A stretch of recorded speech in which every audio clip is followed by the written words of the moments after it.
Hello Yeah. and welcome. This is the start of the stream. This is the start of the video. Maybe. Yeah. Let's do that again. Wait, Hello as many and takes as you like. Yeah. I will. Hello and welcome. Dang it! Stop it. Welcome to Sparrows of Nightmarket, our new Blades in the Dark game. I'm DarcyBits, they, she, or he pronouns, whatever you feel like. And my experience with Blades of Dark goes back to actually kind of like before the playtest. I played Ghost Lines, which was a predecessor by John Harper, where you were dealt with sort of a different faction in the grander world. I ran that game for a few months before we sort of fell apart and came back together with my brother running during the playtest. He was part of the Kickstarter and got that early access playtest. Sweet. So we played that for 2 years, sort of a 2-season game, one per year. It was excellent. But I haven't actually played the newest version of the game, the actual like released, published version. I haven't played it since then. Yeah. So I'm very excited for this. Anything else I need to cover? I don't think so. I think that's about all. How about, who are you, B? Yeah, B, she, her pronouns. I don't know. So I have experience like indie RPGs, kind of like actually more so than like Dungeons and Dragons and stuff like that. Like I've played like Dungeon World and like different and well, mostly Dungeon World, but like a bunch of like other like one pagers and like stuff like that. But I am really excited about this because I heard about Blades Dark and kind of like heard about the concept, and it seems really cool. And also like I'll say that it's been confirmed by reading the actual book. That's always nice. Yeah, we'll get you to sort of an overview once we get into the game. Yeah, totally. Yeah. So yeah, that's my experience. First time player and GM. Well, I've GM'd other games before, but like right, this is totally. First time with Blades in Dark. Yeah, it's a short way to say that, but yeah. Nice. Simon, who are you? Hello, I'm Simon. The personal pronouns he, him. I believe that's how it goes. My experience with Blades in the Dark is really limited. This would be the first game I actually played. Most of my experience with tabletop games is D&D and other derivatives of that. And I'm recently being expanded my horizons with Dungeon World. Yeah. Nice. You actually own a physical copy of the book, right? Blades in the Dark? Yes, I do. When did you pick that up? And it's 2019. There was the Edgar Secret Santa, which I signed up for, and I just happened to get that in the mail from a person from Amsterdam, as it turns out. Oh, nice. That is a super good coincidence. I figured there'd be a story there. I felt like worth asking. Better yet, I lost that book for a few months under my bed when I was cleaning up my room for Christmas, and I just recently found it. Yeah, nice. Yeah, that's nice. Yeah, I kind of, I don't know. I like having a PDF. I also kind of wish I had like a physical book just to, like flip through. Oh yeah. Both is best. It's really if handy. I could only have one, I'd take a PDF for most systems. Yeah, I say that's probably true for the system as well. But yeah, that's who we are. Yeah, you'll give an overview of what we're doing here today. Okay, yeah. So we might do some gameplay depending on like time and like stuff like that. How long this takes, but I think mostly this will be like a character creation stream. So we will like be basically making our character, making our crew, which is another whole thing in this game where you make your character and you have your crew, which defines like your kind of group abilities, kind of. And yeah, it's and yeah, that's pretty much it. We'll also like kind of go so basically not just like building like our character sheets, but also like kind of describing who we are and who you guys are. One thing I think is really cool about the system is like it really encourages you to do character creation at the table, right? Not just come to the table with a fully fledged character who doesn't mesh with everyone else necessarily. You're really encouraged to build characters together and how they interact with the same goals, right? Their goals have to be aligned because you build a crew as well. I'm not sure if the game suggests building characters then crew or not or whatever. But we also define how our crew's relationships are with other factions in Doskvol. Doskvol is sort of this like industrial fantasy city. Does the name of the world have a name? Is it Akaros? Is that the whole world? I think no. Akaros is the Akaros is the region that Doskvol is in. Yeah. Or the kingdom Shattered or whatever. Isles, is that it? Yeah, I think that's it. Yeah. Okay. So yeah, it's like this sort of weird industrial fantasy city. It's not like elves and dwarves and fantasy. But there is like weird ghost magic and stuff. And I think like Dishonored is usually a touchstone that I lean towards. I don't know if there's others that you think of. Thief's the Dark Project or any of the Thief games actually. Totally, yeah. And we're gonna get a nice little tight knit 2-person crew at least to start until we start hiring out other NPCs. To go off on missions for us. I think that'll be a really nice, like, tight little starting point. So the sort of pitch is that you are this like nobody crew who's trying to just start out. You start at tier 0, and then it goes like, generally speaking, they say it goes from like 1 to 4. It doesn't even start at 0. Like you're that low. And something that I always remember being told about the game is Doskvol is a city where every piece of real estate is taken, right? Everything you want, you're going to have to displace someone else to get it. So where we really carve out our place is very important. Maybe I should go over like kind of what the whole, like, give like a more general overview of what the game is. Like, please. I'm bringing up the PDF myself because I forgot to do that before we started. Just to mention, like, basically, the idea of the game is that you're playing as like criminals and like you're doing like different crimes in this like I think the time frame reference John Harper says like the 1860s, like early industrialization kind of thing. That sounds useful to someone who's not me. It's useful for me. It's like, especially kind of like looking at what makes sense technology wise. But having those benchmarks is really, really nice. I just know nothing about any history. I'd have to look up anything you told me, I'm sure. Which is fine. Well, I mean, I did like a little Wikipedia binge before starting. Nice. Very good. Yeah. Look at you doing your homework. Oh yeah. All right. Yeah. Cool. So where do we want to start? So in the book, characters come before crew, so I say we start with characters. Okay. Interesting. Cool. I think that's super weird, personally. Okay. Because I don't know if I want to build a whisperer because we're a cult, or if I want to build like any character can fit into any crew. Like totally, yes. You could be 2 slides and you're assassins and you just talk your way into something and then stab them in the back. Like you could totally do that, right? Oh, it's like in Dishonored, there's like all kinds of like non-lethal kills in like weird way. Totally. Like the whole sell your target into. Yeah, let's not talk about that one.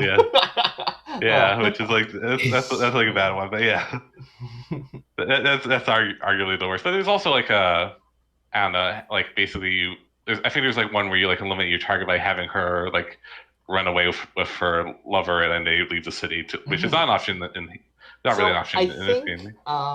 Let's do it in the order they suggest, but let's talk about the crews that are possible and see what we're feeling. Yeah. And then go back to actually, now that you mention, I think like doing crew creation first might actually be better, just because like it might be. I don't want to assume that I know more than John Harper about his game.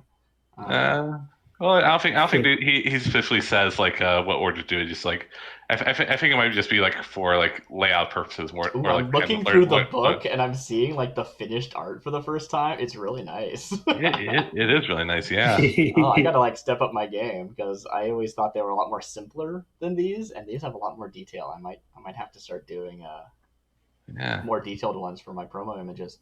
Oh, sweet. It just means I can. I feel like here we are. Starting a legacy. Ooh. Yeah. So yeah. So yeah. That's the. I say, or we can mix it up. So like, how about? So we don't have to do like the whole story, like because like there's things like in the making crew section about like picking which factions are kind of aligned with you and like have the Yeah, I story of think your that should crew. come last. I think that should definitely come last. Once you have a better idea about who your character is, you can figure that stuff out. Yeah. But I think like picking a playbook at the first at first might be like a crew playbook at first might be a I good want to at way to least look start. through these. We've got assassins, who are pretty self-explanatory. Killers for hire, they execute accidents, disappearances, murders, and ransoms. Bravos, mercenaries and thugs, they execute battles, extortion, sabotage, and smash and grabs.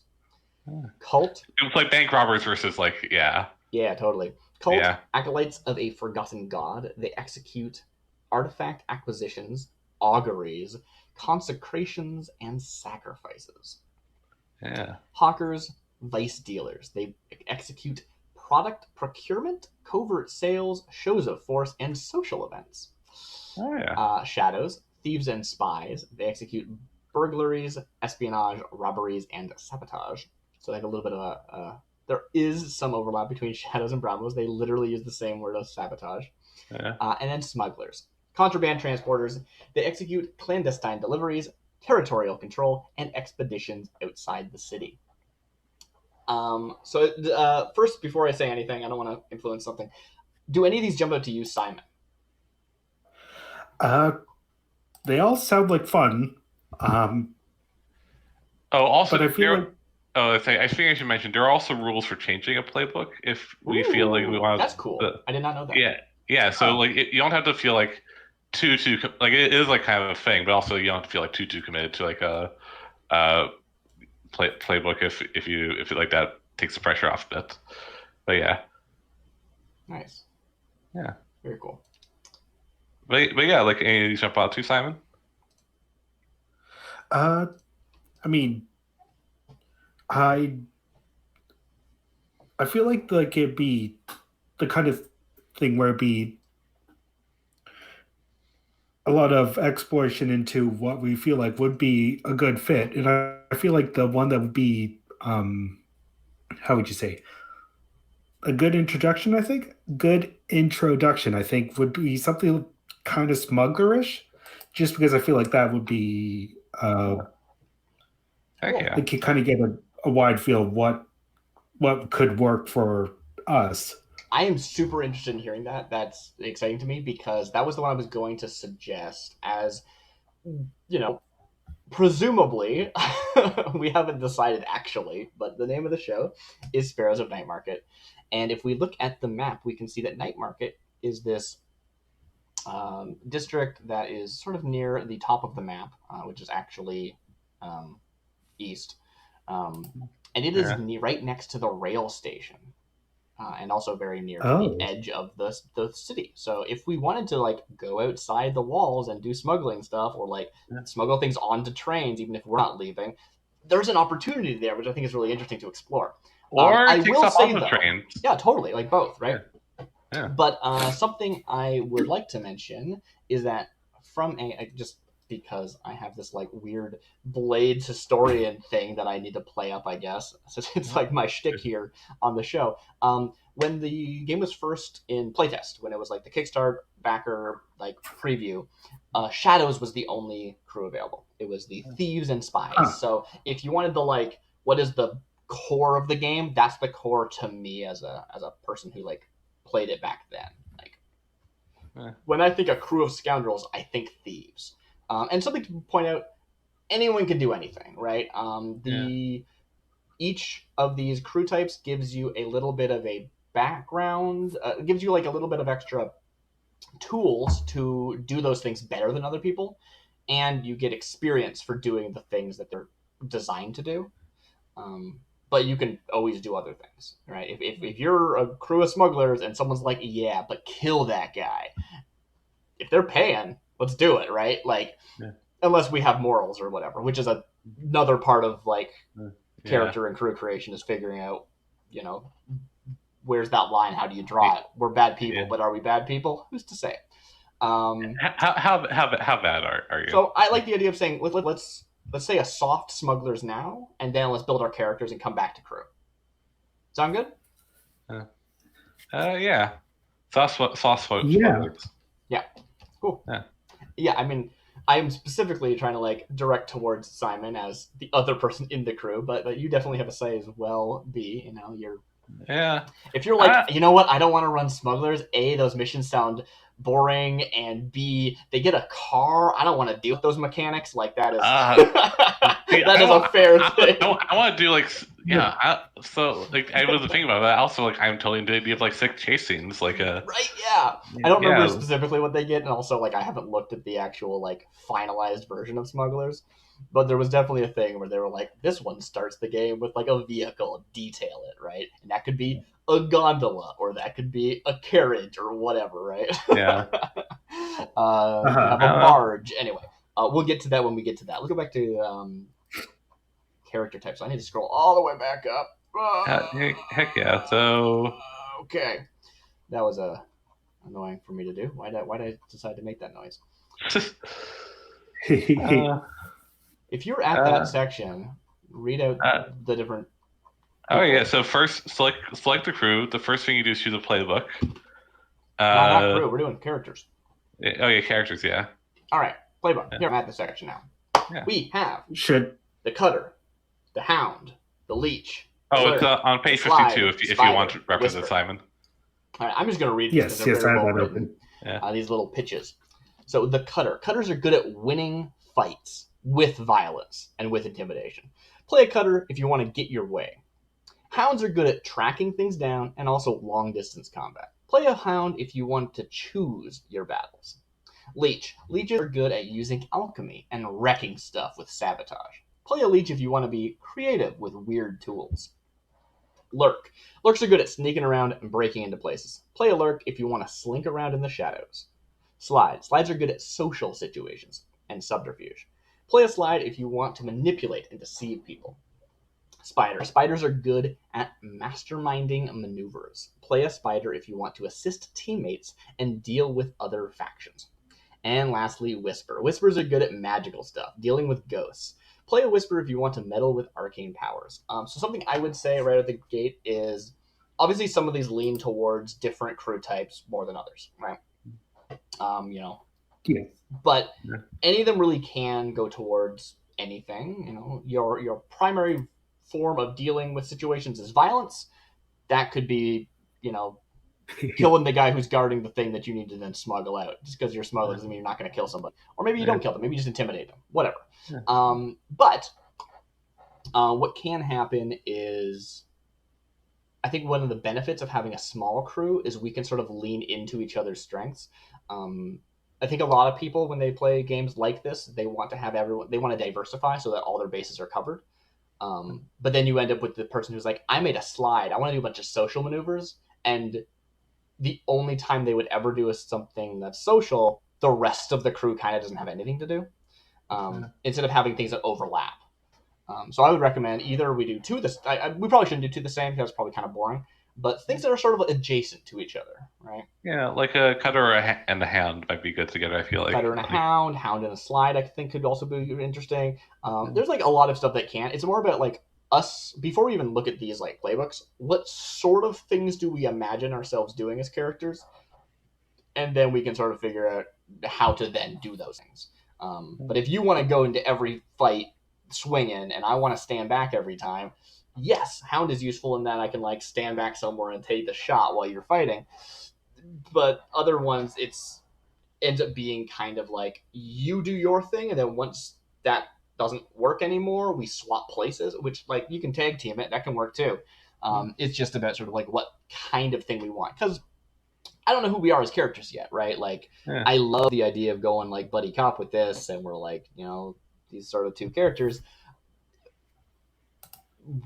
How do we know each other? Why are we criminals together? Blah, blah, blah, blah, blah, blah, blah. And that stuff will come out. We don't necessarily have to like figure that out now, but that will come out, and how tight. Maybe we're forced together in a way that we don't actually work that well together, and that could be kind of interesting. And also it's like kind of in the process after, like it's probably gonna come out with like when you choose your like background stuff after you Yeah, choose your totally. playbook So, too. despite everything I'm saying, probably look at what jumps out to you and pick that, and as opposed to trying to make a party composition, I guess is what I mean. Yeah. And I'm not sure what I want to do yet. The one thing I would actually recommend is like maybe veer away from the leech, just because the mechanics are the most complicated. They're just kind of awkward. At least, I mean, maybe they're more refined now. Like when I played them, they were very the the dust hadn't settled on those yet, and they weren't necessarily the simplest to understand. It was a lot of like mixing potions and stuff before the game Yeah. even Well, I started. mean, like anyone can mix potions. Yeah. Well, Yeah. it's weird. It gets weird. Yeah. Which, you know what? Like, play a leech if you want to be creative with weird tools, right? It puts a lot of the onus on you though to be creative. Yeah. Which is fine. I think I've played a leech, and that's why I was like, it's kind of weird. Again, it was like the newest class at the time of me playing it. It wasn't done. Like, I gotta be fully fair about that. Yeah, I'll say like having read through like skimmed through the classes, leech didn't stick out to me as particularly like weird. Though though as a whole the crafting stuff is like Yeah. is like a whole thing. Yeah, and they're like the ones that do it the most. I'm actually like Simon, is there anything jumping out to you first before I like sort of stick my nose in? I mean, like the one that stuck out the most to me at first glance would be the cutter, just because I feel like it. We'd end up in situations where there would be combat, so I figured we could at least have that base covered. Having tools to deal with the situation is totally legit, but also this is one of those games that's very much designed around like choose the thing you want to do. This is a flag for the GM to build situations that way, right? Like there's a million people in this city who are trying to get work done, and we're gonna get the jobs that fit our skill set.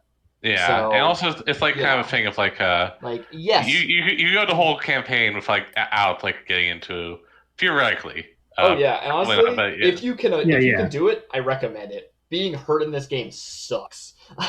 Like getting hurt is awful. From what I read, but it's like if you are the kind of player who's like, I want to get in there and punch things, then do it. Be a cutter, right? That's the one that's built for that. And honestly, I was leaning towards Hound. One of the promo images I made before the game started was based off of like this woman with like steampunk goggles on a hat, and she's lining up a shot for pool, and I'm just like, that image says Hound to me for some reason. It could also be a slide, but like I just like this like lining up the shot, like I'm feeling it. So that's what I'm leaning towards. I'm leaning towards a Hound. It's funny, like I don't know if either of you played TF2, but the Hound always makes me think of the TF2 sniper, which is probably like, totally, yeah. You know, like professional test standards, blah blah blah blah. Yeah. So I think the Hound and the Cutter go really well together. Are we going to be smugglers at the end of this? Who knows? Maybe we'll change our mind by then. But yeah, totally. I think it sounds great. Unless, you were saying Cutter because you're like, there's going to be a fight and we're going to get killed if we don't have a Cutter. If that's the reason you're choosing a Cutter, feel free to choose something else. Yeah. We can run. Like, we got our bag of goods, we're running for it. Let's run with our dollar sign bags. It's fine. I also like kind of think of like, there are also like people like in this world who, at least right now, that you can't fight. Like if you like, like the Imperial military, like you will not like. There's that's not happening. Totally. Yeah. We are nobodies, and being able to sort of like be under people's notice is a benefit a lot of the time. And sometimes that's going to be what happens when you're playing a Cutter. Sometimes you're going to snap someone in the back and they didn't see it coming because they thought you were no one. Anyway, I just we might be over talking. I think I'm going to play a Hound. So I'm going to look at that stuff while you sort of you and B have a discussion about what you guys want to do. I'm going to look at what this wants me to do because I haven't looked at the Roll20 character sheets yet. At least not in much detail.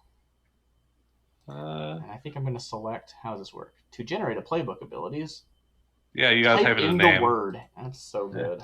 Yeah. Hound.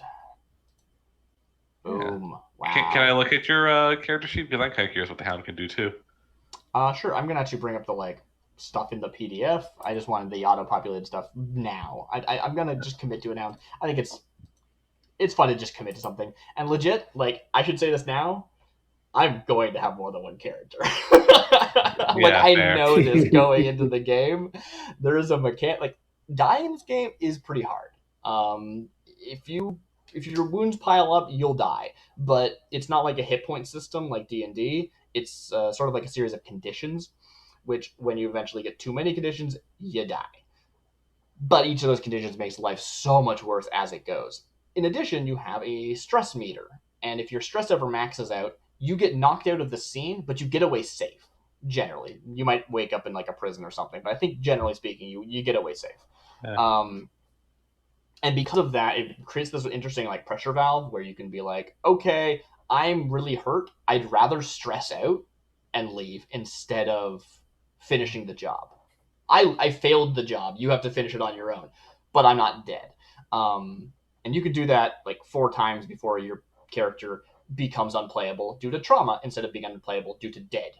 And as such, it sort of is hard to kill your characters, but you can recover from situations by getting lost in your vice and saying, I'm going to go on a week-long bender. See you later. And then you play a different character during that week.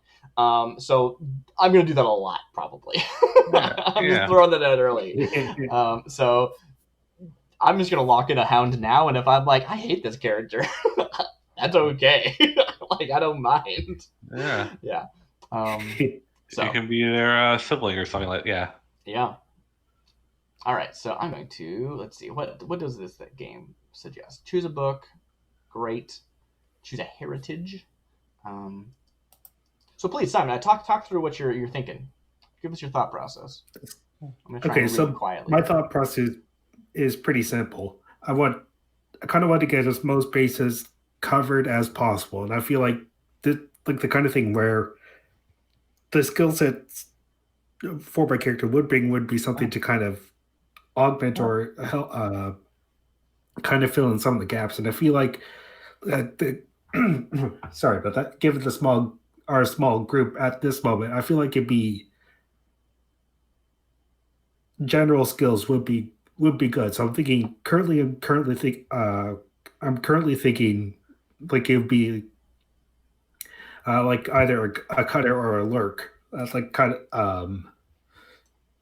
kind of get things done, because I feel like Ooh. So I'm not sure what your general playstyle is. I've seen you play fighters because that's been my most exposure to your characters. So cool, great. Cutter alert, work great for that. Something you might want to consider is the spider. They can manipulate things from more cerebrally. And it does cover a lot of different things because you're able to help people via setting things up as opposed to in the moment. Though also, I feel like it covers a lot of non-combat things. Those kind of if you want to play with a fighter person, it's probably not the best. But yeah, exactly. If you want to fight something, pick a cutter or a lurk or a hound. They're the ones that want to punch the most. But and I'm thinking if we start off in a large group, I feel like I probably want to start off as something the leech or a whisper. But given our size, I feel like it might be. I mean, we could do that too, right? Since we're small, we can pick our battles. Since we're small, we can avoid combat. Yeah. Right? And also, whispers can do combat-y stuff with Oh yeah, if you want to start electrocuting people with electroplasm, with ghost energy, you can do that. It's more exhausting because you can't just be I fire my ghost pistol a cutter would. But do the thing you were most interested in, totally. If we want to be smugglers who are smuggling in ghost artifacts that are illegal, that's awesome. I'm super into that game, right? And the thing is, if you don't have a whisper, it's really hard to do that kind of stuff. It basically locks that part of the game out, which is fine. You can not interact with ghosts and be okay. The They might show up and you go, crap, what do we do? And then you hire somebody, right? You could be like, we take a downtime action, we recruit a Whisper temporarily, and there's an extra NPC helping us out. And that's actually really nice for me because I get to make characters, which is yeah, fun. Totally. I'm realizing, like, we're talking a lot about like different game mechanics that exist without really explaining any of them, because I'm talking about downtime actions and stuff. The game is split up into scores and downtime and blah blah blah blah blah. We'll get to it when we get to it, but for the sake of discussion, point is, do what feels good. Yeah. Don't worry about us succeeding. If we burn out and die, if the first session we all just get completely wrecked and die, that's okay. That's a story of Doskvol. Yeah. It happens. And that's something we could potentially revisit later. Yeah, totally. Yeah. And someone starts raising our ghosts and they terrorize the town. Or maybe you die and you come back as a ghost. You can do that. Yeah. Which, that's like totally... that's like more advanced mechanics, but yeah. Yeah, I don't know what those mechanics are like. I haven't looked at them at all. Yeah. Do I want to do Tycheros? It's so much fun to be a Tycherosi. Ooh, yeah. I would... Yeah. Yeah, okay, so... Or, I don't know, I feel like... Do you think it might be better if like we do like you all pick your stuff before you pick your next stuff? Oh yeah, I'm just looking at these ahead of time. That's all. Oh yeah, I'll read them out once we get there. Yeah. Speaking of Tycherosi, but what I was looking at was Scoflin actually. Scoflin's great. Scoflin's such a good like racial background, for lack of a better term, heritage. That's the word. Because it's like these are the people who we like kicked off of their land and then said, you can be part of the kingdom too, though. We live here now, but you're allowed to also be part of it if you want to swear loyalty to us. And so it's great for scoundrels who are like, I hate the stupid empire. Screw them and their laws. Yeah, it's so good. It's so much fun. So that's what I was thinking would be. Sorry. Yeah, no, please go ahead. Don't let me talk over you. I was just gonna say, if you have a thought about a playbook, please, pick something. I mean, I'm up for whatever, but I was just thinking like a good solid foot into this criminal empire would be a Scoflin, just because there would be a lot of mistrust and unrest. And I feel like that would super great. Inherently open up opportunities. Yeah, let's try and go through these in order. I will be reading these out once we've got our playbooks. Well, to be fair, we shouldn't be too precious with things. If we want to like go back ever, like like if you like, if you're reading through it and you're like, this sucks, like yeah, that's cool. So you're thinking like Whisper and Cutter are the opposite ends of the spectrum. So I'm actually really curious what you're interested in, where you were thinking about landing. Simon. Like it's since you were mentioning that, I've actually kind of been looking through the spider, and that sounds like it'd be a lot of fun to try out. Oh yeah, totally cool. I think that they really help the pacing of the game in a weird way if they're done well. Yeah. Okay, cool. Sorry.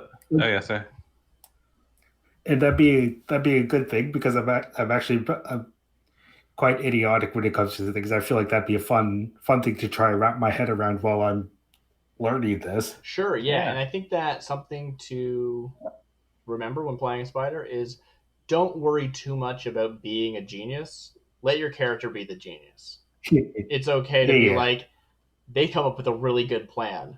I'm not sure how it happens, but it ends up like this. This is the end result. They did it somehow. Maybe we'll flash back to that, and B will tell us how it happened. Maybe I'll add a suggestion. Like, don't be too like paranoid about it making perfect sense, because we'll get there. It'll get there. Yeah, it's like kind of the thing of this game, or like the way I see it is that like your characters are really good planners and they have weeks, whereas you have like a few minutes at the table to make your plan. Totally. So, like, and like the game accounts for that in a way that where like you can like plan after like the event happens. Totally. Like, we'll like, talk the about way. stress and flashbacks and stuff when we get there. But And what I was thinking would be that, like, what I was thinking this would be the kind of thing where a plan's so stupid it might actually work. Oh, you yeah. can do that, yeah. Yeah. All right. I Do you want to lock that in at least temporarily? At least soft lock it in. That's not the right use of that term. Yeah, I'll soft lock in a spider. I will go over the heritage then. So heritage. Actually, let me just move the screen over to our full Shattered Islands. Ooh, look at me being all production value-y. Yeah. Do. All right. This is the Shattered Islands. Wow. All advanced for Tycheros, which is unique. Yes. So the game takes place in Akaros. You can see Doskvol is up here. Scotland is over to the side here. I don't really know exactly. You were saying something about how Doskvol actually used to be under Scottish rule. How did that work? Yeah. So is this like what's left of them after we like took over everything, or? Yeah. Well, okay. So it's like this. Like I think so. I forget exactly how it happened because it's a while since I read that timeline. But it did used to be like a Scotland mining town. Oh, cool. And so like a lot of people that live Scotlanders live here trace their heritage back to that. But it is it's kind of thing where like basically though, like, so the apocalypse happened. And that's why we might want to talk about that. Yeah. So by the way, the apocalypse happened. No big deal. We now have machines. Don't worry about it. Yeah. So that's why like the sky is dark and there's ghosts everywhere, and like the gates of death have been messed with. But yeah. So anyway, when that happened, like the Akaros people were the only people. The emperor of the Akaros was the only person who had like any way to like stop the ghosts from coming into your place and wrecking stuff. So so this was before the lightning barrier, so they were using like magic. Ooh, nice. And he was the only one that had that magic. So the people there swore fealty to him in exchange for not having their lives wrecked by ghosts all the time. Emperor's a lich, isn't he? Dang it. Dang liches. Saving people, being good. Wait, no, I'm thinking of something else, aren't I? Anyway. By the way, the Emperor of Akaros is immortal, apparently. I mean, that's what they say. Who could possibly? Who could say? So anyway, I'm going to go over these different things. I'm just going to read them out of the book. Akaros is the largest and most industrialized land in the Imperium, and is home to the capital city as well as Doskvol itself. Oh, it's written as Doskvol in the book. Interesting. I wonder why. Huh. It's just that one line. Like everything else it says is Doskvol. They're known as a diverse conglomeration of cultures that have grown together in close proximity for centuries, somewhat like Europe. Then we've got, I'm just going to move this down on my overlay here. The Dagger Isles is this section sort of between Severos and Aruvia. If you want to be a ruthless wanderer, you could be from the Dagger Isles. People there often grow up on ships and travel a lot before settling down. They're known as corsairs and merchants who live without lightning barriers, dealing with spirits in other ways. Cool, I didn't realize they like lived on boats and stuff. That makes sense, but they wouldn't have lightning barriers then. Okay. Aruvia.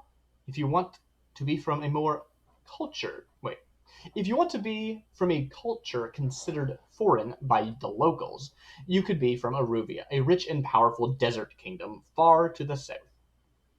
It's another diverse land of varying cultures, similar to Old Persia, Egypt, and India.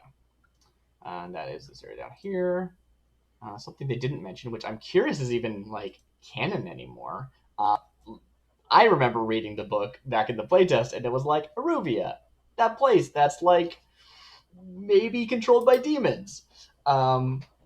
Is that rumor? Is that real? I don't know, but it wasn't in this book here. Maybe, I know there's a more detailed section somewhere else in the book, but it wasn't in this quick overview, so I'm not going to get into it.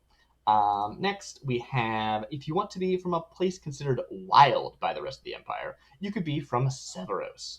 Outside of the few settlements, most Severosi live in nomadic horse tribes scattered across the blasted Deathlands, surviving within the ruins of ancient arcane fortresses, which still repel spirits. This is one of those, like, hey, did we mention that this was originally, like, a D&D style fantasy world? And it's not like that anymore because of said apocalypse that we previously mentioned. But yeah, stuff like that still exists. Cool arcane castles and junk. And well, they live in the ruins of castles now. They don't. yeah, but yeah, totally.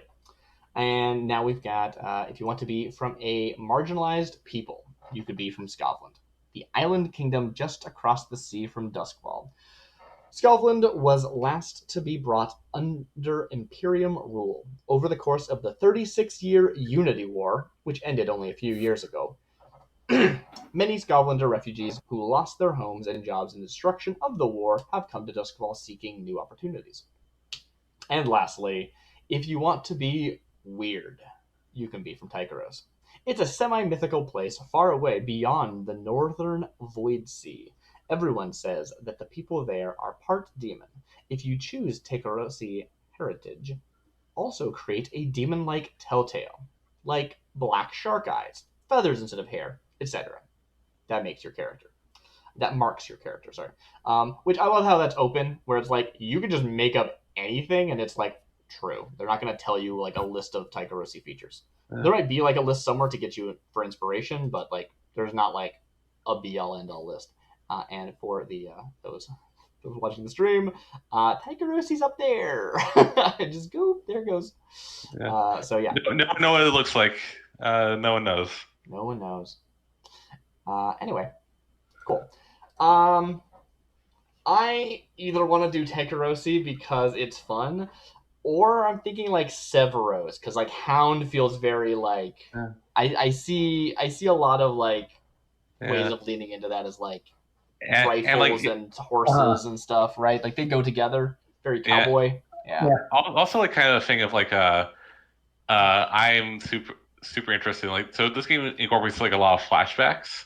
Yeah. If you want to like flashback to your previous life in Everos, I take a 7-point flashback to have this thing happen to me as a child. I don't know. Yeah, I would. I mean, if you just want to do, I don't know if you want to do it like for things, but if you just want to like do a scene, like yeah, totally. I'd be totally down if you have any ideas of what it's like to live in these far off places. Totally. Are you still thinking Scotlish? I'm thinking that. Like, it's also the kind of function where it's summer right out and I'm wishing for someplace cold.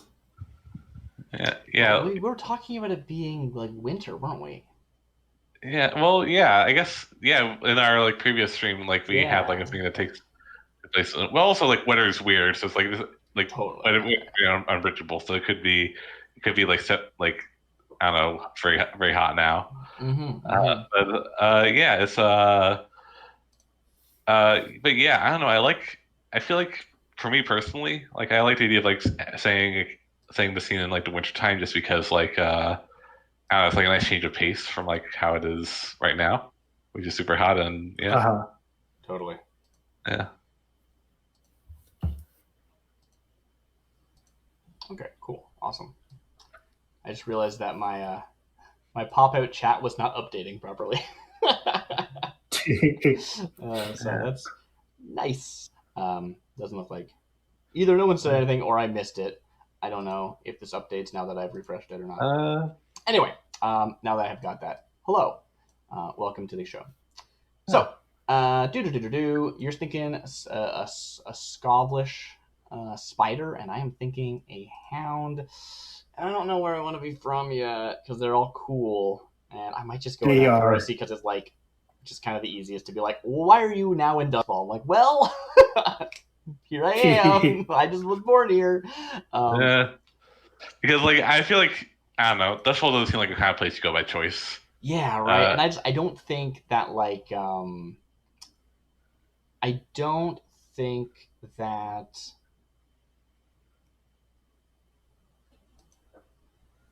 trying to think of like I didn't come here to be in a gang, right? I wasn't like I have these really great skill set that will be useful in a criminal organization. I'm going to go to Doskvol. There's some other process that made that happen. Yeah, I can see that case of like you're a cult, like maybe you're shipped off from like your other. Yeah. I mean, there's also ways of being here and then being like, oh, I have the skill set. I think that's probably the most compelling to me is that I think that I'm more likely to have this interesting skill set if I'm from somewhere else. Whereas when I think of people who are like born in Doskvol, like, and you can be an Askarosi without being born in Doskvol, but when I think of that, I think of people who are either like just the absolute like most down on their luck laborers or nobles. Those are the two types of people that I think of who are like just from here as opposed to coming here for work or whatever, like merchants and stuff. And neither of I could see like a noble who was like, yes, I'm trained in marksmanship or whatever, right? I could see that, which I don't think I'm that interested in doing right now. Actually, the more I think about it, maybe I want to be like an ex like railjack. Ooh. So like maybe I have like, yeah, I think I want to do that. I don't know why they have. I need to like go find my old Ghost Line stuff. Yeah, so, yeah. I'm actually not super familiar with like it's like they're the people that ride the trains, right? They're yeah. So they ride the rail. Well, no, okay. So I don't know how much of this is still true in this version of the game. I'm going to say that a lot tonight. I can actually look that up. The way that was before this game even existed in the previous game Ghost Lines is that you would ride the rails between places, and your job as a jail rack was to literally sit on the outside of the train and kill ghosts who were trying to mess with it. Oh, that's cool. That was your job, right? So if I'm not mistaken, there's like a hound ability that's like electroplasmic ammunition. Yeah, like they're actually good at killing ghosts, even though they're not whispers. Yeah, I'm gonna do that. I don't think they used. Yeah, they must have used like electro guns because like they're not gonna wrestle it. I don't remember Ghost Lines well enough, but that must be what it is. I'm doing that. I'm gonna be an X-ray Jack who like, you know what? I've been all over this place, but now I'm here. Why did I stop? I don't know. We'll find out. That's what I'm doing. Wait, that didn't answer the question. Where am I from? Crap. I can still be from anywhere. Yeah, because the rail goes all over. It goes everywhere. That's funny. Okay. I got so excited I forgot that wasn't the question I was asking myself. Okay. Oh, interestingly, so yeah, everything you said is correct. But also, like, an interesting thing is like apparently a thing that is happening as the game starts is they're thinking of unionizing. Oh, nice. Yeah, which good for them. I hope it goes well for them. Ooh, I wonder if I started a push for that and got like fired. Ooh, yeah. Right? I was reading a thing about like some like flight attendant who got like was part of some like promotion to get stuff happening, and I was like, yeah, we're just gonna cut you because the union doesn't exist yet. Like we can do that. Yeah, that happens all too often. Yeah. I think that sounds awesome. Okay, but I could be from anywhere. I don't know if there's like a history of the rail as being like starting in some specific place and being mostly like Akarosi people. They mentioned like Akros is like the most like like developed like of the regions. So it might make sense for you to be from Akros. I think I'm either going to play Akaros or Severosi. I think I'm going to go Severosi. Like, yeah, totally. I got on the rails. They were like, "Oh yeah, you know how to deal with these ghosts because you out there." I'm riding a new kind of horse now, riding that iron horse. Yeah. No, that's what I'm going to do. I'm going to do a Severosi, and I'm going to be an X-Railjack, which I believe is the next question in the thing. I didn't look forward, but I believe your background, yeah. Background, yeah. So let's see if that's even an option here. Yeah, totally. Laborer. Okay, so you're going to play Scovish? I don't know what the word is. Spider. Scovelet, yeah. I'm going to play a Severosi Hound. And the next is background. Your character's background describes what they did before they joined the crew. Academic, a scholar, a professor, or student from Doskvol Academy, a philosopher or journalist, etc. Labor, a servant, a factory worker, a coach driver, a docker, a sailor, a railjack. That's the one. Yeah. Etc. A stevedore of the North Hook Company. I don't know why that's a specific example they gave, but okay. Law and advocate or barrister, a blue coat or inspector, which are the police and detectives, respectively. Or even a spirit warden. Ooh, cool. A prison guard from Ironhook, etc. I like how like most of the law is actually like still kind of like the labor end of the law as opposed to like the bureaucratic end of the law, but it covers both, obviously. Trade, a shopkeeper, a merchant, a skilled craftsperson, a shipping agent, etc. A liaison to the Ministry of Preservation. Yeah, like every other one of these has like an example after the etc. It's very weird. Military, an imperial or Scotlander soldier, a mercenary, an intelligence operative, a strategist, a training instructor, etc. Yeah, I really like how there's like, you know, examples of like military, but it doesn't necessarily mean that you're like a cutter. Like there's like clearly like a training instructor is more of a spider style thing. Yeah. Yeah. Or a strategist is like a. Yeah, that too. Yeah. Noble, a dilettante, a courtier, the scion of a fallen house, etc. Yeah. Or underworld, a street urchin, gang member, young thug, or other outcast who grew up on the streets. Okay, very cool. I wasn't supposed to already assign dots from my heritage, was I? No, you get that comes after you do. It's just assign 4 action dots. Yeah. Oh, okay, that's associated with these as opposed to associated with each. Yeah. So you have we'll get to that, but it's one for each and then one dot for each. Yeah. So great. I'm gonna take labor. I'm gonna take the railjack. I got that locked in. What are you thinking, Simon? Okay, so I'm thinking Scotland is like I feel like it would be a bit weirder for it to be something like a noble. So I'm thinking like it'd be a laborer or trade would be a good place to start out. Yeah. So question: were you born in Doskvol or Scotland or somewhere Scotland? else? Like it was Scotland joined 36 years ago. It said, and it seemed that I feel like it'd be interesting to be born after it joined. So but being from Scotland. Oh, okay. 36 years ago. Okay, that's very reasonable. As opposed to what I read was just said a few years ago. That's a big difference. I was like, what are you, like 5? Like, no. That's cool. Okay, awesome. So, 36. So yeah, like you could be like they talk about like how refugees came from during the war came from Scotland to Doskvol. That could be your parents, or Oh, totally, yeah. Well, you said that you wanted to be born in Scotland, right? Oh, sorry. Yeah. You could have come with them. Like, did you grow up in Scotland, or were you just born there?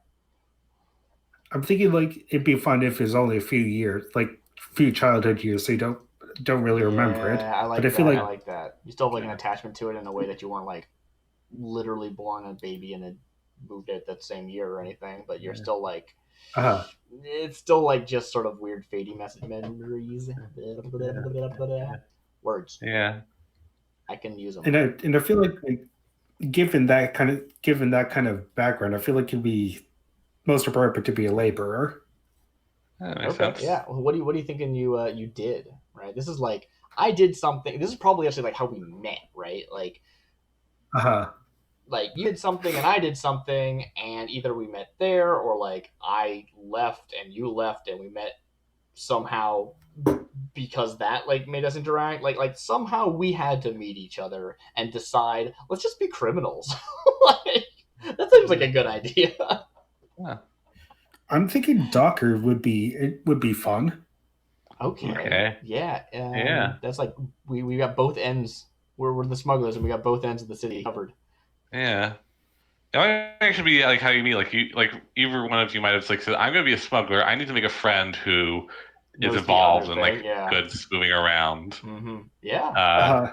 You might have just been like, okay, I know how the docks work. I just need to get my foot in the door. I can make this happen. I don't get paid enough for this. Let's start smuggling stuff. Yeah. All right, cool. I'm into it. I'm super into it. So what's next here? So you're going to say, you're going to write in that blank, labor, and then colon, docker, or something. You're a docker, not a sailor? Yes. Okay, cool. Yeah, sailor sounds like it'd be like just from reading it. Like sailor sounds like it'd be like a whole thing. Oh, that would be a Which whole I mean, thing. that's to say you can't be a sailor, but like that's like it is like a very intense job. So it's like it would kind of. I feel like it would kind of show up in your Yeah, it would personality. be. Yeah. Okay, so your playbook begins with 3 action dots already placed. So our Roll20 sheets should automatically populate that if we type in our playbook. Yeah. You could add 4 more dots. And I don't know if it talks about it. Oh, it does say that, yeah. Put 1 dot in any action that you feel reflects your heritage, 1 dot that reflects your background, and then 2 more dots wherever you please. Yeah, okay. Yeah, and actually now would be a good time to talk about the actions and like the basic mechanics of the game. Yeah, totally. So I think I guess like broad overview. If you let me, I'm just gonna look at like a character sheet right now just so I get my bearings. There's Sure. 12 skills that do use the D6, I do believe, right? Yeah, they all use some number of D6s. Yep. So, if I recall correctly, there is a line in the book somewhere where John's going on about how like you're gonna roll a handful of D6. Most rolls are gonna be somewhere between like 2 and 3, and you're gonna try and get the highest. You're gonna keep the highest of the dice rolled, and then that's your result. You then check to see where you landed, and you're trying to get 1 to 3 is a fail, 4 to 5 is okay, and 6 is basically success. Like, really, anything below 6 is not really success because of how many strings come attached. If you get 2 6s, it's a crit. Which is the only time you look at the second die. Otherwise, you just drop all the ones except for the highest. And I'm just remembering these rules, so I don't know if that's actually how it was worded or if it's still worded that way.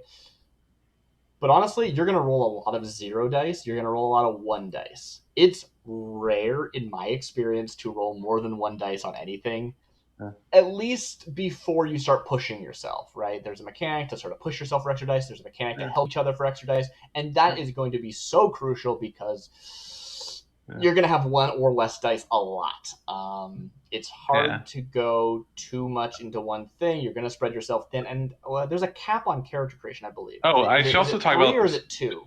So, like, how you resist harm in this game. Something to note. So you notice, like, the actions are separated into, like, 3 sections. There's a mechanic in this game where you resist harm.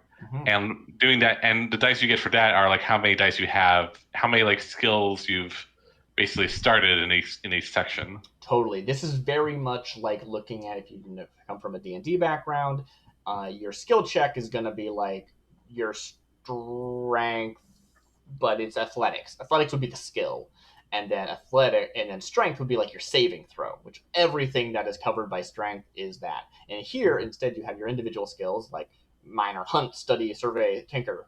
Those are all insight skills. So if you had to do like an insight saving throw, to use the parlance, you would be based off how many you have, as opposed to how good you are at all of them, right? If I only know how to hunt and don't know how to do anything else insightful, I still only get 1 die. So you want to like spread. So if you're going to commit to like a section, you want to spread out there. Yeah. Yeah. Now there is a thing with crews where I think we're encouraged to like not feel too locked in, because we might end up choosing a crew option that gives us bonus dice, and we might want to rearrange some stuff, and that's okay. I believe that is perfectly allowed. That sounds really fine. There should be... If it's not in the rules, I would say it's in the rules. Okay, here it is. Yeah, max rating is 2 in any skill at character creation. Yeah. And I don't know if it's true or not, but I do recall that if you get an extra action point via your crew type, it goes above that. That is the way I always remember it being. I don't know if they changed that or not. They might have. I don't remember anything that contradicts that. So yeah. Yeah. So something to consider, but I don't know. It's weird. So I'm going to go over these. Let's see. My heritage is Separosi. I was thinking of it being very like, stereotypical like cowboys, like guns and stuff. I can't take an extra hunt because I start with 2 hunt already. Let's see, and then there's just so attune is an interesting. I should go over these actually. I don't have these on screen. So under insight we have hunt. Is there actually a list that I can like do that thing where I read out of the book and I just go over like, is there like a pithy answer about what all these mean somewhere? There probably is. I'm just gonna go over them myself. Page 58 is under actions. Oh, actions is what it's called. Yeah, take a look at that. Let's see, page 58. Okay, oh, it's just below where I'm looking. Okay, great. Actions. Okay. So the basic mechanic of the game is when you say you want to do something, the GM says yes, or they say you're gonna have to roll. Get your dice pool. But usually you get to decide basically how you're doing it, as in you choose the action that you think is most appropriate as a player, and then you do the thing. Generally speaking, there will be an obvious action because they do fit specific molds. But if you're like, I need to get past the guard, and that's if that's all you say, there's lots of ways to do that. You can kill the guard, you can sneak by, you can bop them, you can charm them. All those things are viable, right? You can seduce them. So the actions are, and this looks like it's in alphabetical order, which is a little bit annoying. I wish they were in the order of the sheep. That's fine. So attune is opening your mind to the ghost field or other arcane powers. This I have mostly seen as being kind of up for interpretation based off of what people want, right? Like it can be kind of anything. But generally speaking, this is like either communicating with ghosts or channeling arcane powers or something. And usually you have to already have that fictional positioning, right? Like I'm not going to be like, I shoot a lightning bolt out of my eyes by attuning. I need to actually do something to do so. But if I'm a whisperer, I might be like, there's a dangling wire. I use attune to make it shock somebody. That might be totally reasonable. So it's sort of wiggle room involved. Yeah.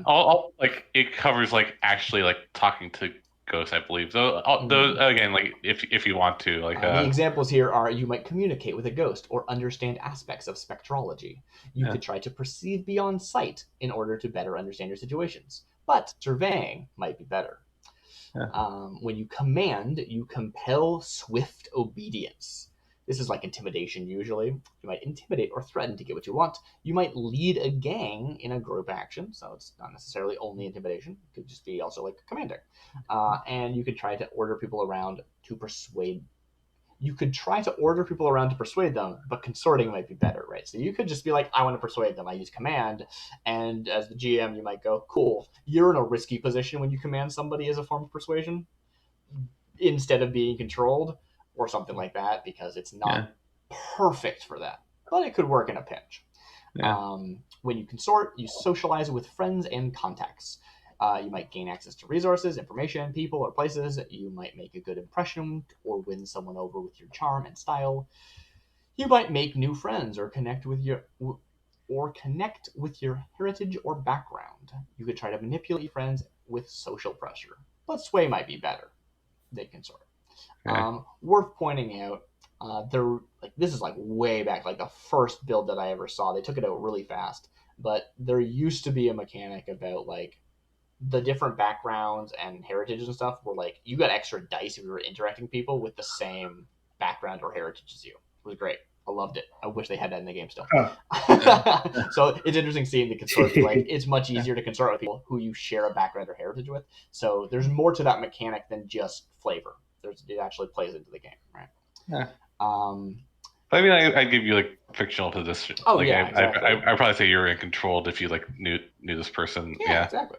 When you finesse, you employ dexterous manipulation or subtle misdirection. You might pick someone's pocket. You might handle the controls of a vehicle or direct a mount. That's important. I believe by default, if we want to drive a vehicle, one of us is going to want finesse. Now, is that going to be a roll for every mile we go? Probably not. But this is the chase scene mechanic. And it's really easy to miss that because people usually look at finesse and think like sleight of hand. But it also covers directing a mount or controlling a vehicle. You might formally duel an opponent with a graceful fighting arts. You could try to employ those arts in a chaotic melee, but skirmishing might be better, right? So yeah, if you wanted to like fence, if you want to be a fencist, finesse is useful for that. A fencist, that's what it's called. Maybe Noble will challenge you to a duel, and yeah. And you can also try to pick a lock, but tinkering might be better, which is interesting. I would think of finessing as picking the lock, whereas tinker being dismantling the lock. But we'll get to tinker. When you hunt, so this is the ones that I'm specifically designed for. Actually, what are the starting skills you get as a? Oh yeah. Yes, Simon. You should. Are you filling in your character sheet or? I could just look at it, but yeah. Yeah. There should be 2 are auto filled in on your character sheet because you are a spider. Yes, and I get 2 points into consort and 1 into study. Okay, so study and consort, cool. Yeah, so you have like contacts and stuff. That's what consort's for. Awesome, great. Just so we can sort of know. Whereas I am hunt and survey, right? Very much like tracking and surveying situations. So hunt, when you hunt, you carefully track a target. You might follow a target or discover their location. You might arrange an ambush. You might attack with precision shooting from a distance. You could try to bring your guns to bear in a melee, but skirmishing might be better.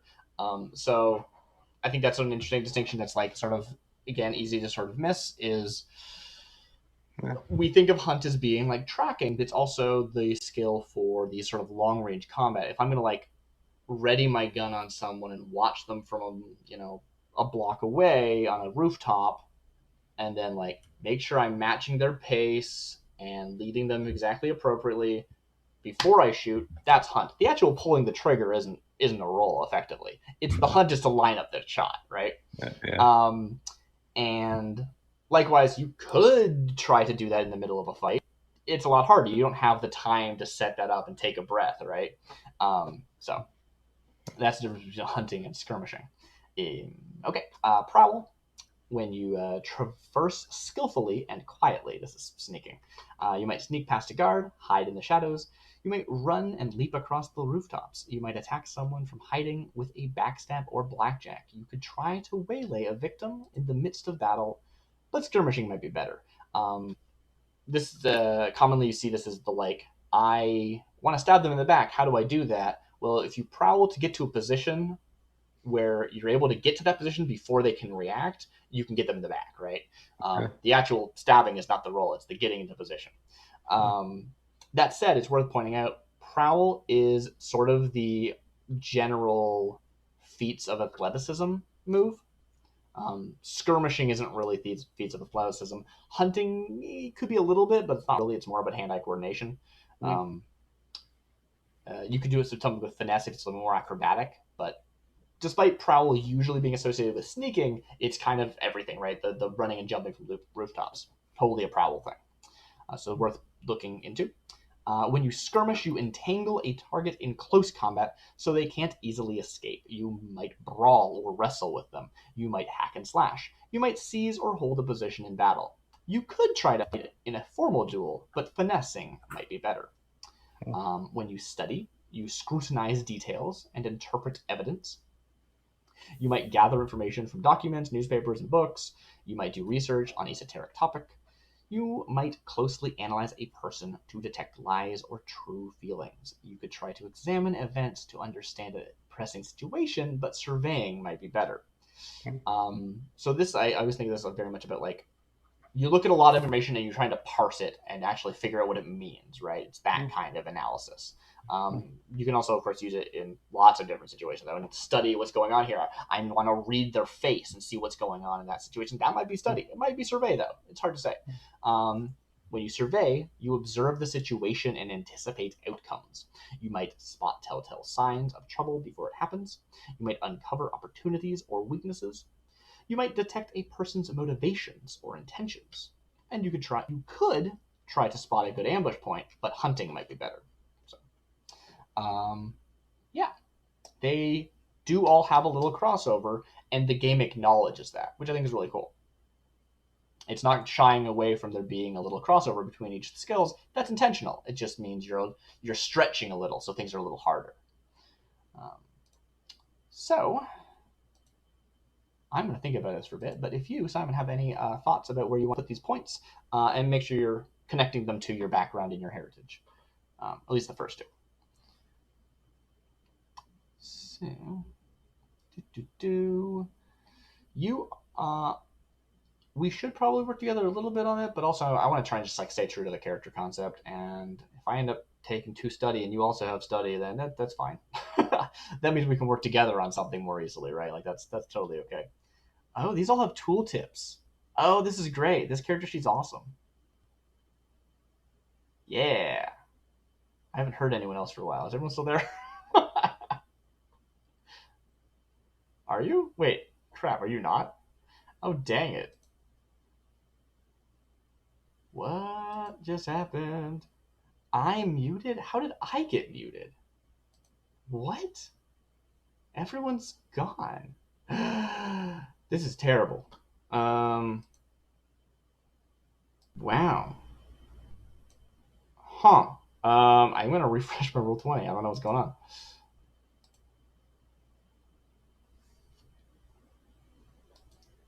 Do do do do do do do do do do do do do.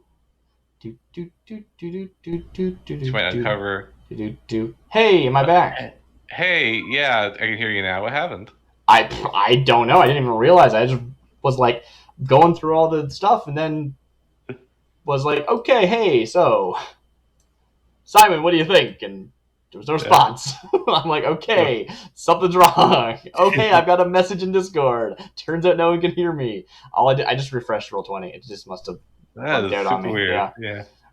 We lost you like when you talk about the survey. Okay. Yeah. Well, the stream heard me, so you can read it. You can read it yourself. Yeah. Okay, fair enough. Just to be short, survey is like looking around, like perception, passive perception kind of stuff. Sway is like kind of like a lack of instantly persuading people, basically. Okay. Tinker's like machine stuff, and Racket's like breaking stuff. Yeah. Oh, I'm sorry. There's more, and I just totally forgot that there was more because it's on the second page. Yeah. I stopped at the end of survey. Okay. Yeah. By the way, I see you're in chat, Gemini. Did I cut it to the stream too, or not? I was like looking at the. I think the stream heard you because I like unmuted it for myself and I heard your voice. Okay. Talking. So yeah. Cool. Great. Awesome. Because they're saying technical difficulties, but I'm not sure if that's me being muted or just the fact that we couldn't hear. All right, great. Thank you, Gemini. Awesome having someone be able to troubleshoot these things. All right. All right, great. Yeah, let me get back into that. Yeah, totally. The steampunk devices ran out of steam. So, yes, after survey was sway, you can influence with guile, charm, or argument. You might lie, persuade someone. Yes, you already covered these things. One thing that I said that I assume you didn't hear, but the stream did, was I love how the game acknowledges that there's this crossover between them and sort of helps you understand, like, instead of just being like, this is one thing and this is one thing, and then it being sort of hard to figure out which one's which, it's like, no, there is crossover, but one is going to be better, and you can sort of figure out, there's a little wiggle room there, which I think is really nice. Yeah. And it sounds like the kind of thing where sometimes like it's kind of up to you to pick which action to go with. If you're more skilled at it or not, you just have to be able to, by the sound of it, justify it better. Yeah.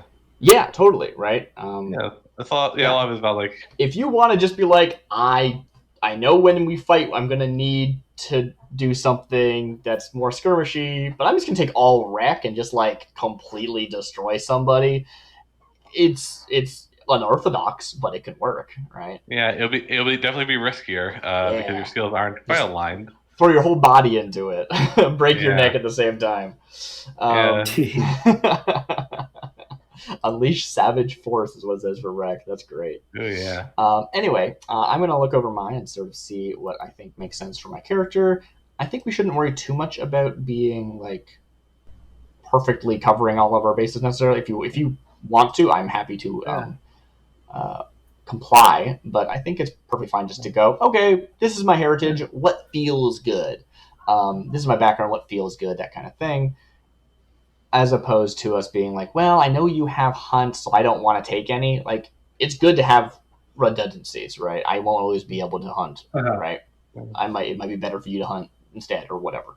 And also, if we're similar in our designs, then that means that we can work together on stuff, as opposed to, one of us running off and the other person going, well, what do I do? Although, I gotta be fair, that happens, and it's not necessarily the worst. I've seen so many times people in games are very like, I feel like I should, like, what am I going to do with this plan? Right? We come up with a cool plan, and one person goes, well, what do I do in the plan? And sometimes the answer is like, just kind of sit it out. It's cool. Don't worry about it so much. One of my favorite jobs I ever ran, or like, I mean, I wasn't the GM, but like, I was in Blaze in the Dark, was one where I was just like, okay, I have a plan.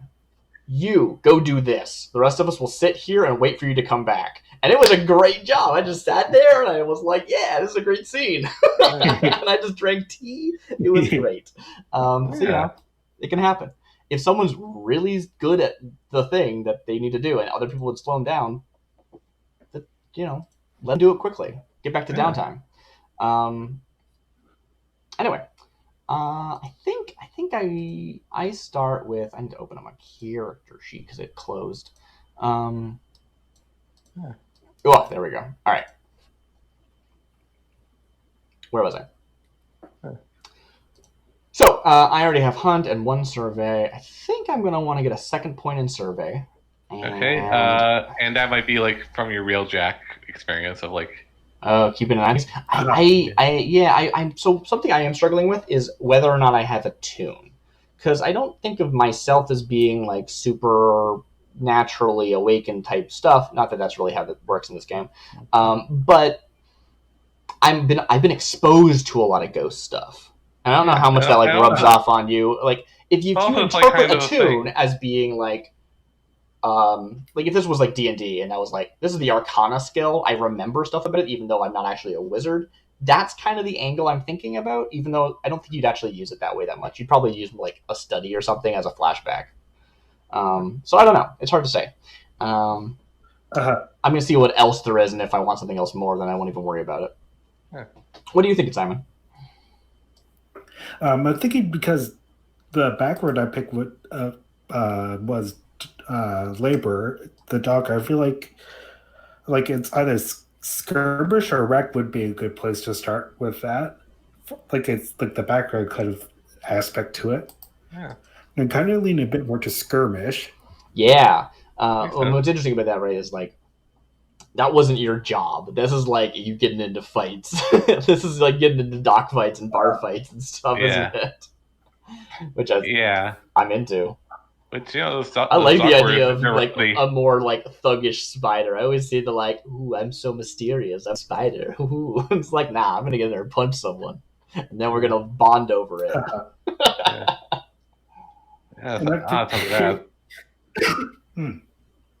I feel like another good place to put a point into would also be survey, because that's part of the thing, is just spotting telltale signs of trouble before it happens. I feel like that's the kind of thing where you kind of have to do that working in the dogs. Okay, I'm going to take a point into Prowl. I know I want that because it's very athletics and you kind of need it. I don't know if that's like... Well, actually, okay, so the Prowl is going to be my Railjacks. You have to like literally be riding on the top of a train while it's moving and like keep your footing and stuff. Yeah. Although you have magnetic boots to help, but whatever. And I'm going to also take Finesse because Severosi nice. like ride horses, and like riding a horse would be a Finesse test. Yeah. And it's the kind of thing where you kind of, by the sounds of the job description, working on the trades, that's also be quite handy to have. Mm-hmm. Yeah. I mean, if you want to be like, I am not just a doctor, I also used a boat or a gondola or something, then you also might have it, right? or you might use a different form of finesse. That's also totally legit. Simon, are you filling out like a paper playbook or? Yes, I don't. I'm just writing things down on a blank sheet of paper. Cool. Okay. I don't actually have a playbook or anything like that, and I don't know where to look for that. Yeah, it's in the second tab, I think, maybe the third. I think it's the second tab for you, where the chat would be. There should be one that just says Simon, and you can, eventually you'll change the name to your character name, but it's for you. And it has advice that says type in the name of your playbook here, and everything else will auto-populate. I don't see any of that, so I'll just look through it. Let me just double check that this is in your play. It might not be. Edit. Is all players? It should be in your journal, yeah. Oh, journal. Okay, good. Okay, that is quite handy. I'll just transpose everything that we said onto it. All right. So I get 2 more, and I think I'll probably not take a tune. I think I kind of I almost got burnt out by ghosts. You know what I mean? It's not so much that I saw them and now they're not scary anymore. It's I've seen what they can do in a way that other people haven't. Yeah. I think. So something to keep in mind about a tune is that, in the book, it says that every person can attempt an attune test. Totally.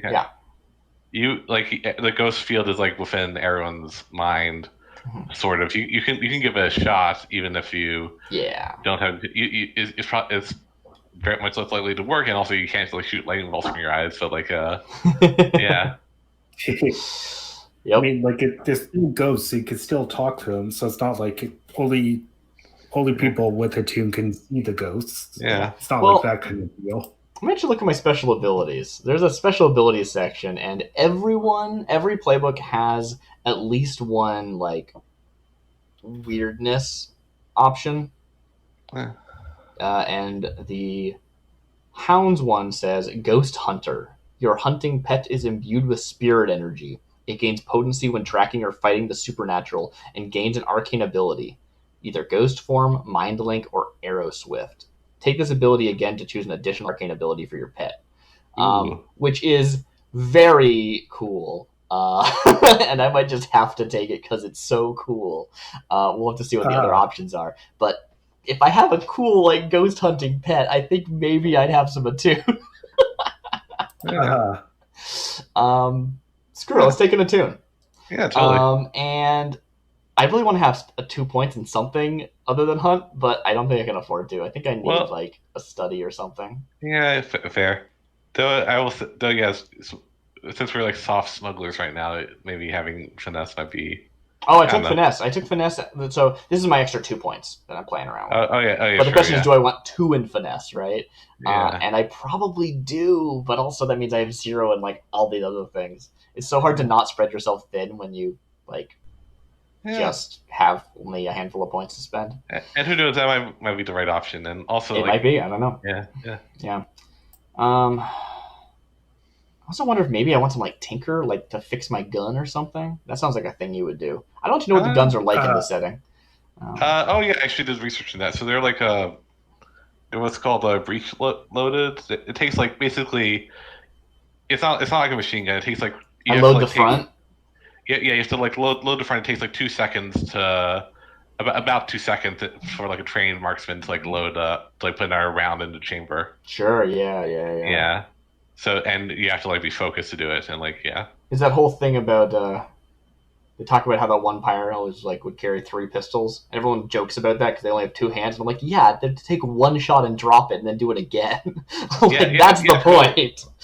Yeah, totally. Yeah. So it's not those kind of piratey pistols. You're not Well, I'm using a rifle, but everyone else probably uses a pistol. Yeah, but it's you don't have to do black powder and stuff that. Sure, yeah. You have cartridges, but it's just not yeah. So I think I'm gonna take no social abilities. I think I'm kind of this burnt out person in regards to social manipulating. Yeah, that's probably why the union didn't really get off the ground. Yeah, or maybe I retired from it. Yeah. Start the game with 4 trauma, erase those trauma, and now start the game with, This is my scoundrel trauma. My railjack trauma is full, but my scoundrel trauma is empty.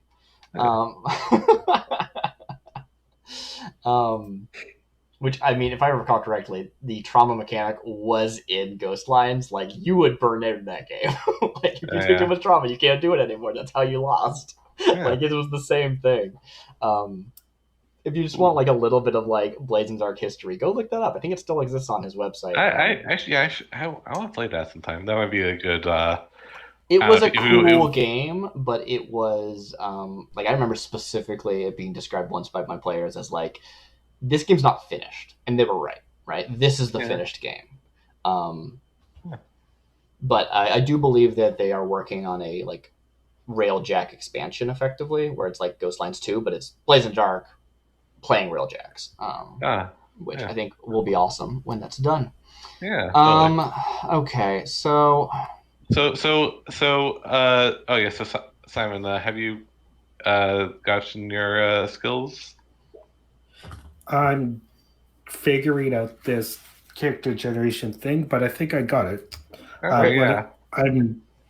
What I'm thinking of putting is would be Skirmish Survey. That gives 2 more things. I think Sway would also be. What do you start with? Sorry. I believe it was 1 study 2 and 2 and 1 study. Sorry. Okay, that makes a lot of sense. Yeah. You know people. Yeah. Like, most likely you somehow tracked me down, or we knew each other for something else. I'm very interested in the idea of that. But like, you might have just been like, oh yeah, this person is the person I want. Yeah. Again, because you have the like circles to find somebody, whereas I would not. I don't think that the original like image I was basing this off of is going to fit anymore, and I'm okay with that. Character creation is a process. Yeah, totally. It's the kind of thing where you figure out your character as you're making it. You kind of realize the ins and outs of what you feel would be more appropriate as things are getting locked in. So I really like the idea of having 2 and stuff, because having 2 dice is awesome, but I think I'm going to take Tinker. Okay, makes sense. Like, I have a little bit of training in like fixing my own gear. Like, you really have to maintain your own stuff, especially when you have like really specialized equipment like I was used to using. And if I did take 2 in something, I would have no idea what to put the second dot in, because I want 2 in all of them.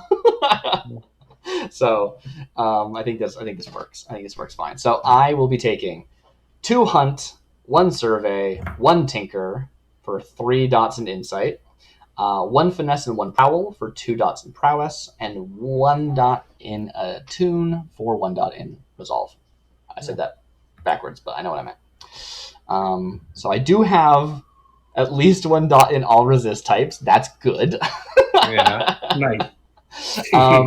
I highly recommend not doing that because it's funny. But something I should mention is when you indulge your vice, you also roll as if it was a resist, except you just always use the one you're worst at. So something to think about.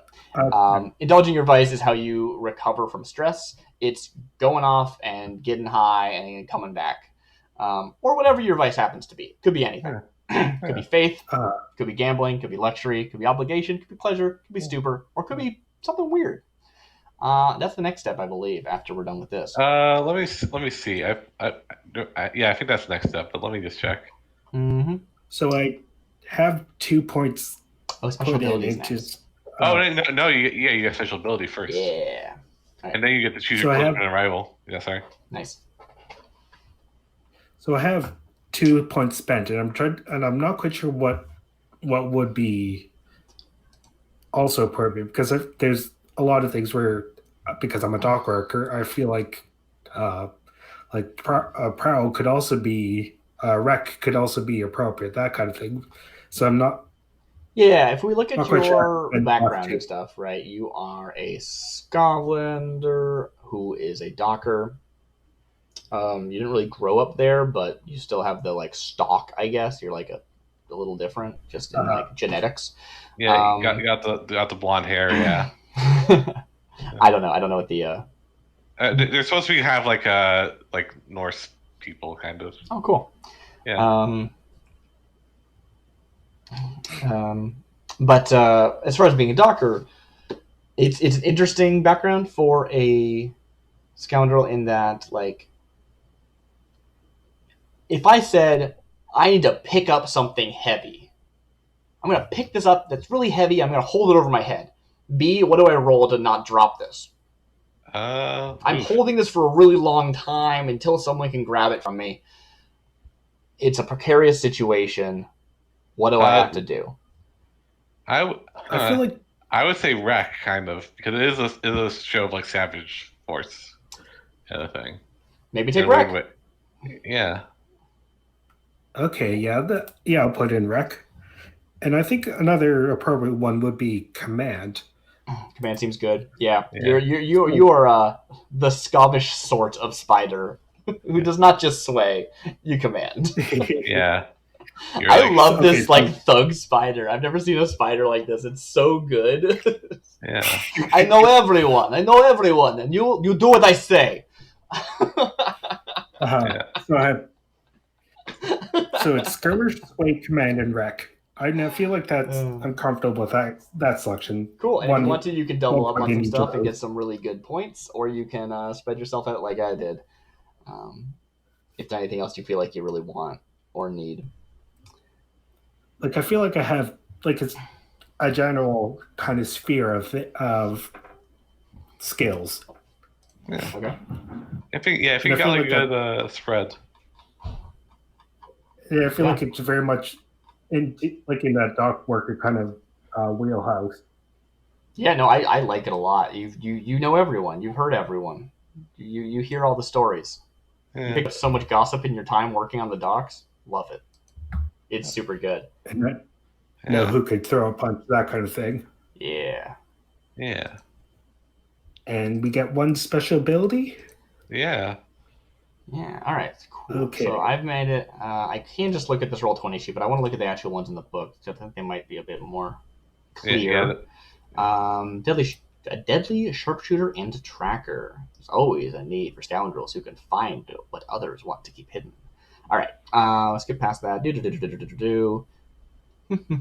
When you play a hound, you earn experience when you address a challenge with tracking or violence. Good to know. Starting actions. Starting builds. Oh, these are some examples. If you're a bounty hunter, take these stats. If you're a Deathlens ranger, take these stats. Cool. Huh. Awesome. That's awesome. I like that there's some examples. That's really helpful. Uh-huh. The closest one would probably be Deathlands Ranger, which says a 2 in attune, 1 in prowl, 1 in survey, which is very cool. Which I think I have all of those skills, but I also wanted the... Yeah. Makes sense. Yeah, I don't know. Oh, an additional +1 in survey, right. So you'd have 2 in survey, 2 in hunt, and 2 in attune. Whew, that's... Seems pretty good. But I spread myself out because I don't know when to quit. All right, what do these do? Sharpshooter. You can push yourself to do one of the following. Make a ranged attack at extreme distance beyond what's normal for the weapon, or unleash a barrage of rapid fire to suppress the enemy. Cool. Pushing yourself is one of the mechanics where you take stress to give yourself a die bonus or improve your effect, one or the other. The system is built on you have a pool dice, you have the position you're in, either it's controlled, risky, or desperate, and you have an effect you're expecting to get, whether that's great effect, standard effect, or limited effect. I believe you can correct me on this, but I believe when you use an ability to push yourself, you also get the die from it in addition to Yes, it does go. It actually specifically says it in the book here, which I like because I've heard that ruling before, but I wasn't sure if it actually said it anywhere in the text, or at least anywhere obvious in the text. Oh, I have to rechange my face. Ah, dang it. Oh, I'm a bird. Hi, bird. Caw. All right, that's what sparrows sound like. I don't know what sparrows sound like. I'm also a bird. Tweet. All right. Yes, so that's the basic mechanic. You push yourself, and you can, in addition, do this if it's in a specific situation, which is pretty cool. Oh, this is nice. They have a lot of actually write up about This is the intent Yeah, of this ability. I know, right? I like it. Focused, I can expend my special armor to resist a consequence of surprise or mental harm. Armor is an equipment piece that you can take when you go on a job. It's mostly just for like physical harm. And special armor is something that refreshes each downtime and it lets you like resist something different. Which is just really good. It's just like, cool, I'm going to not take that harm because it hit my special armor. And my special armor is just that I am so focused. But we're talking about a Ghost Hunter? So it specifically says your hunting pet, which I don't think it mentioned a hunting pet before. Well, in your load, if you look. Oh, it's one of my options. Okay, it's one of the items. Effectively. Okay, cool. Which just be clear, you pick your items like during the mission. Yeah. The load system's really cool, where it's just like you have access to all these things because either they're always available or because they're specific to your playbook. But you have to choose which ones you're taking with you. But you don't choose which ones, you choose how much stuff you're taking. And in the job, you can say, it was this, it was that, which is pretty cool. B? I'm having such a hard time picking special abilities. B, I'm going to take a Sparrow.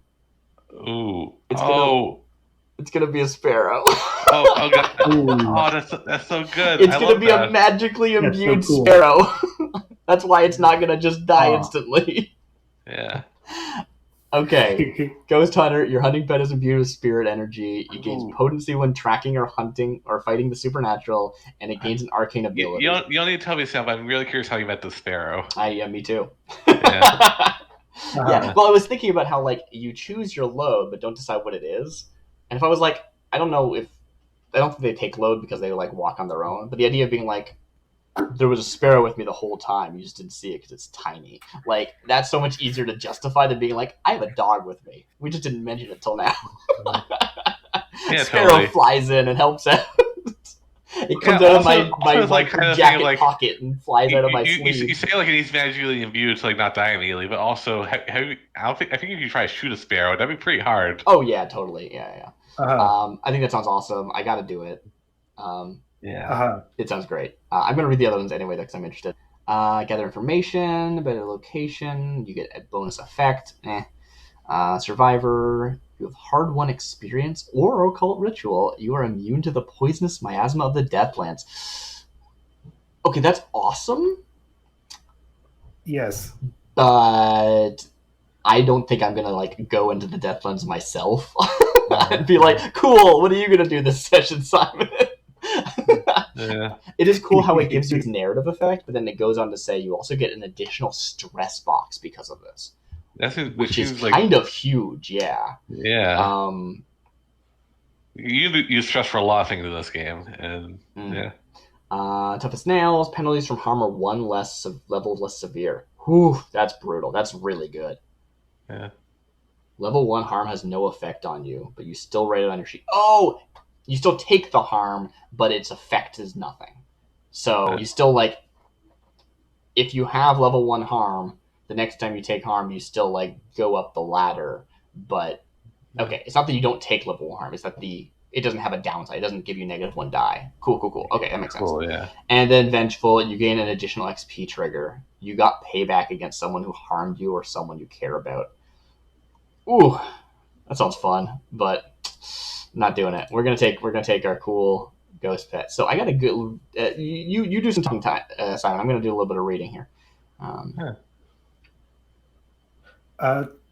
So I'm kind of struggling when it comes to picking a special ability because the spiders get some really interesting ones that I feel like would be fun narratively. Like it's one of the ones that could get is a ghost contract. When you shake a deal with you and your partner, human or otherwise, we both bear a mark of our oath. And if either of us breaks the contract, the person who broke that contract gets the level 3 harm cursed. I love that move. I've taken it before. Literally no one would shake hands with me. I was like, yeah, I've got this like... Okay, to be fair, I literally like the flavor for it for me was that I literally had a tentacle arm. No one wanted me to like wrap it around their arm and like coo in this like psychic bond with me. So maybe you'll have better luck. Yeah. And another one that looks like it would be a lot of fun would be weaving the web. I get an additional die when it comes to consort for the to gather information on the target of a score. And I also get another die in the engagement roll for that operation. Yeah. The engagement roll just basically is like how well you start out the mission. Yeah, it's like you do one roll right at the beginning to see if things are going to go smooth, and guess what? They never go smooth. What's But they might go smoother if you are weaving the web. I would love to see some different abilities because all the spider's abilities are really, really cool. But I would be remiss if I didn't mention there's one that lets you help without expending stress. That's really good, and you should consider it just because it's awesome and fun. Foresight? Yeah, probably. That sounds right. That's another one I'm looking at. Yeah. And that is 2 times per score, you can assist your teammate without paying stress. Tell us how you are prepared for this. Yeah. And like I've seen that interpreted as like basically like a free flashback where they set something up and also they gave up via this flashback, and it was like, that's really awesome. Which I don't know. I think maybe when I watched it be done, it was pushed a little further than the intent of the ability, but it is a very good ability. Anyway, so my pet has this thing where I get to choose an ability: Ghost Form, Mind Link, or Arrow Swift, and the little additional flavor to like explanation at the bottom actually talks about these, which is a like kind of cool, but also like I kind of wish it didn't because I love the idea of you just making up what those mean. But it says Ghost Form allows the pet to transform into electroplasmic vapor as if it were a spirit. Mind Link allows the pet and hunter to share their senses and thoughts telepathically, and Arrow Swift allows the pet to move extremely quickly, outpacing any other creature or vehicle. Yeah. So those are all pretty cool. Yeah.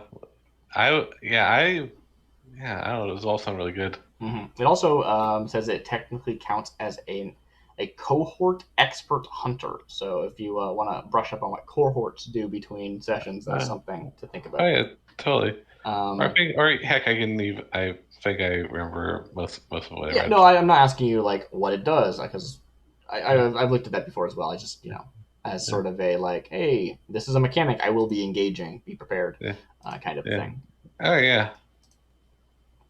So I will take that one. It's just the most interesting one, even though others are probably like going to come up more often. And just like raw dice are just good. Like, if you can get extra dice, just do it. Dice is great. But so I'm already choosing a sparrow, which to me seems very much like it's kind of like a spotter, right? Help you figure things out. I'll probably go with the telepathic. They can like get advantage on something that I can't get to and like give me information about it. Yeah. Actually, so when you create a cohort, which I guess we'll be doing right now. I guess we are. You can create. You give it 1 or 2 edges and an equal number of flaws. Do you want me to read those out for you? Okay. Yeah. Is this for experts or because It's for both. Okay, because like I think an expert is a individual and like there's also like gang cohorts. Yeah. So a gang and an expert, they're both cohorts. Yeah. Okay. Cool. Yeah. Great. But yeah, so fearsome, this cohort is terrifying in aspect and reputation. A scary bird. Independent. This cohort can be trusted to make good decisions and act on their own initiative in the absence of direct orders. Ooh, that sounds fun. Yeah. Loyal, the cohort cannot be bribed or turned against you. That also sounds good. Yeah. I don't know how you bribe a bird, but look, birdseed is delicious. Yeah. Okay. Tenacious, the cohort won't be deterred from a task, which okay, so yeah, I can see a sparrow getting kind of flighty. Yeah, I can see that maybe. too. Mm-hmm. Yeah, so you might want to do that. Flaws, principles. The cohort has an ethical value that it won't betray. Okay. Savage. The cohort is excessively violent and cruel. The cohort unreliable. The cohort isn't always available due to other obligations, reciprocation for vices, etc. and Wilds. The cohort is drunk and debauched and loudmouth, which I love for Bird.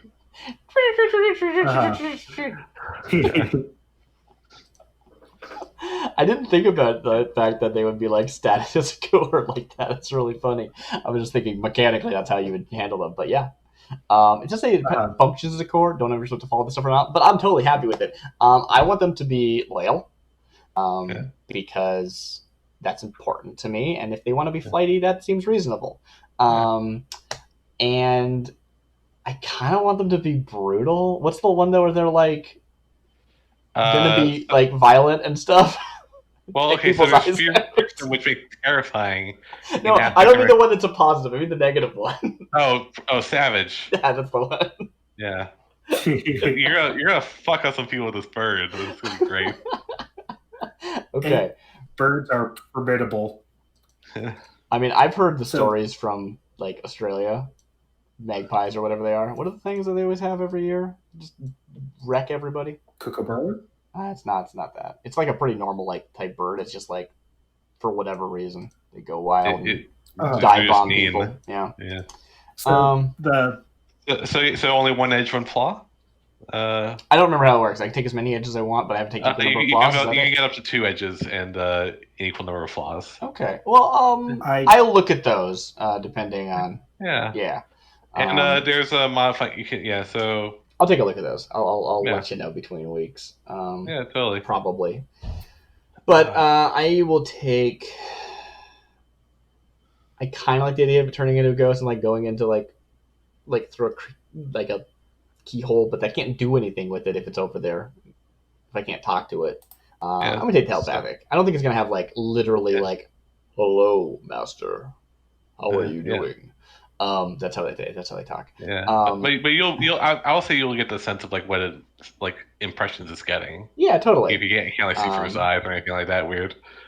Maybe I can. I don't know. Maybe I can.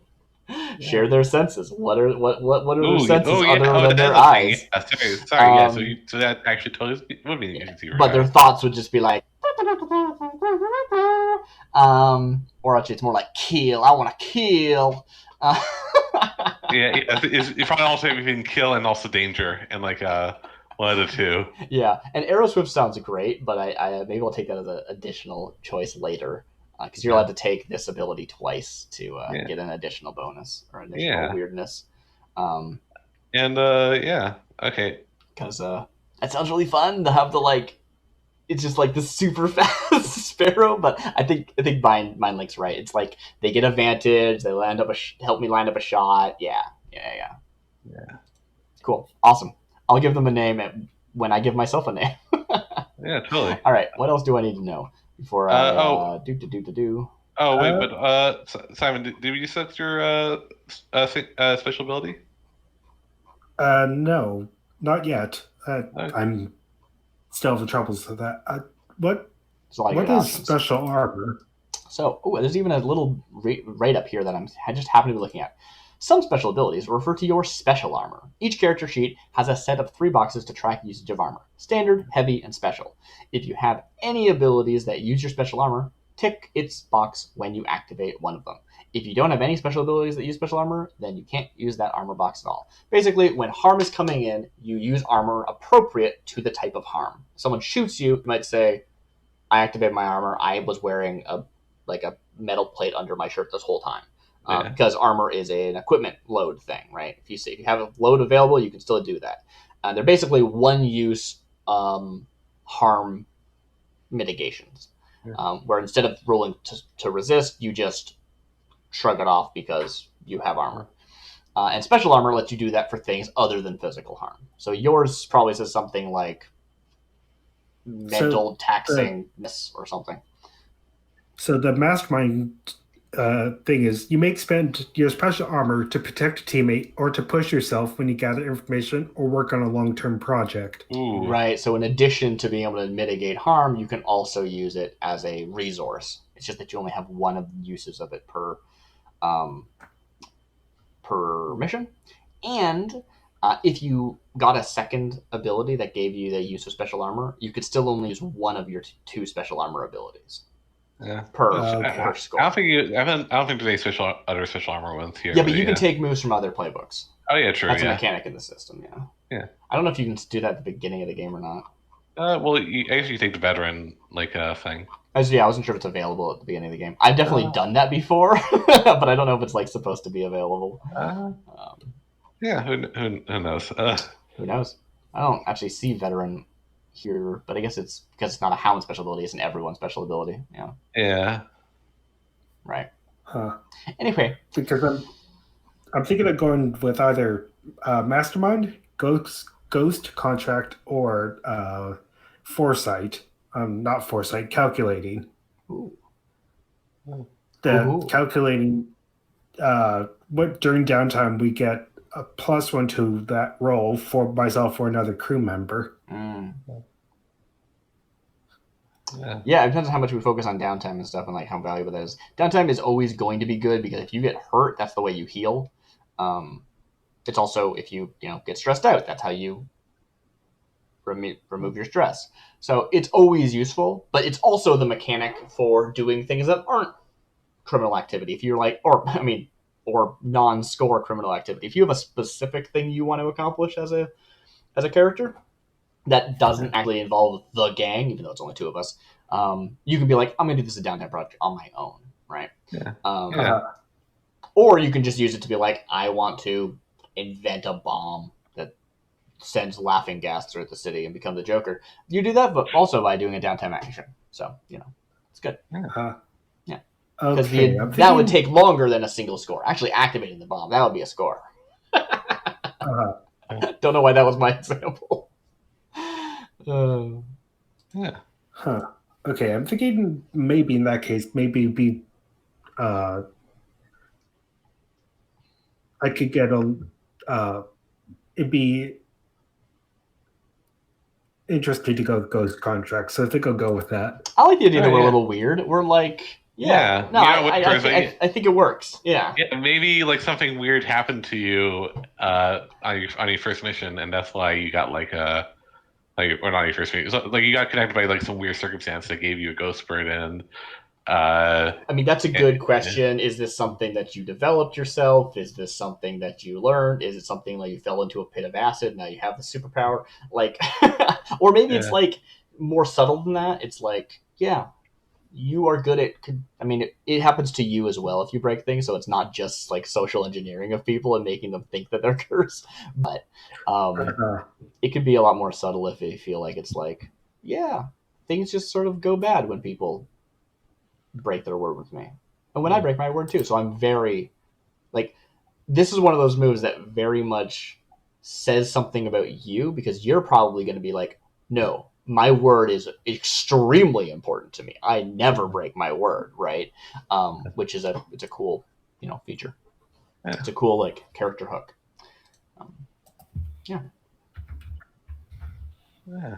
So I'm thinking. Okay, I'm just looking for the I feel like it'd be the kind of thing where it could be tied into being Scoflin. It's described as this rugged land of cold mountains and rough tundra, and I feel like that does provide the opportunity because it's outside of that lightning barrier where there could be some sort of narrative flexibility. Because it could be the kind of thing it could be like a spirit interaction of when I was a kid or something like that. Totally, yeah. Yeah, maybe on the boat over, I would say and it might be a thing where when you tell people about it, they'll be like, that's just superstition, but also they kind of believe it. Yeah. It's like, wait, that felt weird. Mm-hmm. Yeah, that tickle down your spine. Yeah. All right. Cool. I'm super into it. Yeah, let's do it. Let's be weird. Let's find out what our crew is at the end. It may or may not change. I think it still could be smugglers. 100%. Smuggling, arcane stuff is totally. That's illegal. When I remember when my brother was running the game, he would always say, like, you know what? Most things aren't illegal here, right? It's a lot of things are just like, yeah, like if your stuff is probably just unlicensed, it's still legal somewhere. That stuff is like pretty, yeah. Again, probably is legal somewhere. It's a you don't have that license, certainly. That's a spirit warden thing, right? And even then, probably people don't get their hands on it. People will be very upset with you if you start doing that. Oh yeah. Hey, Whisper's got to get their hookup somewhere, right? Yeah. But we still might be something else. We might end up just assassinating people. Like, who knows? Yeah, totally. All right, cool. What is next? I think we're happy with that. Choose one close friend or one and one rival. Each playbook has a list of NPCs. Okay. Yeah. This is a really cool stuff. I love these. Okay, so as a hound, I have deadly friends. I know Steiner, an assassin, Celine. Or you don't necessarily know. So yeah, just to explain, you don't know like all of these people yet, but you're gonna pick one which you are friends with, and you click the up arrow for that, and you're gonna have one which you're rivals with, but you're gonna click the down arrow for that.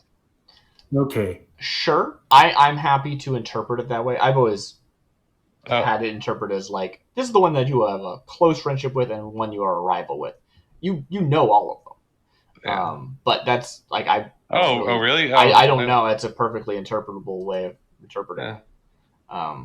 Oh no, yeah. Actually, yeah. I'll say like the first sentence. Each playbook has a list of NPCs that your character knows. I would say you know all these. Yeah. Choose one who is close, which is either a good friend, a lover, or a family relation, etc. And then choose one that is a rival. So they're maybe they're a friend who's a rival, or maybe they're an enemy. Whatever you want. All right, so Steiner, an assassin, Selena, a sentinel, Melvir, a physiker, Velaris, a spy, Casta, a bounty hunter. I don't know if all of these have actual things they are. Like assassin and spy and bounty hunter are pretty clear, unless bounty hunter is like that. That could be a different. There are different things that a bounty hunter could be. But a physiker, I know, is like a doctor kind of thing. They're a physician, effectively. But I'm not entirely sure what a sentinel might be. I feel like that is either open to interpretation or says it somewhere. One of those two. Also, I don't know what happens if I click this button, so it's a little drop down. Okay, it lets me put notes. That's nice. Okay, I like that. Nice. So I'm not sure what a sentinel does, but I think I want them to be my friend. They sound pretty cool. And just because I have... there's two... Actually, there's a lot of these that feel fun for a rival. An assassin is not someone you want to have as an enemy. They might try to kill you. A bounty hunter is not someone that you want to have as an enemy. They might want to kill you. And a physiker is someone that you might not want to have as an enemy. They might let you die. So I don't know who to choose. I want all of those things. A spy, who cares? You can know my dirty secrets. I'm an open book. But I was like, I'm totally going to take the assassin. And I went, well, what about a bounty hunter, though? That's like basically the same thing. Yeah. Well, assassin wants to kill you. Bounty hunter just wants to take you in. So it depends on how angry you've made people. Yeah. I think I'm more likely to know a bounty hunter than to know an assassin. Yeah. And as such, I think I'm going to take the assassin as a rival. Or as an enemy rival. Yeah, I can imagine like I don't know, like the folks said like didn't want you to form a union. Might also want you dead for trying to start. Or it could be anything. Yeah.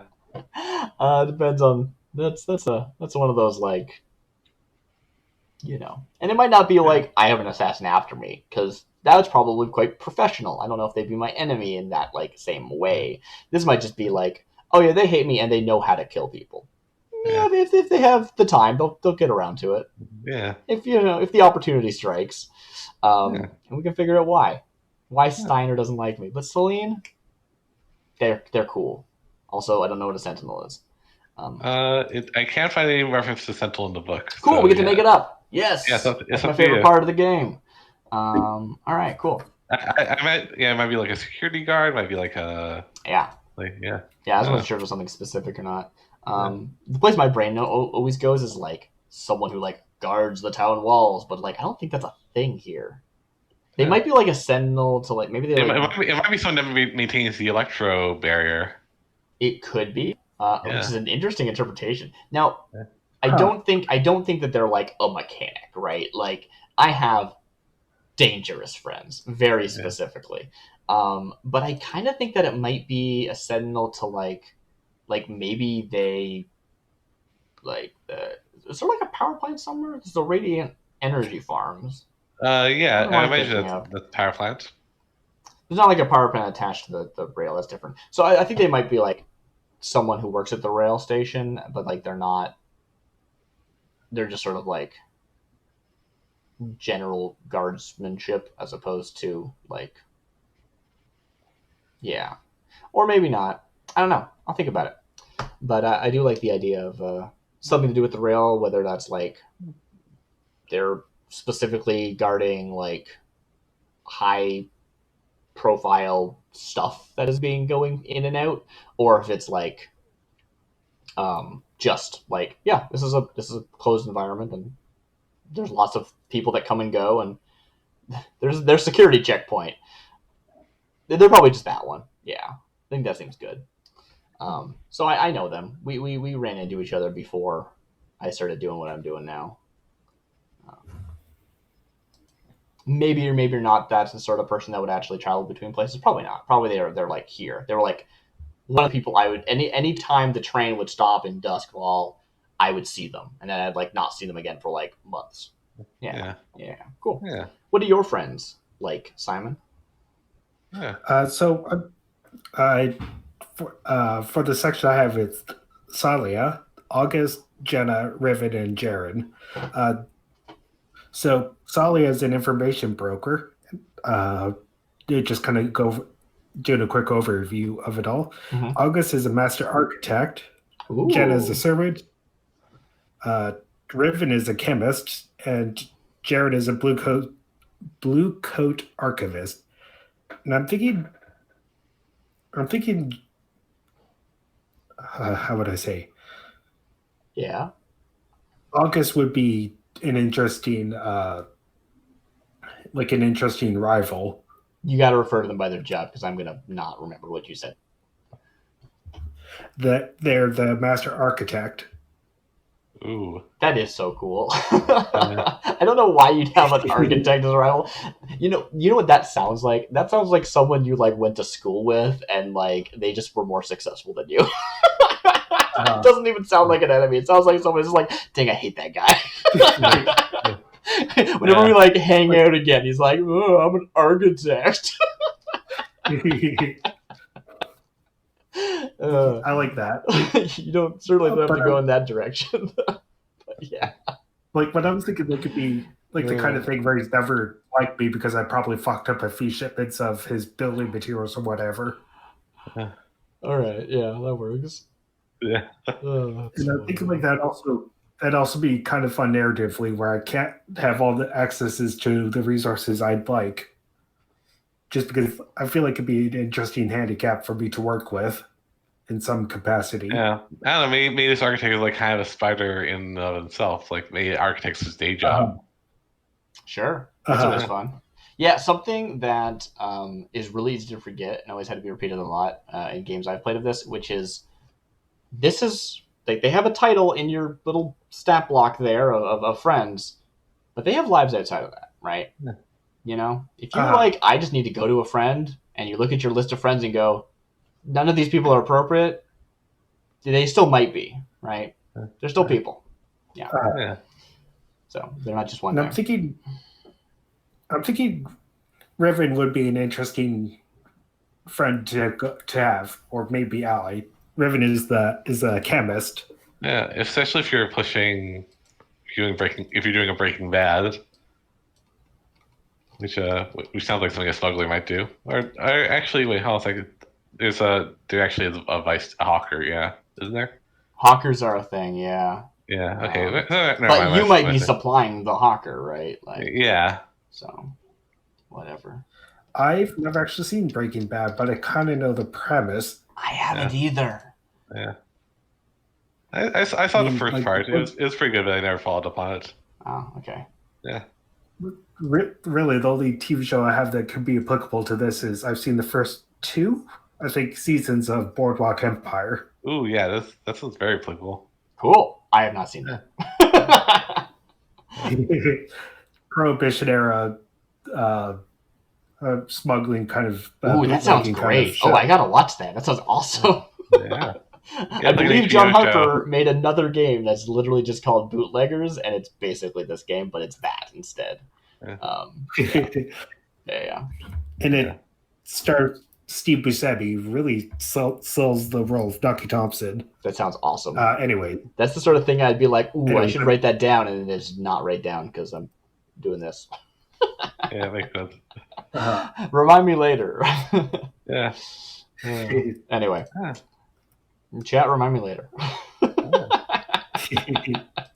All right. Anyway, cool. Did you have a friend in there or just an enemy? I'm thinking Riven, the chemist. Sounds like a good friend to have. Yeah. Yeah. Right. Oh, and I'm definitely gonna go like lovers with my friend because like, why the heck not? Yeah, totally. Well, who's your friend again? Celine or Selena. I don't know how you pronounce that. Yeah, totally. In the other game I'm playing right now, there's someone who introduced themselves as "I'm Selene," like felony, and I was like, "Oh, okay." I would not have pronounced it that way, but sure. I actually really like that pronunciation. Selene, yeah, it's really good.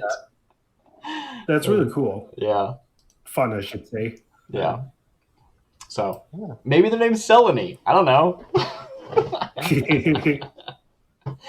But yeah, there's some lady that we'd like knock boots when I was in town when I was still riding the rails. Yeah. Ooh, nice. Yeah. So I don't want. And we're still like close. There's it's not like a character. I pissed her off or anything. Yeah.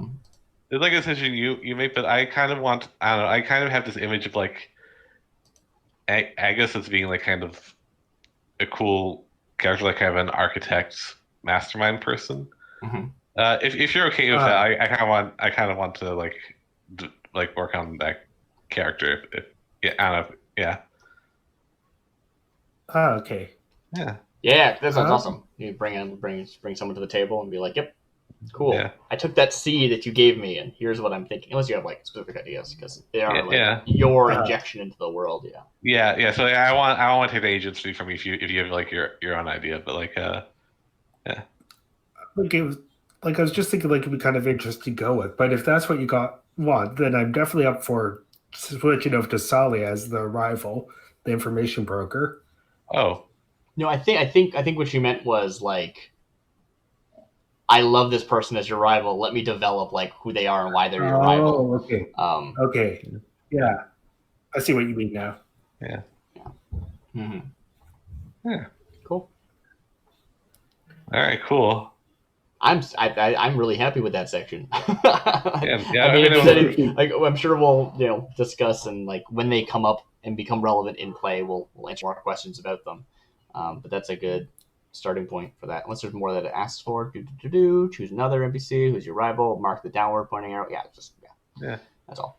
So now it gets to the vice. Vices. Choose your vice. Every scoundrel is in thrall to some vice or another, which they indulge to deal with stress. Choose a vice, describe it. Details, name, location of your vice purveyor in the city. We just make that up? Or is that like just make that up. Like like the Spogs dice game. Describe it on the line above with the specific details and the name and location of the vice purveyor. Yeah. Cool. So it's the thing like they don't just want you to choose like faith, they want you to choose like a religion or something like that. Yeah. For example, I might choose gambling and then write Spogs Dice Game, which is in Crowsfoot, right? There's all these good regions in the world that we can look at, or in the city. Yeah. I love this map. It's so good. Yeah. All right, so tell them a couple likely details for your vice. Okay. There's more information on page 299 regarding the actual purveyors, but I think we could also make stuff up because it's a whole city, so that's cool. Yeah. Okay, so faith, you're dedicated to an unseen power, forgotten god, ancestor, etc., which can, I guess, be not great, but it does help you relieve stress. Gambling, you crave games of chance, betting on sporting events, etc. Luxury, expensive or ostentatious displays of opulence, which I always thought was an interesting one because, like, you don't spend money to relieve your stress. You sort of assume you break even. But I've definitely seen people take luxury and be like, I just have an amazing coat now. Look at my amazing coat. It has no mechanical benefit. And I'm like, yeah, okay, I buy that. It didn't cost you money because money is more of a game mechanic than it is anything else. But then other people are like, I went shopping and then had to like return it all. Like that's also luxury, right? Like I don't know. It's weird. Or renovation plus it, and like now you're in debt. Yeah. Obligation, you're devoted to a family, a cause, an organization, a charity, etc. Pleasure, gratification from lovers, food, drink, drugs, art, theater, etc. So sometimes that bleeds into like luxury if you're like, I'm going to the theater all the time. Stupor, you seek oblivion in the abuse of drugs, drinking to excess, getting beaten to a pulp in the fighting pits, etc. So that was always really interesting to me because like you could take like, oh yeah, my vice is drugs, but it's not stupor, it's like something else. It's like luxury. You're getting these like high end drugs or something, right? Or so what's the point of it? And weird, you experiment with strange essences, consort with rogue spirits, observe bizarre rituals or taboos, etc. You just like to mess around, find out what happens. See what it's like. So I don't know yet. I'm still not really sure how they're gonna shake out. But would you say? I guess it depends on the nature of your relationship, but like that could be like your very good friend might be also your vice. Yeah, I think I don't want them to be both. Like, it gets weird when it's like, this person's my friend, but also my purveyor. It's like, nah, that's a new person. Let's make a new person to be your purveyor. Oh, yeah, fair enough, But, I mean, it still could be. Like, why is it that when I, like, presumably, if I was on the rails and going from town to town, and every time, like, every city I had a different, like, partner in, yeah, maybe it's lovers, right? Like maybe that's the thing. Like I don't know. I didn't live here and I had a partner. Like, yeah, maybe. That's certainly possible. But it also could be like maybe I'm still have like this obligation to trying to get this union to happen, even though I don't work for them anymore, and like I'm trying to push it still. That might be interesting. Yeah. You still have like friends you don't want to abandon. Totally. I still believe in that cause, maybe.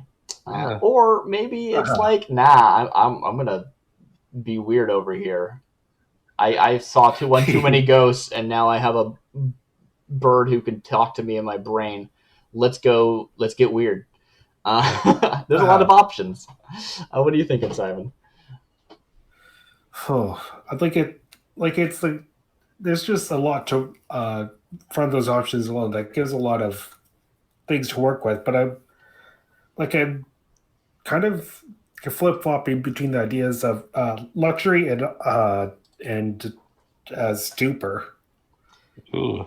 Yeah. I mean, those are good. Like, I remember, I'm going to tell a lot of stories about the last time I played this, but this wasn't even a game that I played. This was the GM of those games, my brother, was telling me about a game that he played in, where he was like, the first character he was making going, you know what? I initially didn't want to have like drugs as a vice because that's so cliche, but it's cliche for a reason, right?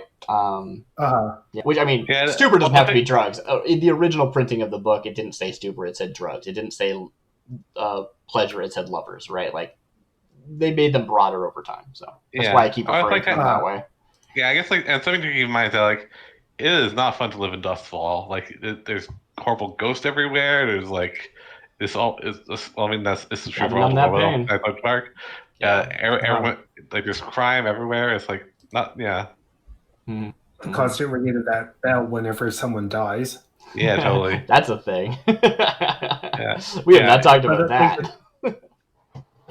But I'm thinking like luxury would be interesting because You The want kind of something lifestyle better that I can't, than being a docker. the kind of lifestyle I can't attain right now, and so it's an obsession for me to Yeah. kind of make power my way to looking luxurious. Yeah, Yeah. I've definitely seen that interpreted as like, why did I go to crime? Because I want to not be just this flavor. I want to make something more. This is the way I'm going to do it. I want to be rich one day. But until I can be rich, I'm going to indulge in every luxury I can whenever possible, even if just for a moment, right? Yeah. I can't afford to actually eat this every day, but I can do it once and pretend that I can. Yeah. And it's like I like this like like I can see like this Doc worker that has like gold rings and it's like it's just like very ostentatious displays of like I mean that's another interpretation, right? Like I was saying something more about like you have a gold ring and you buy it and then you like wear it for a week and then pawn it at the end of the week.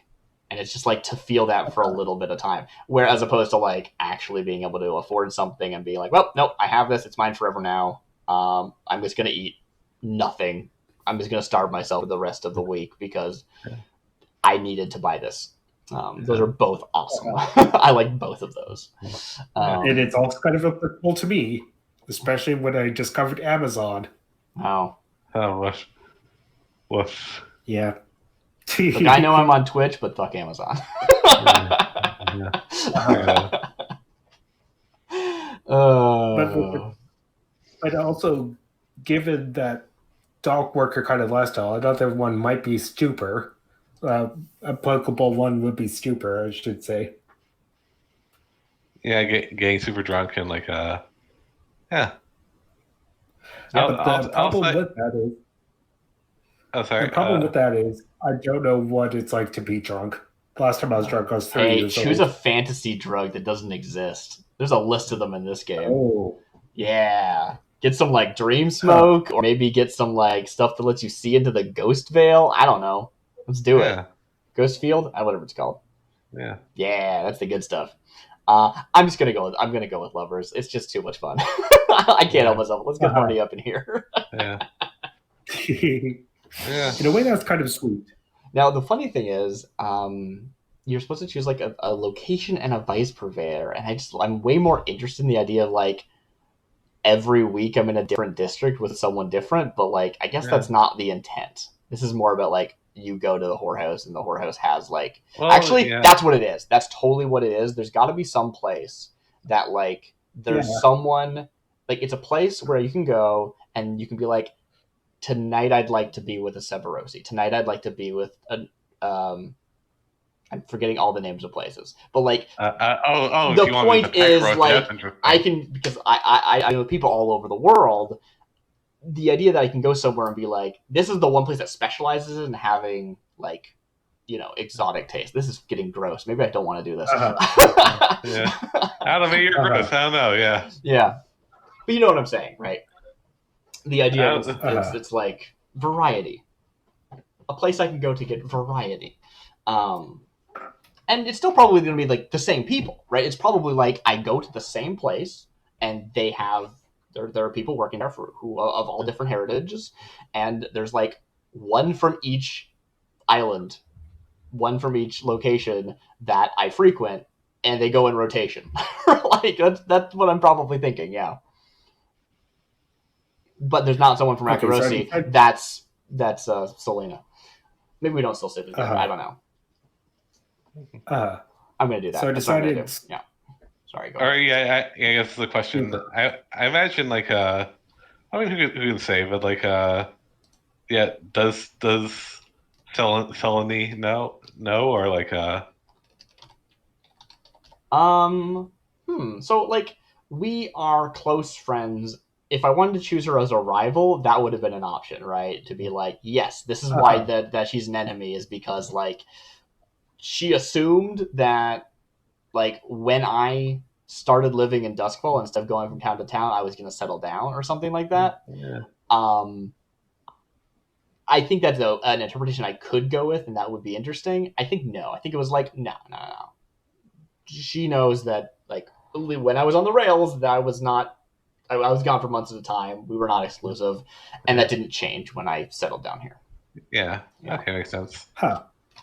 That sounds like fun. Yeah. Yeah. So pleasure, and that would be lovers, and I need to.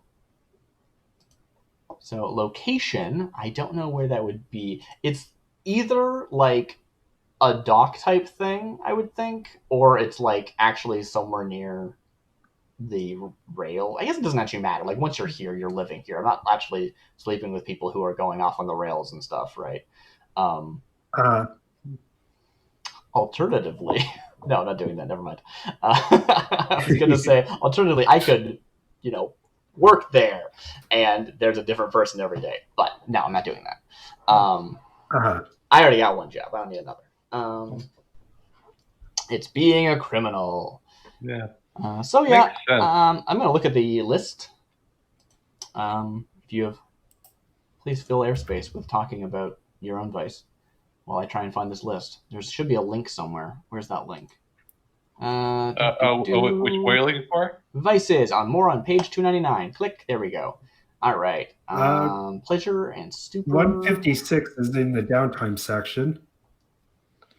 Oh, that's just like explaining the mechanics of how vices work, I think. Yeah, I'm looking at the Doskvol Vice Purveyors. It's so weird how half of the time it says Doskvol and sometimes the time it says Doskvol. I know it is Doskvol better because that's what it was in the playtest version, the early versions, but it's that sometimes they still use the term. So let's see. Singer, Bands of Bathhouse, Centurion Club, Smoke Shop, Fine Fabrics Tailoring, Golden Plum Restaurant, Spice Garden Theater. None of those seem right. And then Pleasure/Stupor is Leaky Bucket Tavern, Harping Monkey, Silver Stag Casino, Emperor's Cask, Powder Dealer, The Veil Social Club. I suppose it could be a thing where like you go to a certain bar and like yeah, it could be. Yeah. I like the idea that so there's the Red Lamp Brothel. I think I'm just gonna go with that one. I'm gonna go with like it's like an actual brothel. It's high class. It's like good. These are people who are. Well, what do I don't know. I don't know how they run their business, but I like to believe. I like to convince myself that they're taken care of well. They're not support sex workers. Do it. Anyway, what else is there? There's Smoke Shop, Silver Swan Pleasure Barge. That sounds fun. Or an alley. I like how there's how they how some of them intersect. Some of the vices intersect with each other in the list. Totally, it's awesome. Yeah. Great Stone Canal. Pleasure and stupor, luxury and pleasure. Yeah. So if the one I'm choosing is from Silk Shore, that is the entire opposite area of the map. Which, that's fine. Silk Shore, Silk Shore is also like a very ritzy area. Yeah, it's the place. Like I'm not there every day, right? It's like it's a trip to do it. It's an event. It's an outing. Yeah. I don't know how long it takes to get from one end of the city to the next, but I think that seems fine.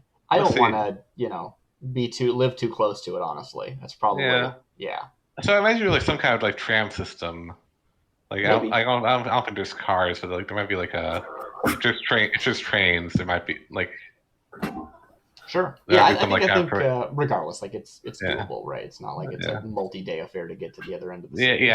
But I think that there's part of me that's just like, I only ever see these people at the brothel, right? Like it's the same as when I'm in town, I see them, and then I move on, and I'll see them again next time if they're, they'll still have me if they haven't settled down in that amount of just time. That's a thing, and that's their choice, and that's fine.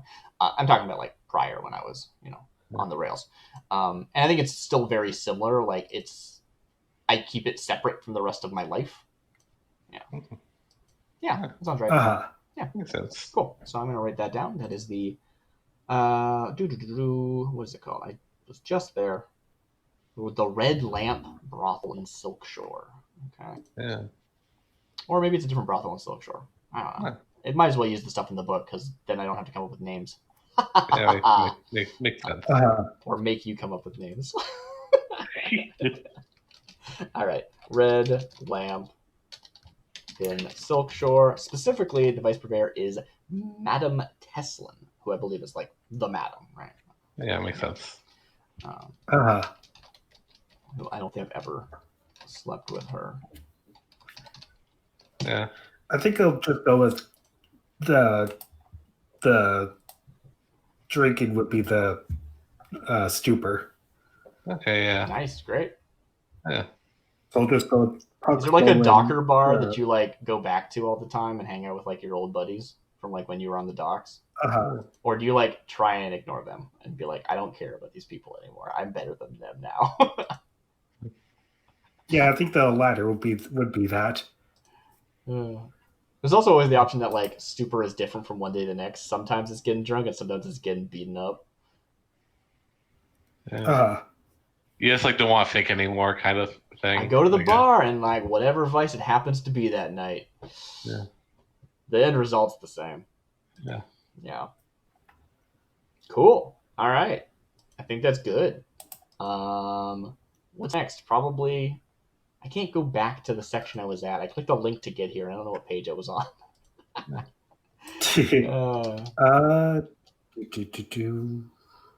right. It was early. It was like page 58 or something. Yeah, totally. I can. All right. I'm good. I got it. Okay. So, assign dot, special ability, choose a close friend, choose a vice, record your name, alias, and look. All right, time to do the thing that I've been putting off. Yeah, I'm curious what you look like. Yeah, right. Choose a name for your character. There's a sample list, or you can create your own. If your character uses an alias or a nickname, gotta use a nickname. Make note of it. Record a few evocative words that describe your character's look. Samples provided on the next page. Oh, yeah, so originally, I was thinking this portrait that I had, I've already made up. So I'm like, ooh, let's just reuse that. That sounds great. And I might do that. They're a lot more like finessey and like agile than I was expecting. And I still think there's still room for that. That's possible, right? I think did I take finesse? I don't remember. I think I did because finesse is mostly used for like driving boats and stuff or like riding horses. So that still works. Yeah. But I also when I picture a railjack, they're a lot more jacked. Which I think maybe they don't have to be, right? That's you don't have any like skirmish stuff. So like, yeah, right. I think so. I don't, and you don't have any like wreck. So I don't think you have to be necessarily jacked. I don't think I am. Yeah, I think that you could be like a ghost sniper kind of thing. Yeah, and I think the thing is you like wear like a suit when you go out there. Like you don't just go and sit on top of a rail. Yeah. With nothing. So you'd look at the silhouette of like a railjack and they all look kind of like they have the same like big bulky silhouette, but there's like my favorite BioShock game is BioShock 2, where they introduced the big sisters. Oh yeah. I'm picturing the big sister now. Yeah. That's Mm-hmm. I don't think I still have my old like railjack suit, right? Like that's not No, that was coming property. Yeah. But that's exactly what I'm picturing when it comes to that. Okay, yeah, I'm going to go with that. That sounds good. So what does it actually want me to do? Look, is there like a list of things like an apocalypse world, or I just make something? I believe there is. Yeah, there's like... Review your details. We'll skip that. Okay, names. I'm not going to read those all.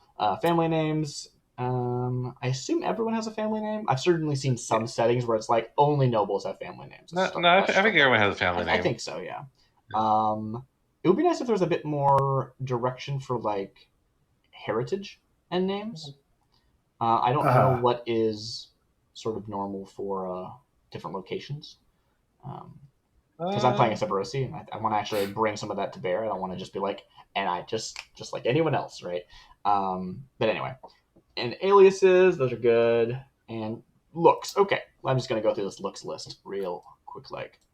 Yeah. Looks. First thing on the list is man, woman, ambiguous or concealed. I'm going to go with a woman. Yeah. It also could be the kind of thing where that list is the kind of name you adopt for yourself to kind of fit in better. Sure, yeah. I mean, there's also an alias, but I guess it could be the, like, now you live here, change your name thing. Yeah, or it's like, people... It happened a lot. Like people that live in China often like take like a Chinese name just like to because like I don't know and like the reverse is true here really cool. Totally, yeah. Yeah. Let's see. Athletic, bony, bright, delicate, fair. I'm not delicate, but I'm sort of languid. That's funny as a look descriptor. What's languid mean? I'm actually not sure about It's that like word. super relaxed. At least that's the way I think of it. I could be wrong. Yeah. It's like absolute. It's not absolute chill. It's more like slovenly, I think. Like. Yeah. Okay, I can see that. Yeah. It's like somewhere between those two. I could be wrong.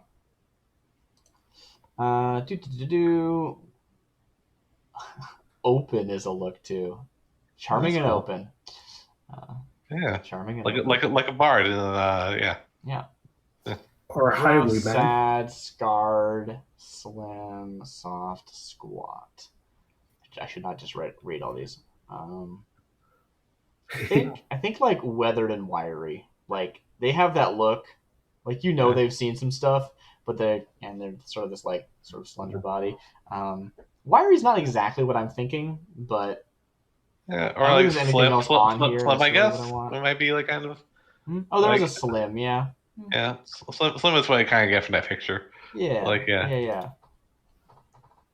All right, cool. Yeah, I'm gonna do that. So woman, I'm gonna take slim, and I'm also gonna take weathered. Yeah. Maybe it's worn. I don't know which is better. I think you're getting an image though. And that's another thing, right? Like I was sort of describing them like seeing all this stuff, and that one feels a lot more bright eyed. The image I'm thinking of, which I shoshould link to somehow. I keep talking about it. I'm sure it'll be on my Twitter eventually. It already is, but like it's part of a mix. That's not. Or probably your icon, like if you. I don't have it ready. I have to like crop it down and stuff. Oh no, I mean like down the line. Oh sure, yeah. Well, I might edit it actually, so if I want to like add some scars and stuff. Ooh, yeah, I like that. Yeah. Okay, yeah, and how? I'm just gonna keep adding descriptors. I'm gonna add handsome. I think they're like a handsome kind of woman, as opposed to like a beautiful kind of woman. Sort of a different edge to that. Yeah. Yeah. Okay. Cool. And there's also like a cool clothes thing, which is pretty cool. I love this eel skin bodysuit. I don't know what that is, but it sounds great. Oh, nice. You gotta have a hat. Tricorn hat, yeah. Ooh, I like tricorn hats. Huh. Yeah. These are also good. Masks and robes. But how about you, Simon? Do you have any like ideas for looks or? Yeah, don't let me talk over you. So I'm thinking to go with I decided to go with man and stout. I feel like that'd be quite applicable. Sounds good. That also got me thinking, like in terms of clothing, the only ones I picked out so far is just heavy jacket and work boots. Yeah. What is sorry, all these words I've heard a lot, but never really looked up. Sure. Stout is like like big guy. Yeah, like stocky. Yeah. I'm looking at aliases right now. I want something that feels very like, oh yeah, they used to be a real Jack. Maybe just Jack. Maybe just Jack? That's a cool name for a lady. Yeah. And we could always come up with something on our own. I mean, I did. Totally. It was Jack. Yeah.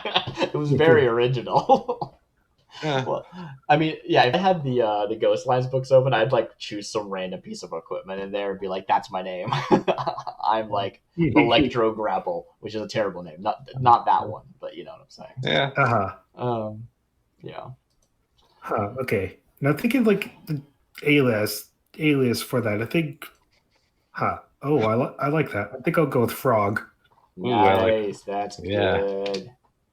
All right, I'm gonna go with Ramira as my first name because I just happened to see it and go, ooh. That's it. That's all it takes. Having a list of names is great. Yeah. This is gonna be your best friend playing this, like running the game. B. Yeah. Keep this page bookmarked. Yeah. Totally. Their name is Milo. Their name is Lamond. Yeah, I also got like a just in case I have like a name generator up, but yeah, this is like Nice. I think I'm gonna go but with yeah, Vale. I'm gonna go Vale as a last name. That seems suitably Severosi. yeah. Yeah. What I about think you? Iran sounds like Swarovski to me, but I know. Maybe. Yeah, I I have no don't idea. There's no indicators. know. Yeah, true. Yep.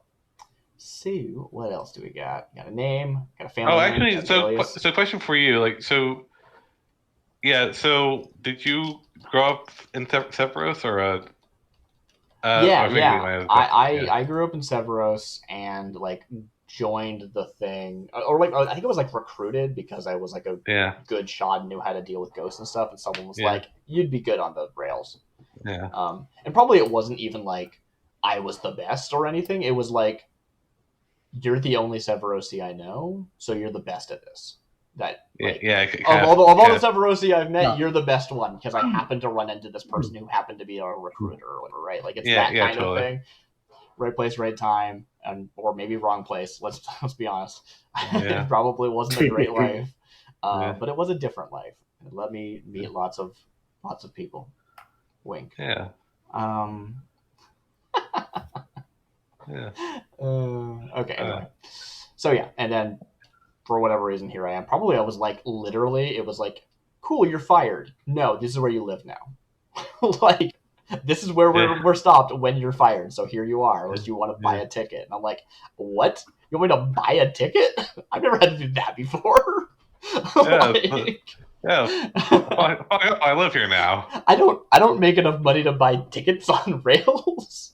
Although I would Yeah, like to figure out what my family situation is because I think it's really easy in role play games to be like, my family's dead. I never talked to them. Don't worry about it. But like, I think they exist. I think I still have yeah, family in Cerberus.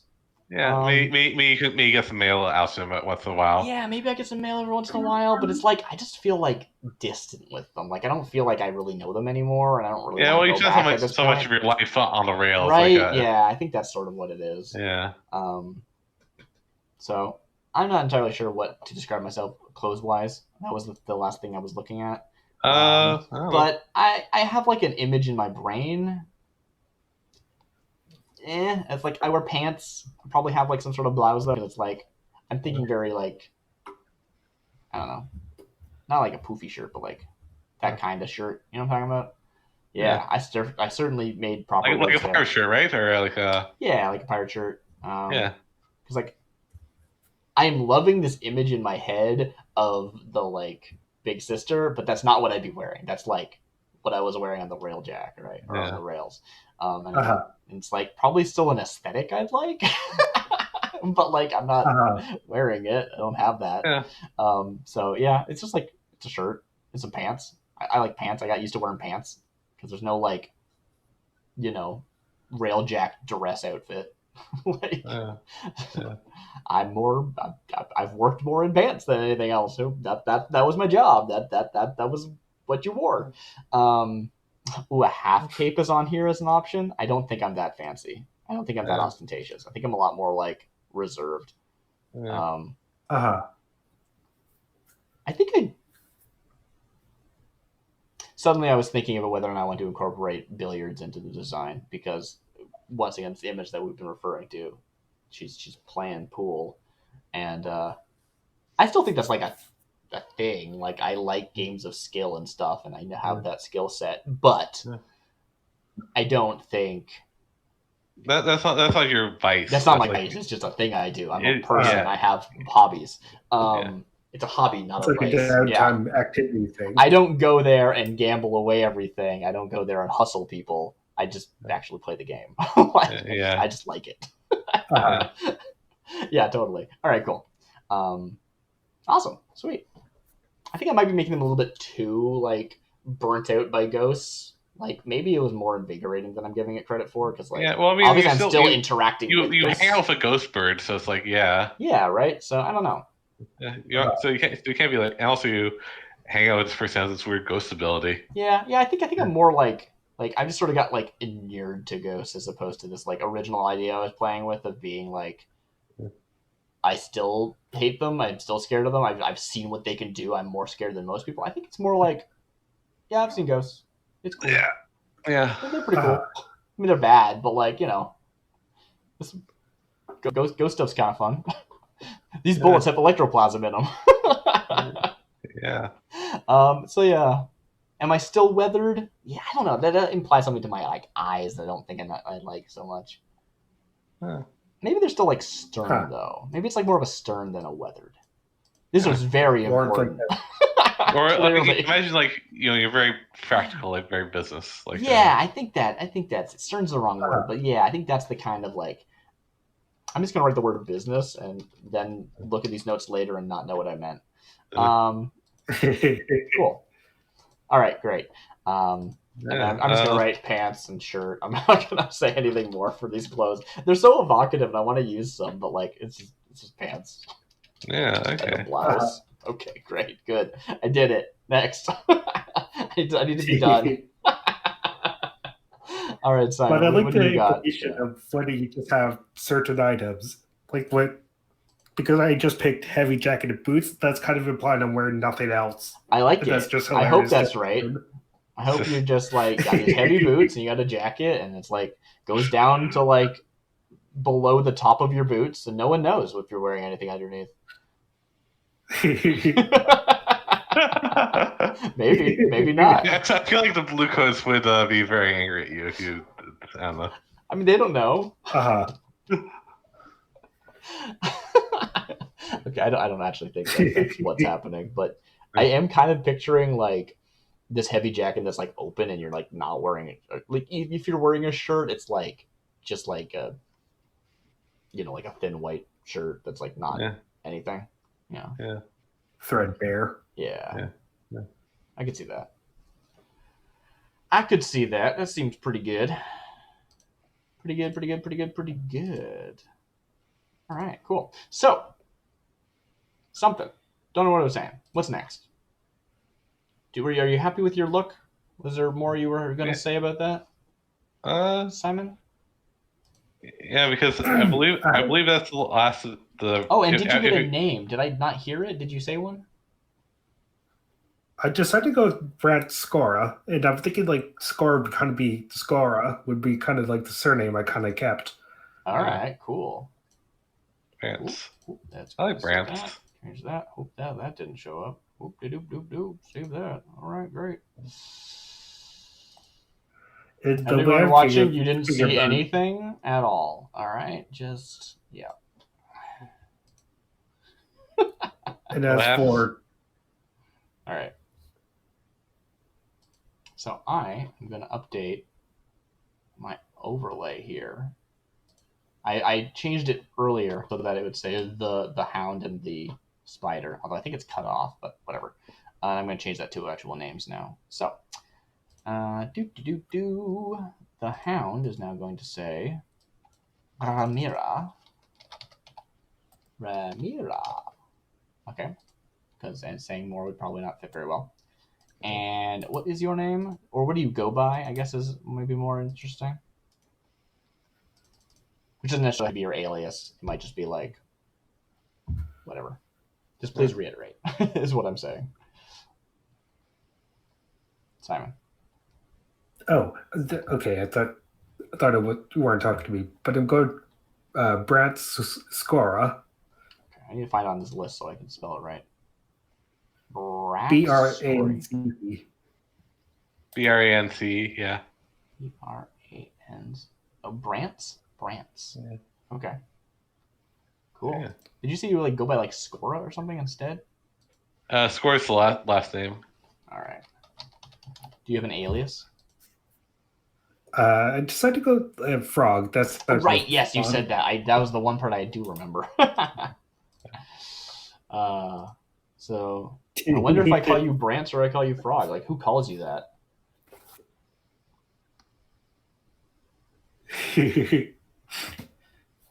That's what sounds like something I call myself that just intimidate people into that sticking or something. They call me the Frog. Do you know why? Let you think about that for a while. I make people croak. Yeah, and I think my alias is just like, oh yeah, that's just the Jack. Like, That's just what they refer to me. It's like when you play a role playing game and everyone's like, "I'm not going to learn your name. I'm going to call you the dwarf." Yeah, it's like that. It's just like that's just the Jack. Like I don't know. Like I don't remember what her name is. Yeah, so I'm going to say the Jack instead of Jack on my list here. Yeah. More like a title. Ramira the Jack. Yeah. All right, beautiful. Really? Love it. All right, cool. So, you said that's the end. Is it? Is it the end? Ooh, we still need to do a crew. Holy crap. Yeah, we got like a whole thing.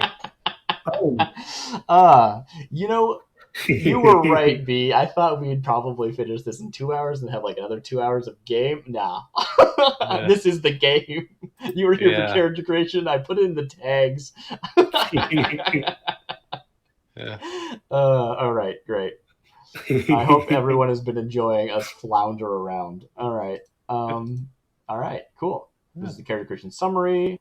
It also talks about loadout, which is not relevant right now, but it's kind of cool to look at, and I should make sure I've reviewed my stuff later.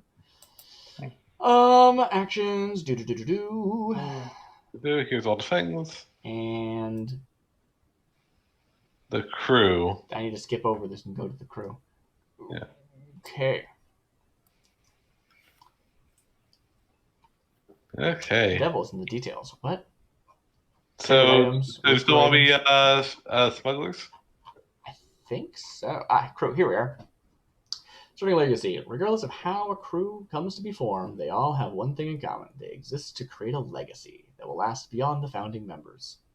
When you start a crew with your partners, you intend to build something that, hopefully, will live on past the scope of your own criminal careers. This is why we have a separate character sheet for the crew. Cool. I think there's also a line in here about, like, your crew didn't just spring up out of nowhere. You've probably been on a couple of jobs together already, or something like that. I don't know where that is, but I think it's in there somewhere.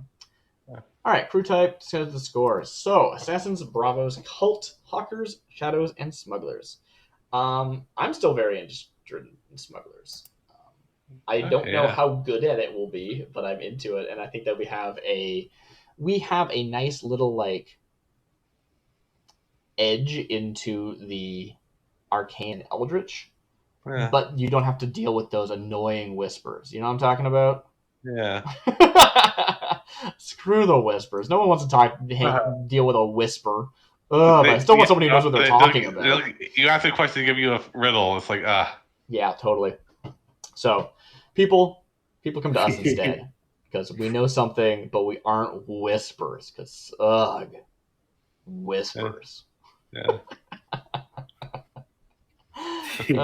Anyway, sound good to you? Kind of going off the. What do you say?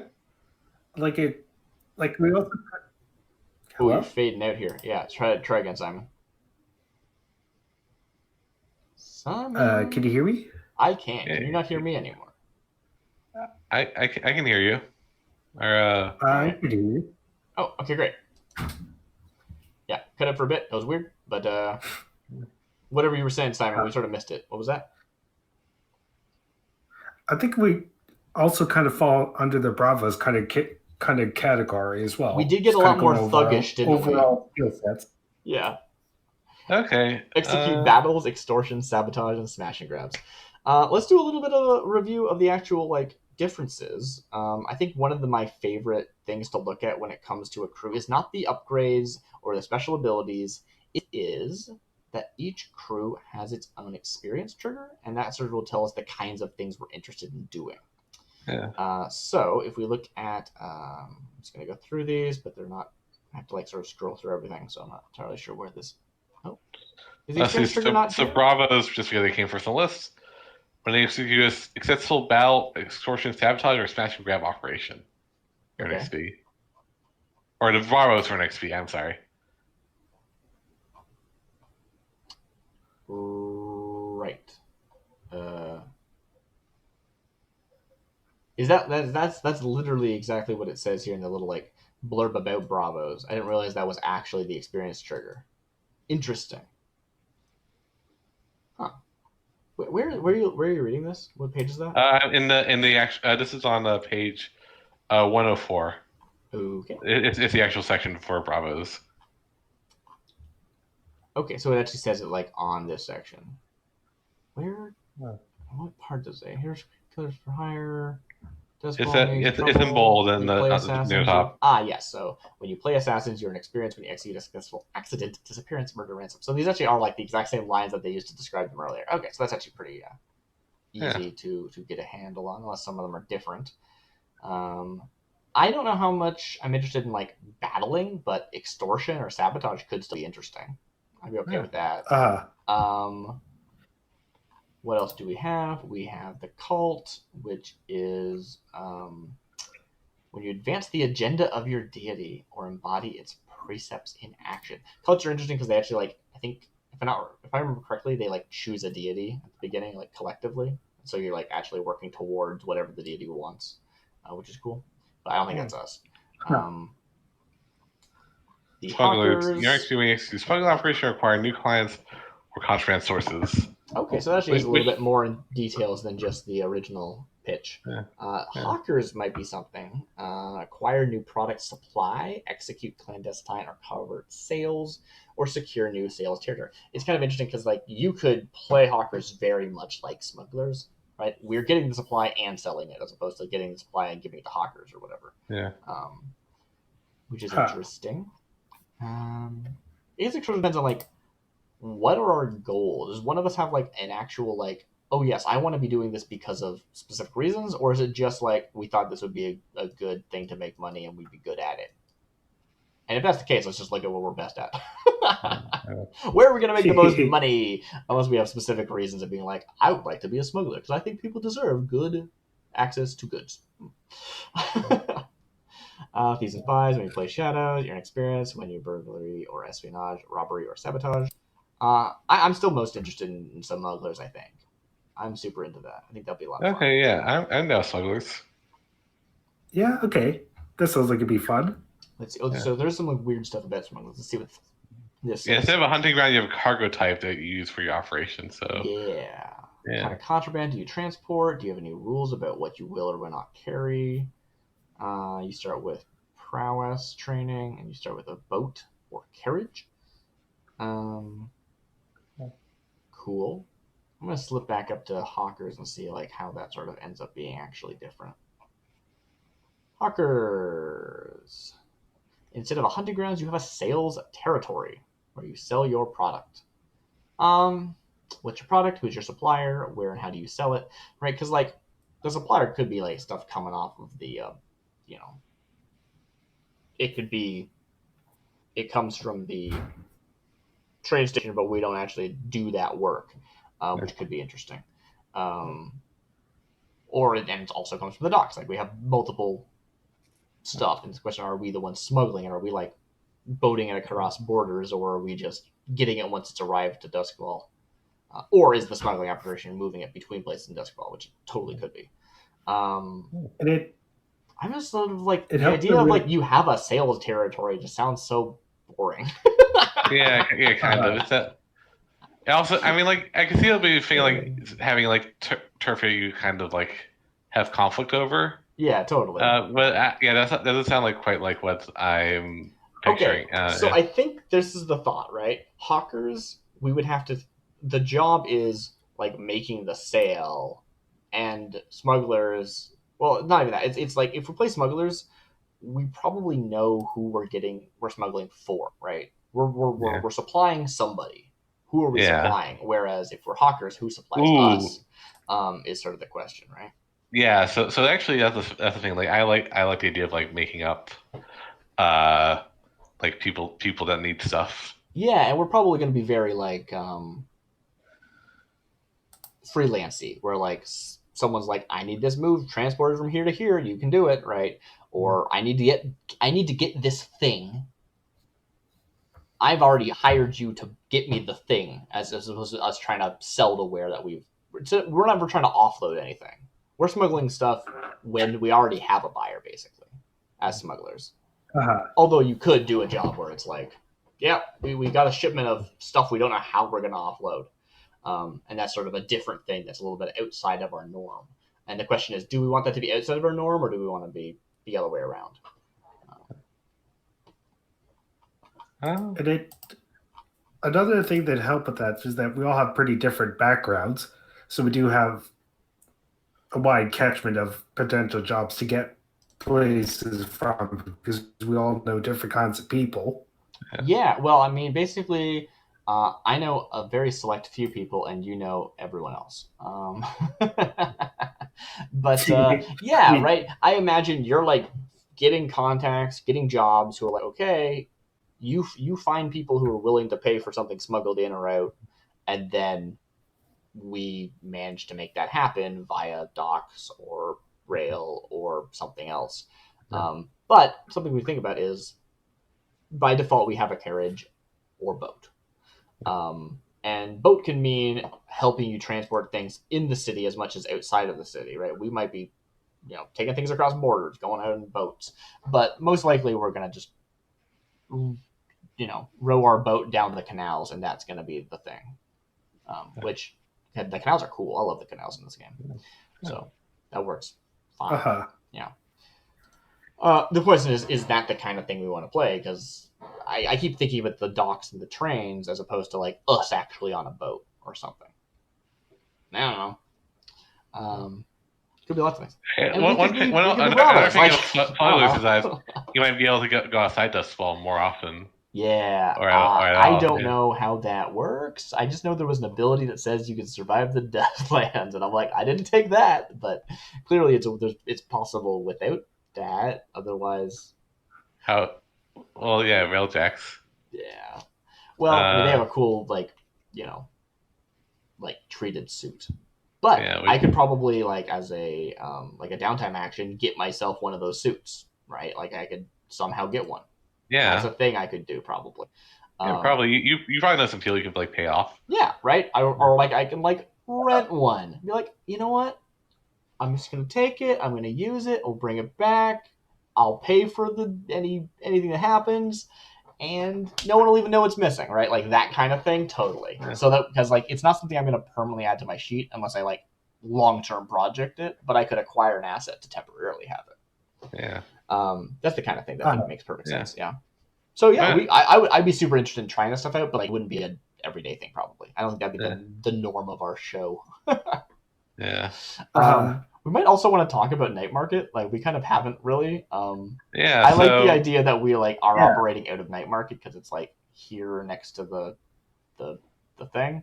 I think I'm pointing at stuff that's not actually showing up in the map. There it is. Yeah. Yeah. So let's zoom in a bit. But I could read the description of Nightmarket and oh sure. Yes, which is actually they have all place in Doskvol has a little blurb, cool. Which I'm just gonna get to. Sure. I mean, that probably won't affect the type of crew we are. It's just sort of how does that fit into our characters and stuff? Because I think I'm very attached to the rail, and it's just sort of well, I live here now. Yeah. I guess I live there now. It's right there. That's where I live. Right. But it also might be that we operate out of it. We might live there. We might operate out of there. We might live somewhere else. There's lots of different options there. And that kind of stuff. I don't even know if you get a hideout as a. I believe you do. Or I think you always have to have a hideout. All right, cool. Yeah, but Nightmarket is a district dominated by commerce. Situated near the Gaddock rail station, Nightmarket receives the bulk of saleable goods from cargo trains that travel across the Imperium, bringing the exotic and rare to Doskvol. The citizens call Nightmarket home. Citizens that call Nightmarket home constitute a new class of elites, wealthy people who are not of noble descent, but nevertheless claim land status and power without titles. The district has been taken over by new construction, introducing lavish private townhouses, all the modern advances for the elites that can afford them. So I wouldn't say everyone here is rich, but it's pretty ritzy area, and So right. So is it unlikely? Are there places to live in Nightmarket for low income, or is that just nah? We might because there's. It's entirely possible that what we actually are doing. The stall, you might have a thing where you might live above a thing, yeah. Live above the place you work, or you might be a thing of That sounds cool. I'm super into that, but I'm also interested in saying maybe this is just like, maybe this is our sales turf, right? Yeah. Like going back to hawkers. Uh-huh. That could be if there are people who are buying and selling. Yeah. That might make a total sense. Yeah. I don't know. I mean, I do see both docks and train stations, so it's definitely a travel hub in a way that others aren't as strong. Yeah. Yeah. I think regardless. So yeah, it sounds like if you have like a sales term, that sounds like you're more hawkers. Or Well, that's what I mean. I specifically use that term because of hawkers, right? Like that. Yeah. That makes sense. It's the kind of thing we could do. Yeah. Also, what is this move? I just happened to scroll by a hawker special abilities. Through Arcane Ritual or Hard-Won experience, you have discovered how to prepare your product for sale to ghosts and or demons. Ooh. They do not pay in coin. What do they pay with instead? That's a thing we could take if we played hawkers. Yeah. Yeah. You know what? Let's not do that. I mean, that sounds like a risky proposition. That sort of it also defeats the purpose of being like, let's be hawkers so we can sell stuff in Night Market. I think that like we operate out of Night Market because it is a good position for our smuggling operation, but we are not actually selling in that area necessarily. It depends on who the client is. Yeah. We already said the client. We probably also don't live there. We probably just operate out of Night Market. Yeah, I personally like to have you having a hideout that's like. So like Gak rail station is huge, yeah, and like I like to imagine that there's like a bunch of like abandoned rail cars there that like people can just like squat in, basically. Sure. Yeah, which is I don't know. That's not the Night Market. Yeah, fair. Yeah. But I think it makes sense as a place to be like, this is where we operate out of, as opposed to it being where we live. Because there's a whole thing about like, you don't live in your hideout unless you take the option where you can live in your hideout, right? Yeah. It's like where we meet up to talk about business and stuff, make plans. Yeah. And I think that's totally reasonable. As like that's the place that's like right next to where we're probably going to. Yeah, like, and also like as criminals, you probably don't want to know where each other lives, or right. you want more like you don't want your compatriots to know where you live in case. Yeah. Yeah, and that's what I was thinking. Like, it's called a hideout, but like, what if this is like actually more like an office, and it's where we like take clients? Ooh, yeah. In that case, like it might make sense for you to have like a storefront, right? It's a storefront. It's a front. Yeah, exactly. I mean, it's not a front where we're fences and we're selling stuff, but it is like we're doing business. Yeah, you could be like so it's courier service. Yeah. Or like completely legitimate things. Oh yes, legitimate courier service. That's exactly what it is. Yeah. Or import export. Yeah, totally. I mean, that would be more like warehouse district than Night Market, but yeah, whatever. Yeah. I'm into it. The point being, it's a travel hub, and it looks like it's how would you say? Like it's a good. It's got a good appearance. I'm trying to look legitimate. High demand. Yeah. There we go. Yeah. I'd also like to read the just like with most of the playbooks for your characters, how they all have like a little arcane option or ghost option. That's also true for crews. The smuggler's ghost option is called Ghost Passage. From harsh experience or occult ritual, all crew members are immune to possession by spirits, but may choose to carry a ghost as a passenger within their body. Ooh. Huh. What do you do to carry a spirit? Must the spirit consent, or can you use this ability to trap an unwilling spirit within? I love how the game just like asks you a question. It's like, nah, I'm not going to tell you. You answer that question. I love it. Yeah. So good. But I don't think we need to like have that now, but it's something like, if you want that, that's something that maybe we should think about. Yeah. I could very much see that as being a thing. Yep. And another, like one of the things down the road is that our layer could be a barge, so it has that mobile option. Oh yeah, that's cool. Yeah, because Night Market is like well, it's an island basically. Oh, I mean, so it's like everything, but yeah. Right. I mean, yeah. I mean, like at night, people just kind of come to us for jobs that they want us to do. I think we've decided on smugglers is the point, right? Like, yeah. Okay, yeah. I'm liking smuggling more and more. So yeah, personally. Yeah, I think so. I don't want to speak for Simon, but yep, thumbs up. Yeah, thumbs up. Nice. Okay. So what are the things we actually need to decide here? When you choose a crew, we should make a crew sheet. I'm gonna do that. Do you want me to just use the GM sheet? Yeah, sure. And yeah, I guess that's like anyone can edit it and like yeah. Yeah. All right. Cool. Yeah. So go to. Oh, I should do that actually. So edit. Great. One of your vehicles has a journals, cohort. All. Ooh. And this will be Sparrows of Nightmarket. That's the name of the sheet. Ooh. All right, third sheet, and I think I click crew mode. Oh, wait, did you already do that? Nice. Yeah, I did. All right, I'm going to type in smuggler. Nothing around with it. Smugglers, maybe? Yeah, smugglers, okay. yeah. I was like, do I type smuggler or smugglers? I wasn't sure. I think with an S, it populated, so must be. Yeah. Cool. So, name, Sparrows of Nightmarket. Yeah. Somebody read through all the decisions we need to make. Yeah. I went to Nightmarket page. I'll be right there. I mean, it does say reputation is the first blank here on the Roll20 sheet. Makes sense. Let's see. I am going to. So yeah. All right. Crew creation summary. Choose initial reputation and lair, which we kind of have to. Yeah. Have half done. Layer. Yeah. Layer. We haven't really talked about layer. How's that? Any decisions? Okay. So cruise forms. That's from. So you first you take an initial reputation. You have among the factions of the underworld. Okay. You can choose from a list, right, or create your own. Oh, do you want me to read the list? That's cool. I'm looking at it now. It's ambitious, brutal, daring, honorable, professional, savvy, subtle, or strange. There's a lot of ones that feel correct to me. There's a few, right? Like, I really enjoy this thuggish spider. But that doesn't necessarily read brutal necessarily. It just means thuggish.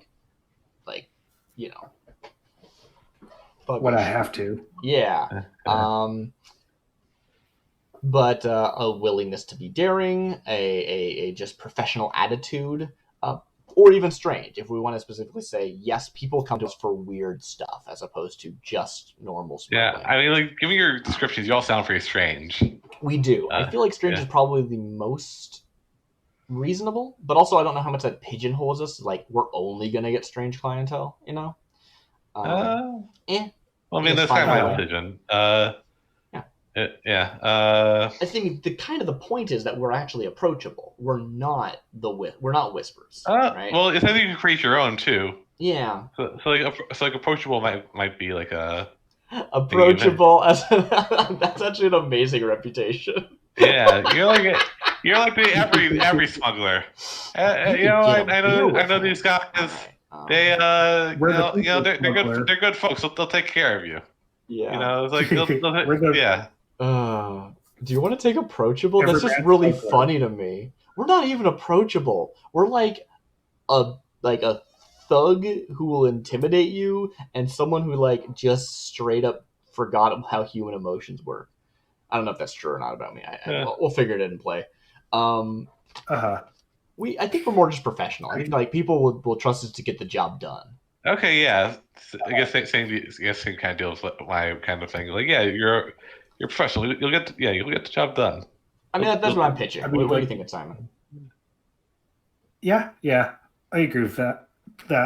We have weird qualities about us, but that's not define us. We both are bound by some sort of duty I could make that happen to us, but that's not everything about me. Yeah. I think professional feels good. Yeah. All right, cool. And then could be something else. It could be like, is it more important that we're willing to do things that are daring? I don't know. But I think professional. I think which I got to be honest. I've basically always taken professional when I've played this, just because it just feels so like I want this crew to be legit. I want people to like come to us and expect the job to actually get done. Which I mean, other ones could be like that, but I don't know. I like thinking of the crew professionally, but that's just me. Look at the map and pick a district in which you will place your lair. Describe the lair. So we know we're in Nightmarket. So is our lair? So actually, it is called a lair, not a hideout, which is like I think originally they were called hideouts, or like the Shadows is called a hideout or something. So that's why it's in my head. So we have like an office, I would think. Do we pay rent? It's like a tiny. How does that work? It's like a. So here's what I'm picturing. It's like go for it. You got in between store. You know how like sometimes in like a storefront there's like a door in like a place where like businesses there's like a door. And it's like I don't know where would that door even go. Like it's like there's like two big buildings on either side, and like that's kind of what I'm picturing, like a very small like door that leads up a staircase like where it's like your office. Oh yeah, and only people like bother going when they know about it. Yeah. Right? Like I've seen places like that. I'm like, is that a business? Is it open? Can I just go walk in? That feels wrong. Yeah.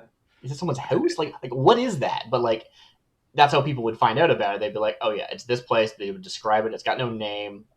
Well, I don't know. Like, does it, or is it like, is it a front? Is it like this is our office? This is So this might be kind of cheesy, but I kind of want you the idea of you having a Sparrow as like a logo.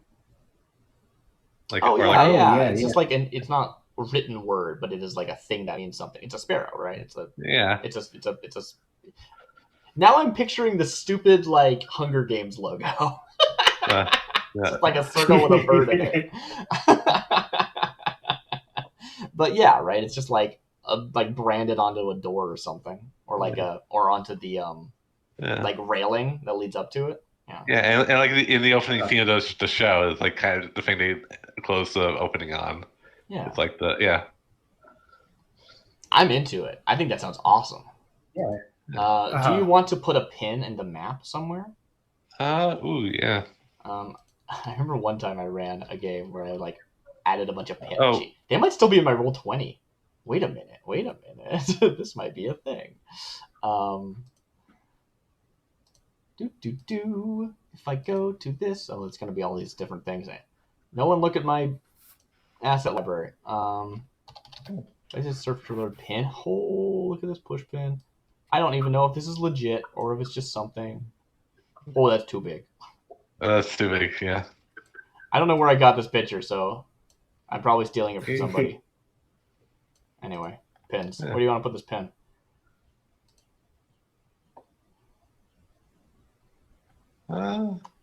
This is out of. I need to change this.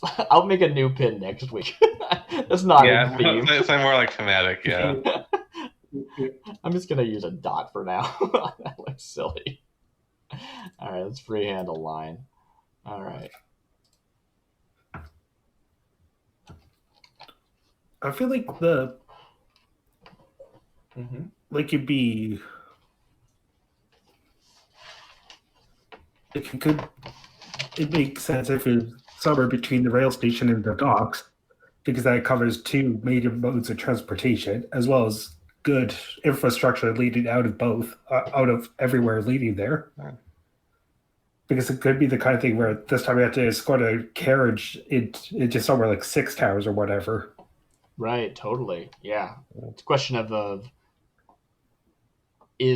the location more about the convenience of the job, or is it more about like meeting clients and stuff? This is not working. Okay. I mean, I'm good for either one of those just reasons. Right. But I was just thinking like from a narrative sense, that'd be an easy way of describing why I'd be there. Sure. Yeah. I mean, it could be anywhere. It could be like, this is the building we were able to get. Like how did we get this building? Do we pay rent? Like, I don't know. Well, actually, there's something that kind of goes into that. Sure. Yeah, please. Yeah. If you, it's basically, you guys, well, you're gonna start with one faction that's friendly with you and one faction that's unfriendly with you, and and it makes it Sure. and sorry, I'm actually looking. So okay, so when you actually, there's something different. Simon, when you talk about the docks, what docks are you talking about on here? Well, I haven't really looked into that, but I just see docks on the map. Okay, yeah, because I don't really North- north- see. There's some like I guess kind of docks, but they're not really like they're not like port docks like the other ones are. I guess so. We'd probably. I guess here's the question: are we more interested in being near the like internal canals that connect the different islands, or the like big major one that sort of is separating us from the Deathlands? Huh. I mean, huh. Like, I feel like the smaller internal ones would be a good place for us to start out. That was what I was thinking too. So something maybe like down like here-ish, like this weird building, this like weird rectangular one, or maybe this triangular one. I mean, Yeah. we wouldn't be the whole building. We're like in an office, but like what sort of Yeah. block we want to be attached to? Yeah. Yeah, that looks like a fun location. Yeah. Oop, it is to the big pulse. There we go. Something like that. Yeah, I like that. Sure. It's kind of homely. Yeah, I like it. Cool. Great. We're there. That place, which is like southwest in Nightmarket, the southwestern corner of Nightmarket. Yeah. And that's pretty close to the Vale, the Luxurious Social Club, which is south to it, that eastern bridge. Oh, cool. I wouldn't know that. I'm just looking at the PMAP. It is I clicked the Nightmarket page on 272. It is the Vale is pretty close to there. Oh, cool. So that sounds awesome. It seems like kind of thing where we could ship products to there. Yeah, or like just like meet clientele. Like you're like there just like as a person and you pick up a client. Schmoozing, do some schmoozing, just do some consorting and get us a client. Yeah. Meet people who are like just off the train and they end up like spending an evening in the social club. I don't know how the social club does. It's like I don't know. I just it's just like it's like a place you go like there's probably like serve food there. They have like yeah, I mean that's they have like you can go dance like it's like totally. Yeah. All right. Something like this. It's too far over. Something like this. Yeah. Something like that. Trying to center this thing. Okay. So we're in Nightmarket. We're in southwest corner. Small office space. Great. That works. Okay. What's the next thing we are going to choose? We are going to choose. Establish your hunting grounds. Which I guess we are kind of well, instead of hunting grounds, we have what do we have? We have a different actually. So what is that? Yeah. We have. Let me zoom in on this. Good. I think we have cargo types. Okay, so things that we specialize in, as opposed to places we specialize in selling them or whatever. Cargo types are arcane and weird. I think that we definitely did that, right? And do we choose a favored? Okay, we don't get multiple. Okay. So we are definitely talking about arcane and weird. I don't know if that's our like only thing though. It's weird. So obviously this doesn't have to be only. It's our like favored type because the normal hunting ground mechanic is like you get bonus. You get like a bonus. The way it used to be, at least. Correct me if I'm wrong. You get a bonus downtime action to prepare for a job if the job is involving your hunting ground. Yeah. And so if this job is involving our cargo type, presumably we would get an extra downtime for that. Yeah. So it's not going to always be that thing. Otherwise, you just literally always have an extra thing, which is not sort of the intent, right? If you compare this to, thieves who have a hunting ground, they're not always going to be robbing from the same people. Yeah. Actually, probably pretty rarely are they, just because that's the bread and butter stuff, as opposed to the stuff that's a real job that you actually play out. Yeah.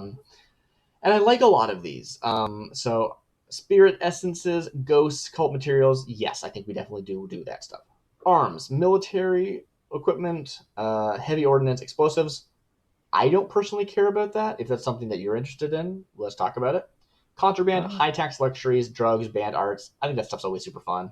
I'm super into doing contraband. And passengers, people or livestock traveling in secret. I love that's like my favorite one on the list. Like the idea of like someone who's like, I gotta out of this town, or like I need to get someone into this town, or I'm a ghost, get me out of this town, and we take the like ghost passage one and we take someone into our body. Like that stuff's I think super interesting.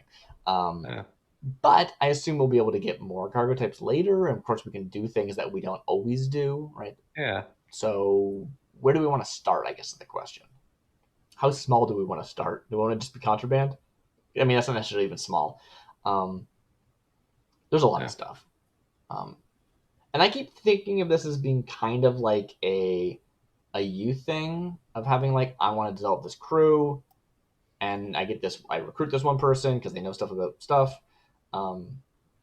So probably you had a bit of a goal, and I'm not using your name because I keep forgetting it, so I should actually be better about that. Brant, thank you. So Brant, I picture like he's the spider, right? He's the mastermind. I imagine that whatever you are most interested in doing as a cargo type, that's the thing we specialize in. Yeah.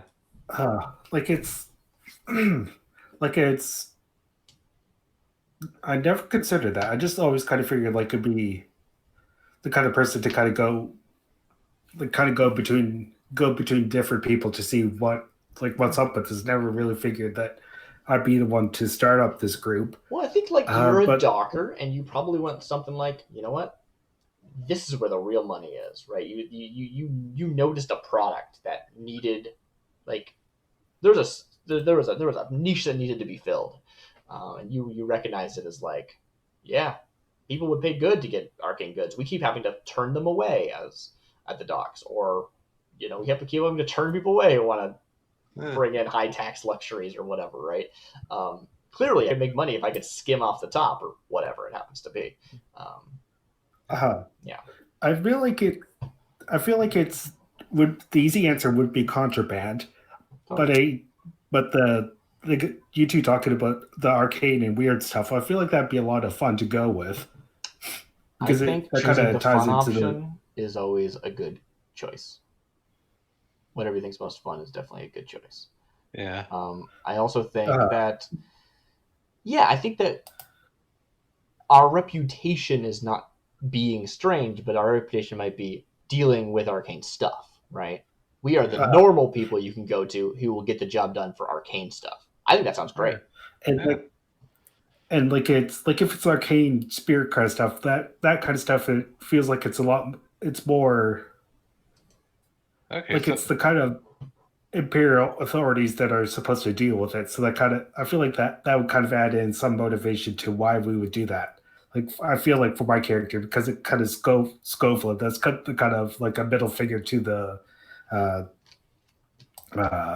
Akros Empire. Totally, yeah. You build all these barriers to keep ghosts out. Let's let them in. I don't know if that's what we're doing. Maybe it is. What do I know? But maybe you have some overarching goal to bring down the end of all Doskvol. I'm going to open that lightning barrier. I've definitely played that game before.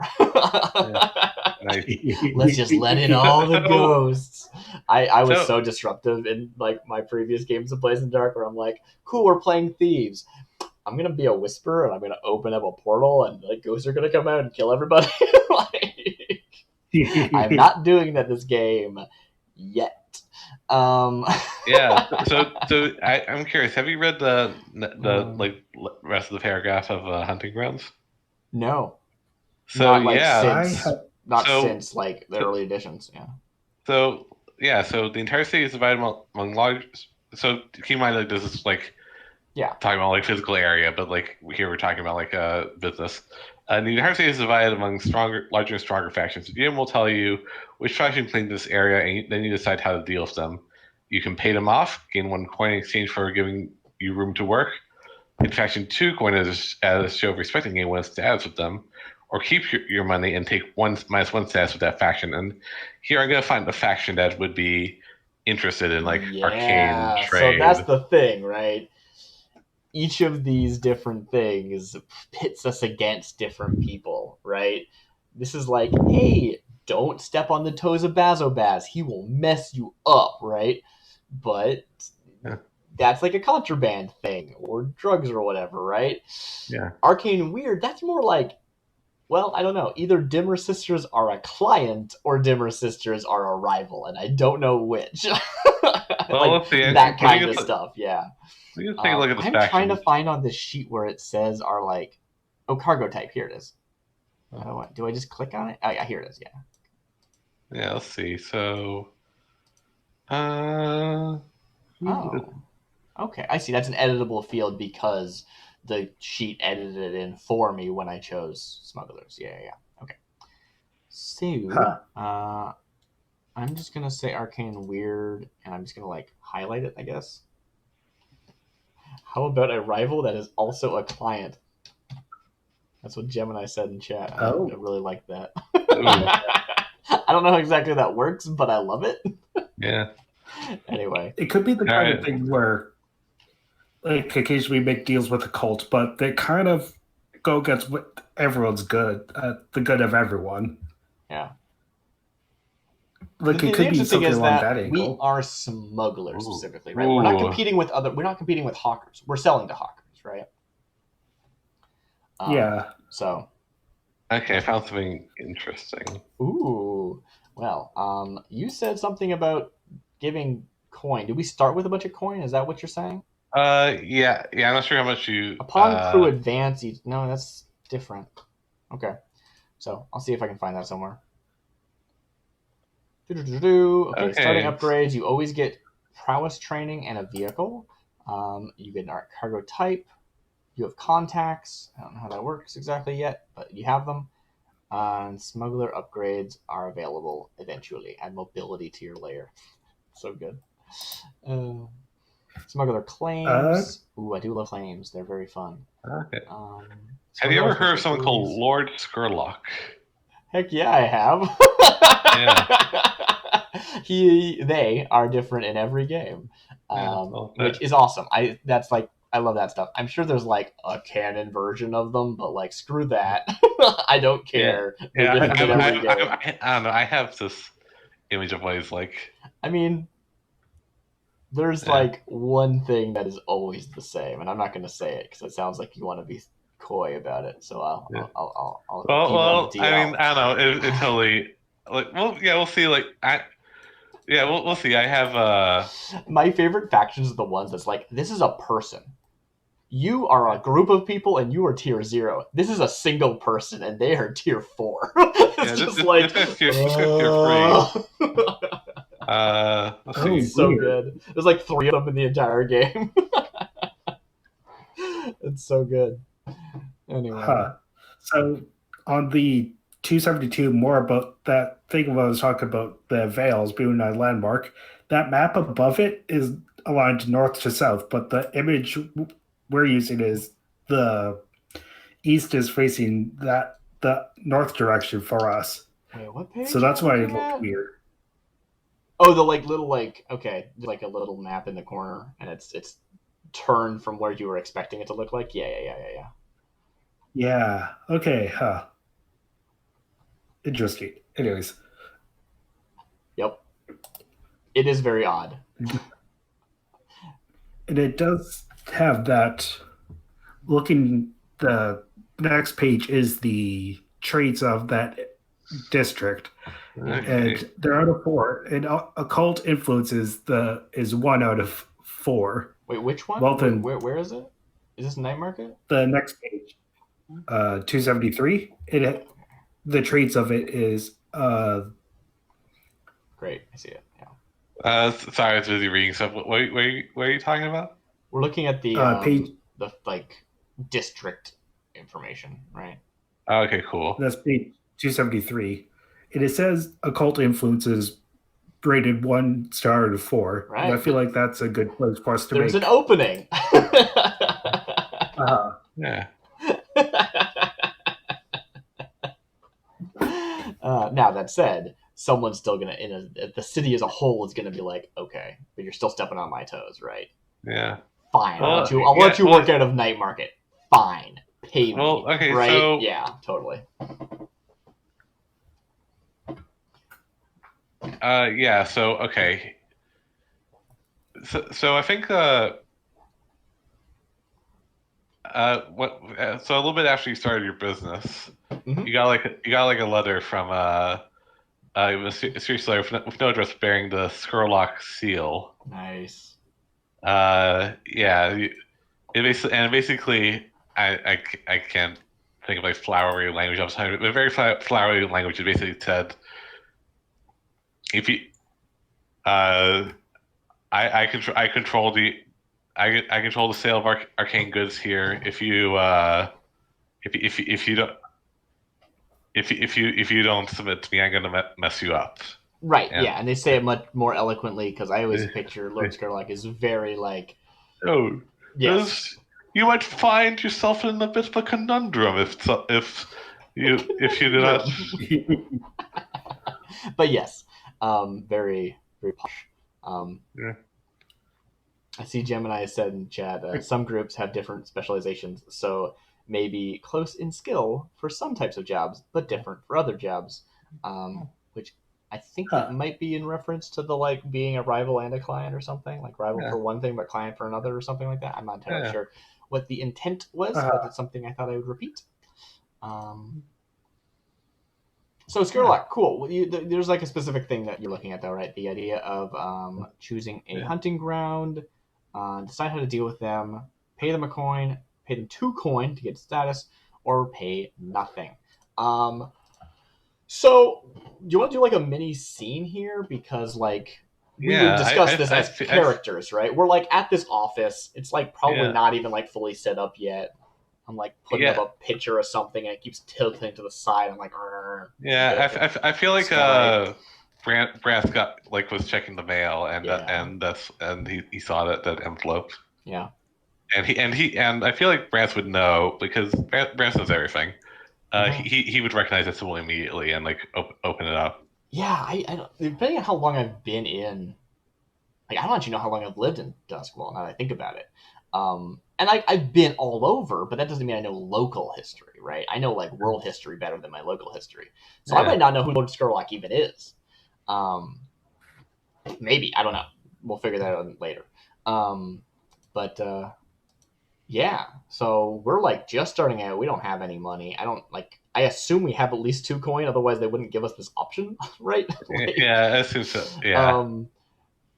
It could also be the kind of thing where I can make space for a time. Like one night it'd be at this part of the warehouse, or another night it's another part of the warehouse. But it's that same overall building. It might just be a different room or place in the same area. What are you talking about? Like where our lair is? Yeah. Oh, yeah. Could be. Like it could be that thing to kind of circumvent like that whole just starting out thing where we aren't established enough for a permanent place.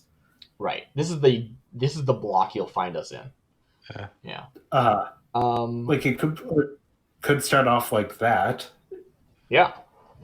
I'm happy with either. But we have this conversation, right? And I think I'm probably like deferring to your idea of this. Like, I don't know the books. That's your thing, right? Like, I don't know. Let me look at the stats in case I'm wrong about that. I think that's correct. My stats say that I am good at surveying and tinkering and finesse and prowl and attune. Now, none of those are really like book smarts except for maybe study. Do you have any study? Not you. One. Yeah, I thought Spider started with study. As my class thing. Yeah, so I think probably that is sort of like part of the relationship. Is like I assume you'll deal with bureaucracy and books and stuff. So it's like, I don't know who this is. Is this like a business expense we should be taking? Like, I sort of look to you for that. And as players, we can discuss what we want to do if you don't want to make that decision in character, right?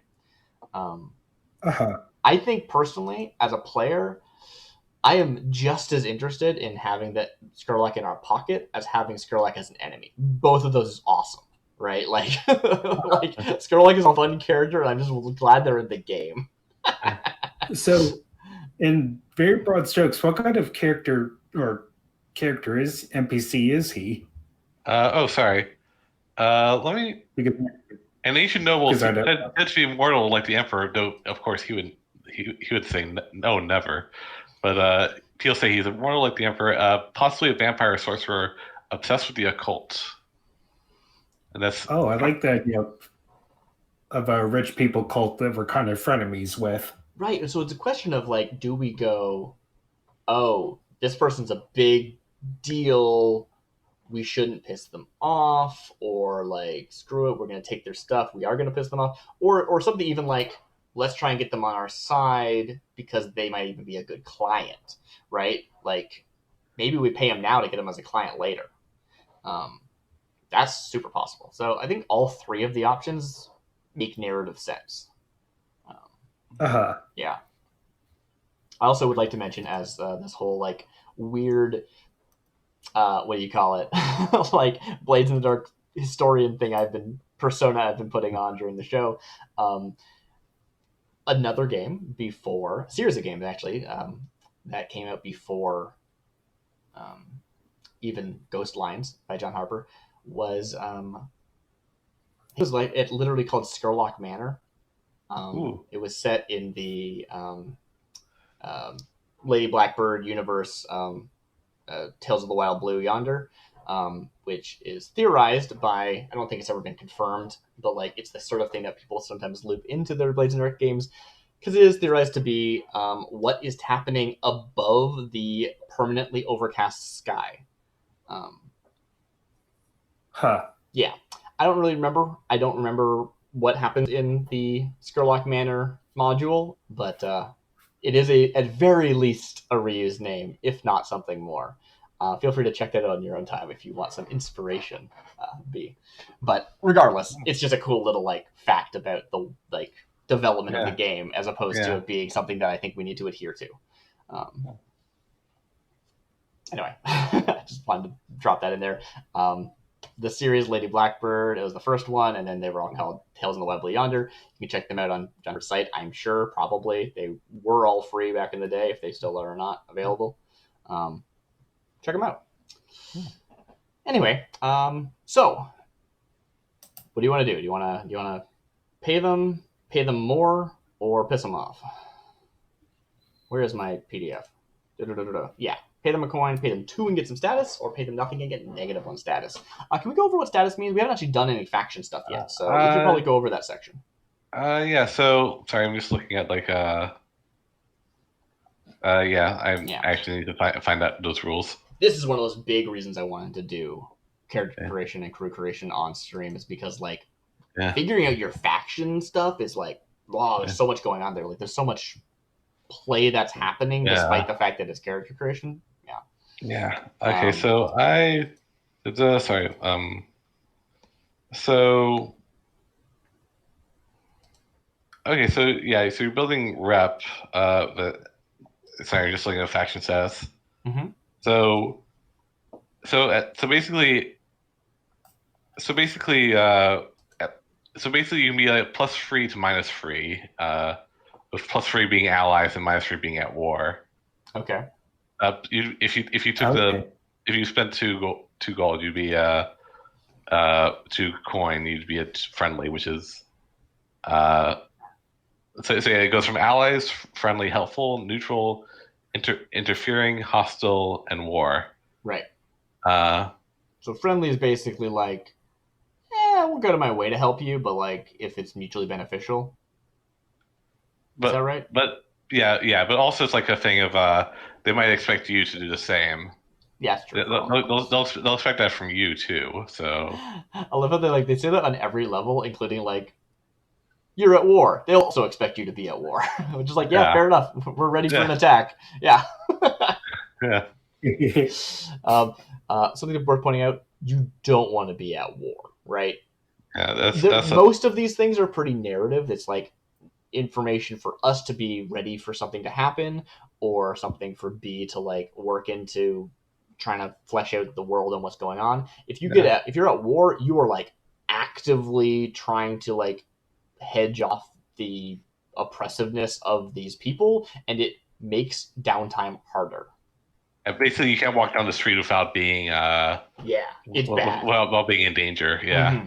So you just like everything you do is harder, so you have like one less downtime action for downtime. Yeah. Which means you can't heal as fast, which you can't relieve stress as well. It's a big deal from a gameplay mechanic standpoint. Yeah.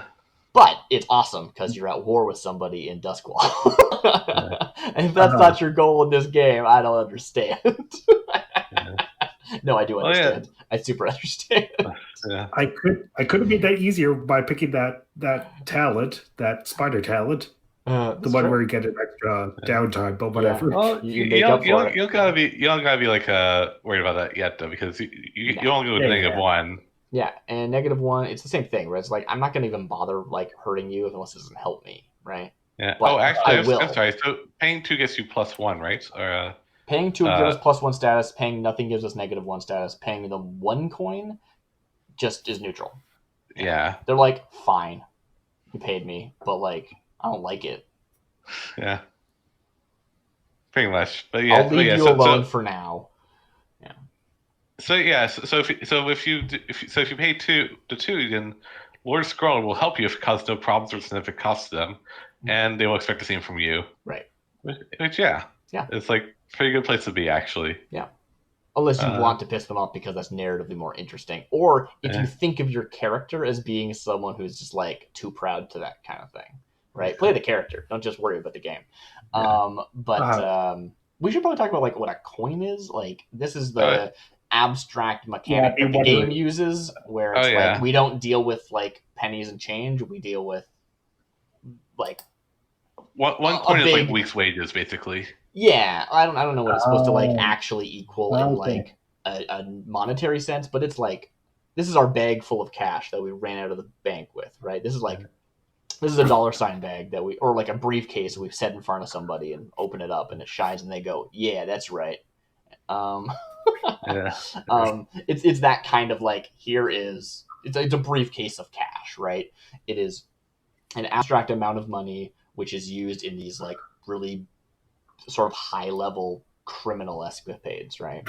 And anything that costs less than that we don't bother with, and it's basically only being used in the terms of like what happens in like big moves and big plays that we're making. So like again, if you talk about like I'm taking luxury as my thing, you're not spending a coin on it. You're spending like just as much as underneath that, right? Like yeah, because doing something luxurious once in a while, you can afford it with the intangibles that we don't track in the game. Anyway, so we are going to get some more faction ups and downs, I believe, outside of this. Yeah, choose your favorite content. One faction is a friendly with you, take +1. One faction is untraded. So we're going to have a +1 with someone, a -1 with somebody. What? Oh, at your option, increase the intensity to take +2 or -2. You want to piss someone off, you go for it. I'm okay with it. I'll let you. And also these things aren't like permanent. Like we can do things to try and like help people out. If we're like, we pissed that guy off, we should do something to make it up for him because we don't want to get murdered. That's a thing you can do later in the game, right? Like this isn't permanent. But we're going to be at -1 with at least somebody. Is there still that thing where it's like there used to be a thing where like each member had like some past interaction with people? I don't think so, but there is like so when you get your upgrades, there's also the thing of like one faction gave you that upgrading, and you get like some stats with Okay, them. so there's a few different And- spots where we get the statuses, and then there's it's like the backgrounds thing, right? You Yeah. get a point from your background, a point from your heritage, and 2 that you can spend freely, and that's okay, cool, got it. Or maybe I'm misreading, but the point is, there's a series of steps here to get these statuses. Okay, it's not just one and done. So we have plenty of time to piss people off later if we don't want to piss off this guy. This guy might be better as an ally as opposed to someone we piss off. And I don't know where this 2 coin comes from. Oh, you start with 2 coin, period. We would be broke at the beginning of the game if we spent this. That's what it is. Okay. Yeah. Just read it now. Yeah. But, it could pay dividends. It could pay dividends. Good. Yeah. I'm just going to mark the 2 for the time being, though. Just till. Okay. So I can keep track of that. Tier 0, 0 rep, 2 coin. Got it. If you'd like me to make this decision, Simon, I can. Like I'm up for whatever. I'm just really happy with how we're coming along. Okay, because it sounds like you don't want to make this decision because I'm putting it on you. Because I think in character you probably made the decision. Well, that's a good question. Did your character make this decision, or did they make Ramira make the decision? They're I'll roll the dice to see. Sure. Evens that I made the decisions, odds Ramira did. That's totally legit. Being I don't know this character yet. We'll find out. And this will help you think about the character in the future, probably. Yeah. What kind of manager are they? I rolled an even, so I came up with that idea. Okay, so what do you think that he would do? Huh. How much pride do you have? Yeah, that's a good question. Yeah. You're nah. I don't scrap for this. We're not giving it up now, right? I don't know. Or are you more ambitious and go, ooh, he will be a valuable ally, haha. Or I'm thinking go with the 0 option. Pay so just pay 1? Yes. Yeah, very very pragmatic. Very we don't know how this is gonna go. So yeah. All right, cool. I'll mark down the coin. We have 1 coin remaining, and we are at a break-even reputation with Skurlock.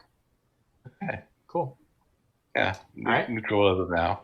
All right. So that's our hunting grounds. We choose a special ability. They're in the gray column in the middle of the crew sheet. If you can't decide, choose the first ability of the list. It's placed there for a good first option. That does not change our status though, so let's just look at it.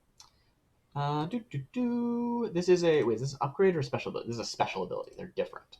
Yeah. Special abilities. So the first one that they said is part of the family, or are these changed in order on the Roll20 sheet? I gotta double check just in case. They're where they are on Roll20 sheet. They're downward, the special abilities were for individual people. Yeah, I just want to make sure that I just wanted to make sure that they weren't in a different order. Because it said choose the first one in the list if you don't know what to check. So I just wanted to make sure I'm reading them off in the right order. I'm probably not going to read all of them, but I read Ghost Passage earlier. That was pretty cool. But there's lots of interesting things. And this is yes, this is a mechanical thing, and choosing ones that are strong is good. But there's also something. It's also a place to add some flavor. If you're something Ghost Passage, obviously, lets us do something we otherwise couldn't, which is cool. I am in the wrong spot on the PDF. Let me tell you. Here we are. Got it. Okay. So I do the like the first idea one... of Ghost Passage. Sorry, what was that? I do like the idea of Ghost Passage. That kind of incidentally narratively ties in the whole taking down ghosts on the train. Yeah. As well as, so the first one, the one they expect is the part of the family, which is that your cohort counts as a thing. I think you saw this earlier. Or that your vehicle counts as a cohort. I don't actually know how much we're going to focus on the vehicle part. I think it should still be there and it'll be useful. But I don't think it's going to be an always on the job kind of thing. I think most jobs or many jobs will use the vehicle, but probably won't be all the time. So I'm not super interested in that one. All hands is And, during downtime. You may perform downtime actions for the crew to acquire an asset. What? that One also of your kind of cohorts adds may perform something. That's interesting. So usually you don't start the game with a cohort, but I have a cohort. Yeah. My Sparrow reduces heat or works on a long-term project. Yeah. Heat You got like is a weird the- mind link with it, so it's like you're Yeah. in two places at once, kind of. Yeah, totally. That would be very Yeah. funny. It's like just a me thing, though. It doesn't actually make any sense. that Until we get a uh, like actual gang, right? It's just the two of us right now. Yeah. So maybe we should get that later. Ghost Passage from Harsh Experience. Yeah, that's that one. I like it. Just passing through lets you do what? During downtime, take -1 heat. Or just flat? You just get -1 heat every downtime? When your heat is 4 or less, get +1 die to deceive people when you pass yourself off as ordinary citizens. Ooh. Huh. I don't think we can do that. I know I said we're not a reputation super weird and strange, but I mean, we're not ordinary either. Yeah. Leverage your crew supplies illicit goods for other factions. Your success is good for them. Whenever you gain rep, gain +1 rep. Ooh. Yeah, you can be everybody's friend. Yeah.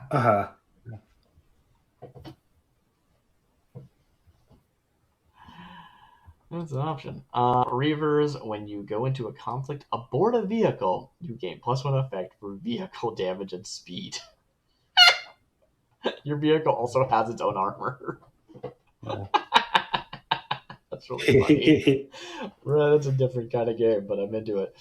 Renegades, each PC may add +1 action rating to finesse, prowl, or skirmish. These are the ones I was talking about before, where it's like, hey, these are the stats that you're going to want for this crew type. So here they are. It's a very strong option if you want raw power as opposed to having a very specific niche thing. And I think the question we got to ask ourselves is, do we want to start with Ghost Passage? Or do we want to grow into it? Like if we start off with Ghost Passage, that would help explain your Sparrow, as well as just kind of how I could do the Ghost contract. Yeah. Like if we wanted to push that narrative of us being approachable, weirdish abilities. Yeah. Cool. If we take Ghost Passage, I think we should like talk about like some details for it, as opposed to just being like, it's harsh experience or okay rituals, just it happened. Like that's something that like that's a hook to talk about. That's not just a that's not just a like, I want this mechanical bonus. Which I'm super down for. I think that sounds great. Yeah, totally. Now, Ghost Passage, like that sounds like very much a thing that's almost like training for a railjack. Like, don't get possessed as a railjack. That's rule number 1. Just don't do it. Don't get possessed. So I have that training. That's sort of now the funny thing about the crew is that it's the crew. This is something that's true for every member of our crew. Period. Right? New people show up, they have this ability, and that's such a weird. Like, I've always found that really odd in the game, but it's something to think about instead of thinking about it character for character. Maybe there's like some technique that you can pass on, or some like symbol. Sure, right? That makes sense, right? Like, yeah, maybe I taught you this. Yeah. That I like that right? idea. Like, why am I valuable here? Well, I'm a contact that you somehow were able to get in contact with that knew more stuff about ghosts than anyone else you knew who wasn't a whisperer or spirit warden. Screw them. Like it could also be like the kind of thing where, how would you say?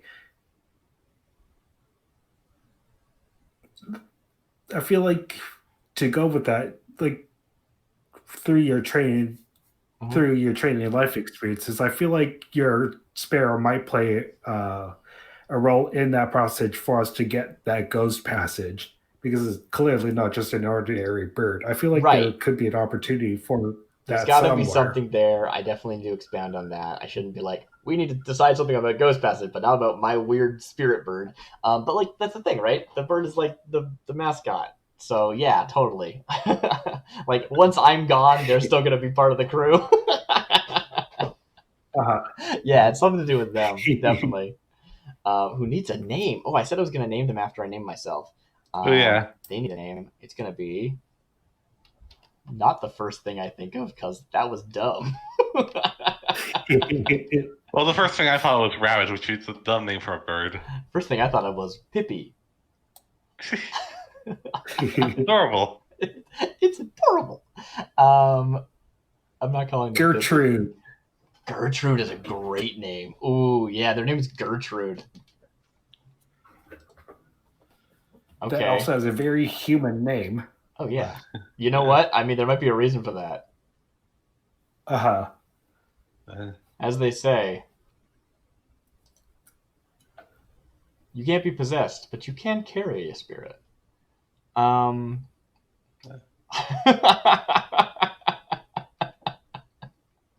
to see this spot on this thing where I can write down my pet's name. I don't see it anywhere. In the notes, or I'm gonna add it as a friend. Friend name. Gertrude. A sparrow. Yeah. All right, beautiful. We did it. All right.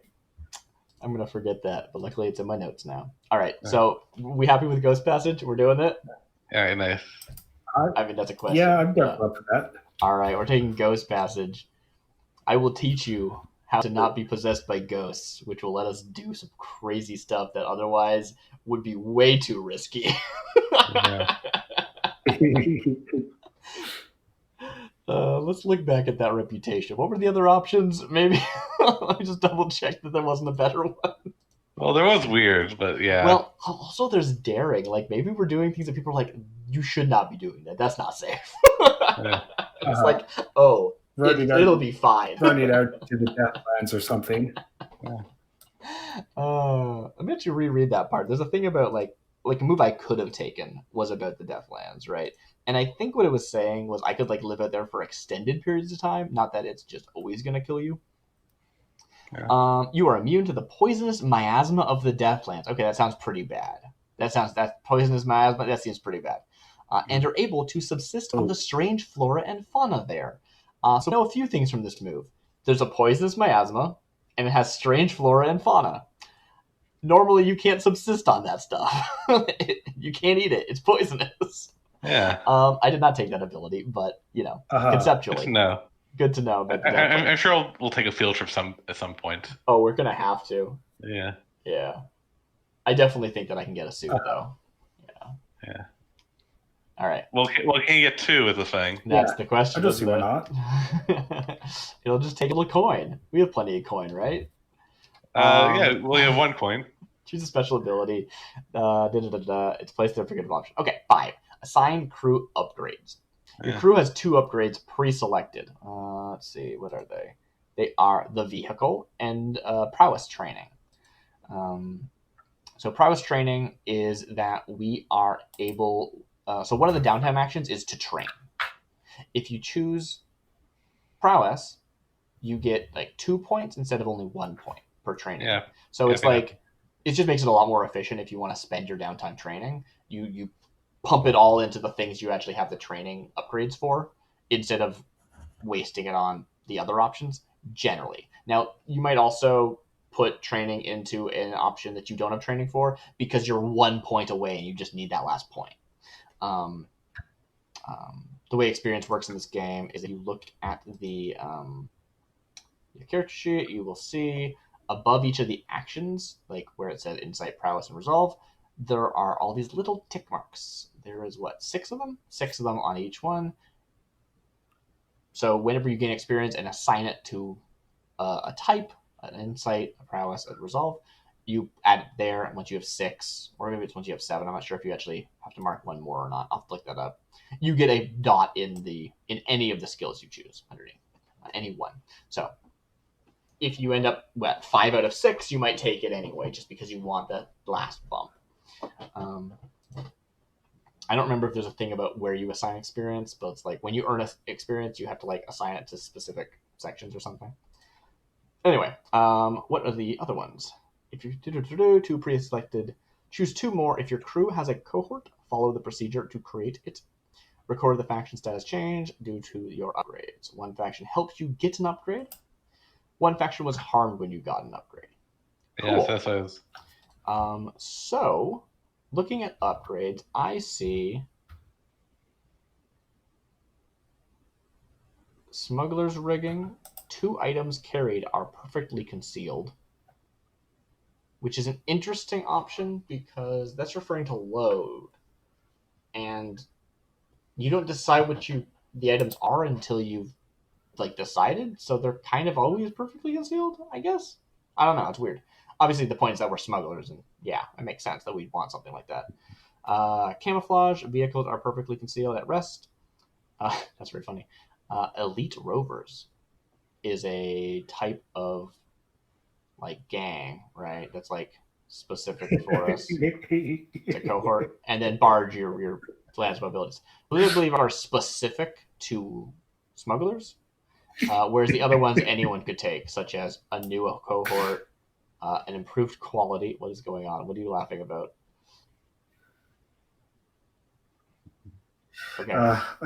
A stupid thought. I was just thinking, since we're doing we could smuggle spirits. I'm just thinking, we could put spirits up our butts. That was just very so painful. absurd. Yeah, I mean, we're not doing that. They're everywhere, probably.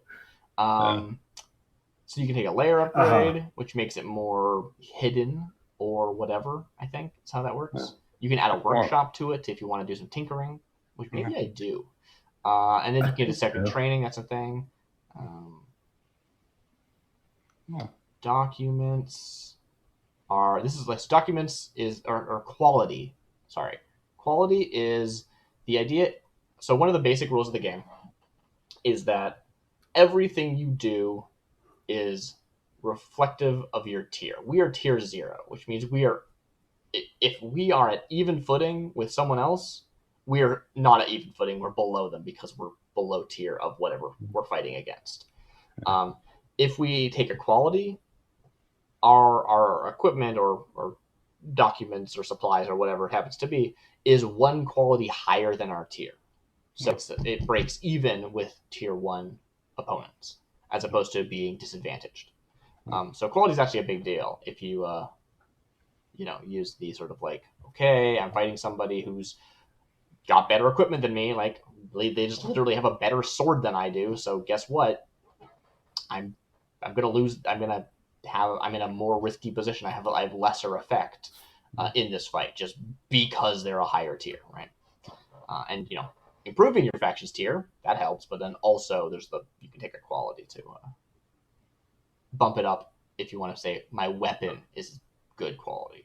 I should say hidden lair is sorry, you might have mentioned this before, but hidden, I think you kind of already have hidden lair, so maybe you should take that. You think it's hidden in plain sight? Yeah, so that's the thing. So if your lair is discovered, you should to hide from view. So yeah, I think it's. Oh wait, no. Actually, yeah. I think yeah. I can interpret hidden lair as being no one knows where it is. You can't see it. Let me take a look at the options here. Those are claims, upgrades. So these are the specific ones to us, which is fine. There is this one that's really, really cool that smugglers have access to called Steady. It costs 3 upgrades, which I think I don't think that we should be allowed to start by being we invest 2 points into it, because then we still don't have the thing yet, and it doesn't make any sense narratively, really. Even though, I would love to be only 1 away at the beginning of the game. That sounds like such a good thing to get eventually, but that's fine. And then the other ones are I think the ones I'm most interested in are less. Either we want smuggler rigging because that just seems like a yes, everyone's gonna want that. You're smugglers, right? That's super important. Other than that,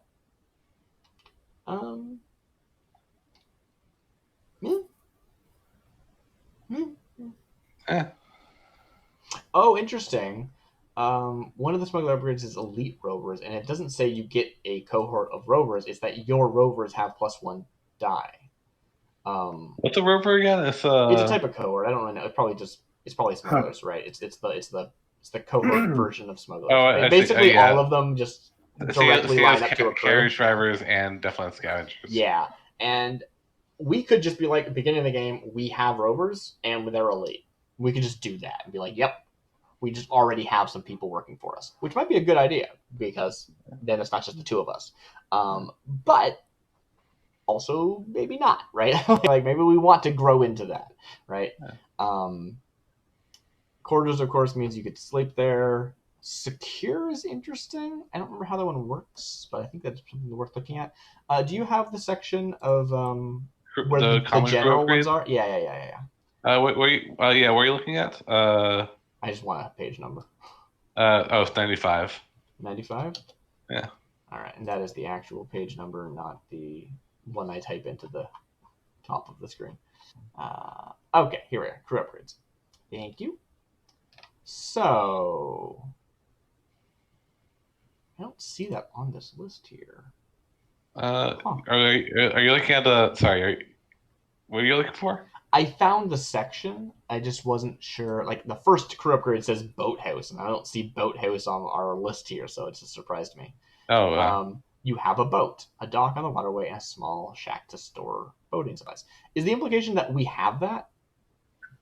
Like it says we start with a boat, but I didn't think we started with a boathouse. I think you start with a vehicle, right? It's not a boat. We start with a vehicle of our choice, either a carriage or a boat. Oh, and you chose boats. Well, I don't think we did actually. We didn't talk about it. We didn't decide. But it just says vehicle, which I would assume if let's see, vehicle, a boat, or carriage.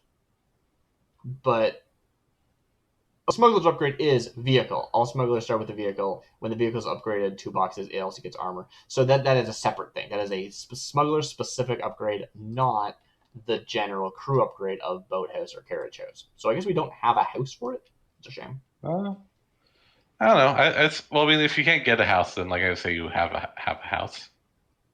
Like I would be willing to give you a house if you can't obtain it any other way. Well, I'm noticing that the vehicle here says right when the vehicle is upgraded, it costs 2 boxes. It also gets armor. And if you look at the boathouse, for example, it does say a second upgrade improves the boat with armor and more cargo. So like that just this seems better if it's not if you don't normally get that as a smuggler. Oh yeah. So, like, that seems weird to me that it would be a worse version of the thing that anyone can get. But I don't know. It's hard to say. Yeah. I would say. Anyway, I'm looking at other options. Okay. Cohort, hidden layer, mastery. Mastery costs 3 boxes, I believe, or 2 or something. It's 4 boxes. It lets you also, go it's like a thing like it's hard to keep a boat without a boathouse. Yeah, I don't know what we're doing with a boat if we don't have a boathouse. Yeah, you don't want the boat to get damaged, I'm quarters secure layer. Here it is. Your layer has locks, alarms, and traps to thwart intruders. A second upgrade improves the defenses to include arcane measures that work against spirits. You might roll your crew's tier if these measures are ever put to the test to see how well they thwart an intruder. So the funny thing about that is that if we actually had to roll something, it would be 0 dice because we're tier 0, so like that wouldn't even help. But fictional positioning wise, that seems pretty good. I think I'm kind of into the idea of getting some security. Yeah. I don't want our office to get broken into, especially by ghosts. Yeah. Okay. What else is on option here? We have training. Maybe even training demons. is good. Vault. Your layer has a secure vault, increasing your storage capacity for coin to 8. Normally, you cap out on coin. Coins are briefcases of money. You can't just carry an infinite amount of them around. Yeah. So having a vault at your layer is a big deal. If you expect to, hold on to money. Honestly, it's basically a mechanic to say, hey, spend it. Don't just stockpile it forever. But if you really want to stockpile it, buy a vault. And workshop. Your layer has a workshop appointed with tools for tinkering and alchemy, as well as a small library of books, documents, and maps. You may accomplish long-term projects with these assets without leaving your layer. Without leaving your layer. That's interesting. doesn't expose yourselves to as much risk. Huh. And we could also create a cohort if we wanted to. Start with a cohort, which could be, or just could like one person. Be an expert. It doesn't have to be a gang. Yep, totally. Yeah. So if we were like, I want to be a gang leader eventually, but I don't want to start the game with a gang, having an expert still like a reasonable thing. If we have like a contact somewhere. Yeah. Like you could have like someone that runs the books, or like Mm-hmm. Like So the point is, there's lots of options, and we don't need to like stress over what the best option is. If there's anything that jumps out to you that seems like, ooh, this would be useful, or just narratively, I think it's a cool thing that we would have chosen to do. Either way is interesting. If you have any thoughts, Simon. I'm thinking like it would be like the practicality of it all would be, it would make sense to upgrade our layer in some way. We have 4 options? We have a few us options, being right? smugglers. Like we have the boathouse, the hidden layer, the secure layer. Hidden. I mean, even rigging or barge would be. Well, I mean, like this. I mean, like since you're playing a smaller game, you will probably get checked a lot. So having like a how does that one work? Actually, hidden layer. Your layer has secret has a secret location. Oh no, I talk about smugglers rigging. Totally. I think smugglers rigging we should just definitely take because it's just like a thing. If your layer is discovered, to downtime actions and pay coin to relocate and hide it once again. Interesting. I don't know. I wish if there was an upgrade, and maybe we can just talk about this and make it. But if we could take an upgrade that was like, our layer has like a legitimate front, I would be into that. I would say that. Yeah, I would take that. Can we bundle that with secure? Because like it should have locks. It just seems weird that it wouldn't. Your layer has locks, alarms, and traps. Never mind, it doesn't. It probably wouldn't. Other than like being a it has locks, but like a determined person they get through a lock easy. They're cracked locks. Yeah. Okay. Yeah. It's not like just open. It's not just like open to like every. So like I don't think that is anything here specifically, except for like maybe it's like it wouldn't be a workshop because that's not the design. But like it has a legitimate front. I think would be a really cool one. So it's a lot harder. It's like a combination. It's like quasi hidden, but like kind of not. Yeah. So actually, we should probably discuss. So, what is your what does your business ostensibly do? Besides, like, if the blue coats come around, like, what would you say you're all doing here? That's a good point. And the obvious thing is that it's like an import-export business or something, in which case it probably would have to pay tariffs and stuff, so it probably would actually like cost a decent amount for that anyway, in which case we just wouldn't bother doing that, and then we would pay off the blue coats, so it sort of defeats the whole purpose. Yeah.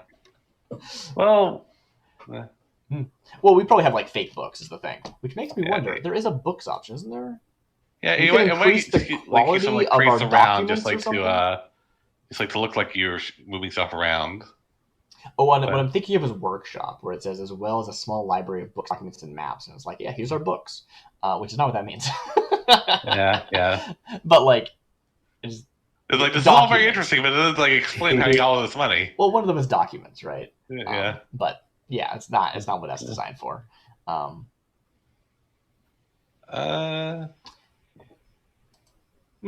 Anyway, so. Yeah, I don't know. Like maybe we're not even like kind of we're like half a legit business. We're like a business you can't really notice because it's in the hole in the wall, right? Yeah. So I don't even know if we have that. It's just it gets overlooked more than it gets not seen or whatever. Yeah. We could also be like a traveler tourist kind of location during the day. Like it kind of looks like that kind of storefront. Yeah. So you want to travel? Yeah, charter ship over to Ruvia. Those applaud the Americans. Yeah. Yeah. I think we definitely should do that, but I think you're right that it's not a career upgrade. That's like a separate That could thing. also That's just be a like a kind of thing. narrative. And Yeah. like when Blue Coats come a knocking, we're gonna have to make some serious sway rolls. Like, Yeah, basically, yeah. I think that's fine. So let's just make some decisions. Let's take Smuggler's Rigging. I would like to ask a question I have about one that. dice in that. Yeah. I have seen this interpreted as 2 items which each member carry are perfectly considered, or 2 items carried across the entire crew during a job. I would say like well, the idea is that you have like stuff that holds stuff on you. So I think like I would say like each of you has 2. Okay, cool. Yeah, I've seen it. I've seen that it makes sense to me interpreted in the both terms of- ways. I don't know if there's like an official ruling in the final version of the game. People are like, oh no. Out of all of the items you bring on, it's 2 items per score as opposed to 2 items per character, which both seem perfectly reasonable as interpretations. I think either way we should take Smuggler's Rigging. We're going to want it. And the other one we could take is, I think we agreed we don't want to really start with a gang, right? Yeah. Simon? But we could start with an expert possibly. I'm agreeing with that. I think also secure seems nice. I just like the idea of having like traps and alarms and stuff, but maybe we don't need it. Yeah. Or there might be a later thing. Yeah. I don't know. Well, let's go back to the questions of. We are people who one faction helped you get an upgrade, and one faction was harmed when you got an upgrade. Yeah. What is there anything that jumps out to you as like, ooh, let's get this thing because it could mess someone up and it's funny? Let me see. I think that we're looking at secure and we're looking at. I don't know any. Sorry. I don't know anyone to say that it would be funny to screw the faction over. I mean, I'm not looking at the faction list right now. But past 12. Okay, well, we're over time. Oh, we've been going for 4 hours. Yeah, which I'm fine with. I don't care. But yeah, I was probably assuming it was going to be sort of like an 8 to 12 time slot if we were trying to be all professional about this and actually do like a standard show length. yeah. I mean, like we can. I don't know. I'm okay with like going like a little longer for like the first episode. Yeah, we got to get this stuff hashed out, and then we'll like try and see if we can hit that time slot when we're actually on the floor. All right. So, okay, here's a question. We have smuggler rigging. That's a thing. We got it. Do you think that a faction helped us get the upgrade?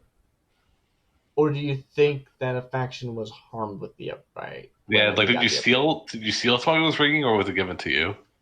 I just almost feel like it would be. So I feel like there's the thing I'm thinking could either be an up or a down. It's either that there are some other smugglers who maybe don't work in our same area, but we were able to like talk shop with them, and they we got some like, we went to the smugglers con and they gave us some advice. And that day how we developed our smugglers rigging. Alternatively, we like ripped off their like concept, right? Like we like there are other smugglers who aren't necessarily like weird ghost smugglers like we're doing, right? They're just normal smugglers, and we went, oh yeah, that's good. We're gonna do that. And they're like, what the heck are you talking about? Stealing our secrets? What are you doing? Right? I think either one of those is interesting. Do you have any like smuggler ideas as far as factions go? Well, I will say like I feel like I don't know. I guess for me personally, I feel like you stealing like the idea doesn't really screw them over so much as like. Look, you need to pay us for intellectual property. 2 coins. but I mean, like, yeah, like who are they going to like go to if you don't do that? It's like I don't know. You're right. Let's have some allies who are like also smugglers, but they're not like in our like field. Let me see like who else is smugglers. Yeah.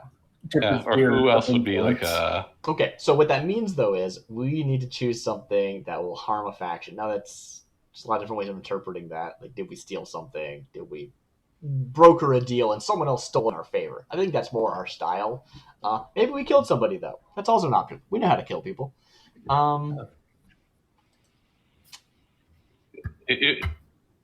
Or we could Maybe go we with the stole some like, spirit. or we stole a person, right? If we want to take like an expert, we like poached them from somebody else. Ooh, yeah. I like that a lot, and that makes me want to take an expert contact cohort, even though cohorts kind of are trash because they're basically the same tier as you are, and you get like actual actions you can roll, but they just roll their like your tier, and they're like, well, here's 2d6 lowest.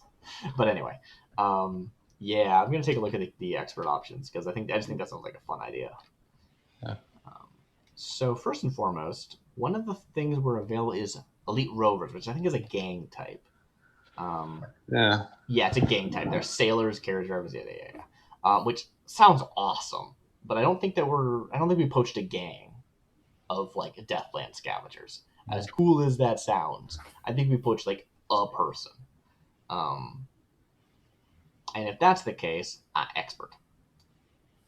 Record the expert's type, your specific area of expertise. Oh, is it the same as the gang types? No, they might be a doctor or investigator. I don't think so. No, it goes on to say that. Yeah, they might be a doctor or an investigator. It's like just describe it. Just make it up. Yeah. An expert has a quality equal to your current tier plus 1. Oh, nice. Their scale is always 0, 1 person. Your experts increase in quality when your crew moves up in tier. Okay, that's actually pretty decent because it means that they're rolling 1 die on the basically everything they do, as long as they're doing the thing that's within their field. And like I only have 1 thing I have 2 dice in. Like that's actually pretty good. Okay, yeah. Let's get an expert. Yeah, what kind of expert do you want? I don't know. There's not an example suggestion, is there? Well, if I can make some suggestions. Sure. Yes, I'd love to. Might be good to have someone who knows how to run the books, like a bureaucrat. Yeah, not even that. Just like finance person. Sure. Like yeah.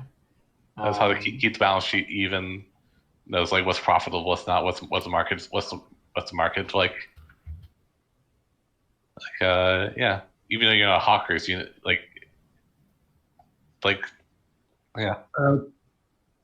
Right. Okay. But you create a cohort, give them one to two edges and an equal number of flaws. Yes. Okay. The edges are fearsome, independent, loyal, and tenacious. Mm-hmm. The flaws are principled, savage, unreliable, or wild. Okay, so and wild, I should say. I don't think they're loyal. I think that they're like a recent acquisition, and I think that's stretching if we want to make them loyal. Yeah. I think they're probably independent in as much that they they're good enough that we wanted them. They're not just like I don't know. You can also get I don't know, someone who an expert on the city, like someone who knows the ins and outs, all the routes. I'm honestly, I'm very much. I don't expect we're gonna bring them on jobs. I think they're gonna be a source of information for us. We're gonna be able to go to this person to ask them stuff. They're gonna be maybe they're even nah, they wouldn't be. I feel like principled would be an interesting flaw to have with that. A principle, the Goro has an ethic or values. They won't has an ethic or value. Okay, yeah, that's correct. Yeah, no. Has ethics or values that won't betray. Okay. It's weird that it goes from singular to plural. Anyway, sorry. I got hung up on that. Yeah. Since we're probably not going with the loyal edge, that probably means that they have some sort of. There's a reason why they aren't that.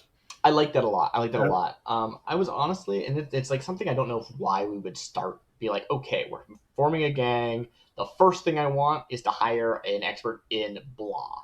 I don't know why we would just a doctor, but that's something that would actually be really useful to have. As a player in the game, I think would be really useful, even though I don't know if it's something we'd think about, because we're not going to get shot. What? No.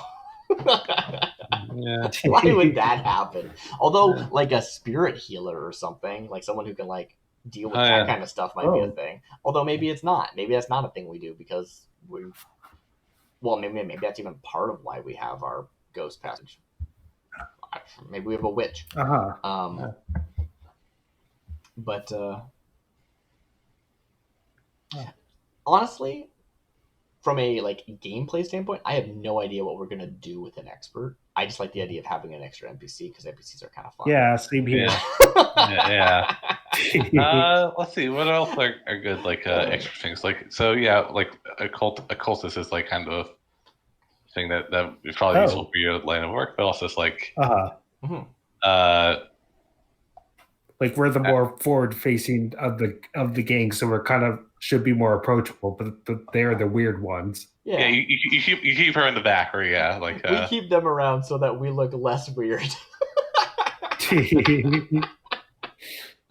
Yeah, they're the weird one. That's right. Keep telling yourself that. All right. I can only make people's eyes bleed. That's perfectly normal, or whatever breaking the contract is. They're cursed. They're cursed. Yeah. They're cursed. That's all you need to know. What? It goes real bad. That's all. That's all you need to know. That's funny. Okay. Well, okay. I just really like the idea of using that ability for really petty things. Oh yeah. Because the one thing is like it's just a truth. Like you're like I picture it as almost being like something wrong with your like soul in a way. Like people get messed up when they mess with you, including yourself, right? Like something is just weird. It's not you being like I'm being petty. Like I don't think you get to choose to say I'm going to make a deal and not invoke this. Like, nope, you're the most trustworthy person in the world because you also have to be adhered to your own trust. Like, come on, right? But I do like the idea of like from a gameplay point that only incentivizes me to not break it. But I would like the idea that there are situations where I might have to. Totally, yeah. I think it's awesome. So we're forming this crew. We got some smuggling knowledge. We know some stuff about the rails. We know some stuff about the docks. Do you think you're going to be really good at finding clientele, or maybe that's their thing? They're going to bring us jobs. Yeah, that's always a good thing. Like if I was designing a TV show and I needed like a plot device, I'm like, this character introduces you to all the clients. That's what their job is on the show. Which is fine because I kind of like the idea of like you having a secretary in a weird way, but like, another thing I could suggest, it's like someone that makes you look legit might be a good thing. Yeah, I like that. Because you're all like you are like a kind of you don't have like a ton of like swaying on you. No. Like, or I do. Oh yeah, you do. Never mind. Do you have two? That's kind of part of my job description as this. That is true. That is true. I was thinking that you were more intimidating, but that was like a secondary thing you took. Yeah. Though it's more consort. Consort is my skill. Oh yeah. Sorry. But you also took command, right? Yeah. Two consort, one study, one skirmish, sway, command, and wreck. Okay, so you only have one in sway. You have the same amount of sway as you have command. You're very good at consorting. Yeah, that makes sense. Yeah. Okay, cool. I need to open another version of this PDF because I want to jump back to. So it kind of sounds like I'm more about the carrots and sticks about the operation and helping set it up as well as implement it, not so much getting the jobs. Yeah. All right, I'm going to look at some of these friends from other playbooks and sort of see if anything jumps out at me. Let's see. Drug dealer, a gang leader, a tavern owner, a jailbird. That doesn't seem super helpful. Spider, that's not going to help me. We already have those. A beggar, a blue coat, a locksmith, a noble, a city clerk. A city clerk? A city clerk? A city clerk. Oh, these all have little descriptions? I only read mine in the character sheet, I thought. I'll have to take a look at that later. Oh yeah. Apothecary, a psychonaut, perhaps an addict, too poisoned to ever return to lucid thought, or perhaps an explorer of psychedelic realm gone to mere mortal experience. Where are you reading? This is one of the leech's friends. Oh, okay. Corpse Thief, a Blood Oh, Dealer, okay. a Oh, so Priestess. it's not on the Roll20 sheet, I guess. No, I mean maybe it is. Oh, the flavor text at the end. Yeah, I didn't Yeah. see that, so I need to reread mine for the Hound because I totally didn't realize. Maybe it'll tell me what a Sentinel is. This is so funny reading these names because I remember all these people from when I played a Leech. Like I remember Eckerd. Eckerd was the best. Eckerd was my favorite. Eckerd died. Aw, Yeah, I know. Poor Eckerd. that's sad. Yep. It was my fault. I mean, it wasn't my fault. I mean, I didn't try to save him. Let's say that much. It was his own fault, but I didn't try to save him. What else? So yeah, let me take a look at this. Steiner's an assassin who is my enemy, perhaps one of your competitors or a former partner from before you joined the crew. Selene, or Selene, I think is what we're decided to call her, as a sentinel. Selene is a guardian, a protector. Who does she watch over? Yeah, I think that still works, but we went with. Cool. What? So what do we say she does again? She is sort of she works at the rail, but sort of normal guarding sort of stuff as opposed to railjack stuff. Yeah. She's the this side of things, right? She's shore side or whatever you want to call it. Yeah. Yeah. Okay. And a physiker, an extortionist, a cold killer, a vicious thug, a pugilist. Yeah, I think there's the one that's a city clerk. I don't think they're a city clerk. They work for us, but they're a clerk. Yeah, I like the idea of a clerk or a secretary or receptionist or something, but who's probably also does books like you were saying previously. Yeah, and also I would say kind of makes sure your business permits are in order and stuff like that. Yeah. I that could all be rolled into a clerk.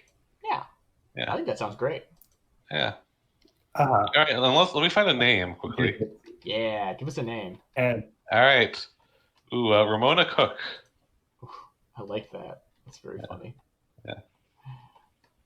Wait, what was her name? Ramona Cook. Okay. Ramona, last name Cook. Sorry. You threw me off for a second because I was like, wait, what was my name? And my name is Ramira. Oh, maybe my name's Ramira. It's I don't think I named myself Ramona, but maybe, did I? In that case, I don't it's kind of thing, but I also like Tressa as a good first name. Tressa Cook. Yeah. Cool. I just realized short for Ramira would be Mira, which is also quite nice. I'm gonna put that in here. I'm gonna put Mira in quotation marks. Yeah. Yeah. Ramira, Mira, Vale. Perfect. Perfect and good. All right. So we are creating an expert. Let's see, and just trying to figure out what she looks like. Yeah. Or do you want me to describe how she looks like, or do you want to describe it? I'm happy to be you can basically detail her. This is the person that we needed for our business, or whatever you want to call this. Yeah. And they are important or good or something enough that we poach them from somebody, right? Okay, yeah. So I would say she's did we convince them that they were working for bad people because they're ethical? That sounds like something that I can very much picture Brant's doing. Yeah. Right? Because you wanted to choose ethical. Yeah. Things. They're ethical and not loyal. That's why we were able to get them, and also why they might leave. Yeah. Okay. I like that a lot. It's very tentative. But what are her edges? The edge. One of the edges is that they're principled. That's what gives them the ethics. Okay. Cool. I don't know what the ethics are. Feel free to detail those as much as you want. Or we can well, here, let me see what faction you took. The edge was we chose not taking loyal. What did we want to take? Independent? I think they're gonna watch over the shop when we're not there, right? Yeah, totally. Yeah. That's a good thing to have. Yeah. Yeah. Okay. Let's see. Do you want to take another one? Yeah. Simon, because we can have 2 edges and 2 flaws, or we can have an edge and 1 flaw. The other flaws are. I mean, I I feel like no. I feel like it's just those ones. Looking at these options. Yeah, I think that's a good place to start. Yeah, I think it's good. If depending on how things go, we could always get another cohort later on down the road, and then we could be a bit more creative Most with it. likely what will Not happen, creative, right, but a is bit we'll more varied eventually, with that. I would imagine eventually we'll get like rovers and what's her name? Tressalyn? Tressa. Yeah. Tressa will be like the head dispatcher of the rovers effectively. Right? Oh yeah. Yeah. But like right now they're just like part of the core crew. Sorry. Sorry, it's like trying to find where the I should write that down somewhere. Okay. Oh, 283 is what I was looking for. Cohort. Upgrade cost. New cohort 2. Add what does this mean? I don't know how to edit this field. I don't want you to be angry with you. Oh, right. Someone got. Well, we get to decide who got screwed over, right? But like, you can like give us some advice. Oh yeah, sure, yeah. So let's see. I don't know if she could work for the blue coats. But maybe that might be I do kind of like the idea that they came from like some like actual legitimate thing, right? Yeah. And we're like, yeah, the blue coats are actually terrible. Like they're the biggest gang in Doskvol, right? Like, yeah. Who did the convincing? Out of curiosity. Oh, it wasn't me. Yeah. It was Gertrude. Really? Gertrude's won everything. Wow. Right? They're an expert, right? Yeah. That seems like a little far-fetched to me, but I don't know. Gertrude, you do it. Gertrude, you do it.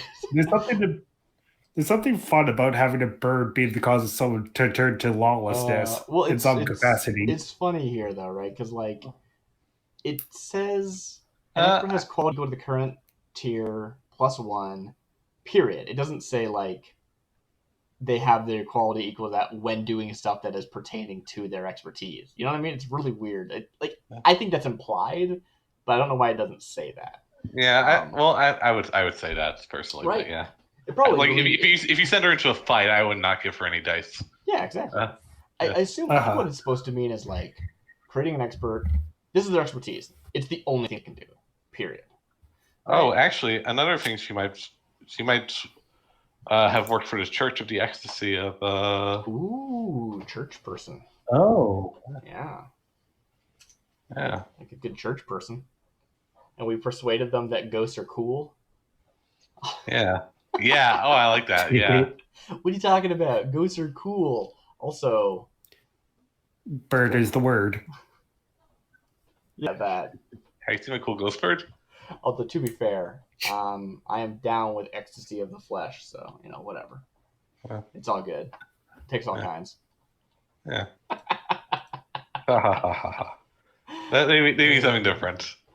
Yeah. To be clear. Okay. Anyway, yeah, I don't know where to write that down on the sheet, so I'm just gonna put it in the notes, I guess, until I figure it out. No. So, expert. Oh, these notes are silly font. I don't like this. Oops.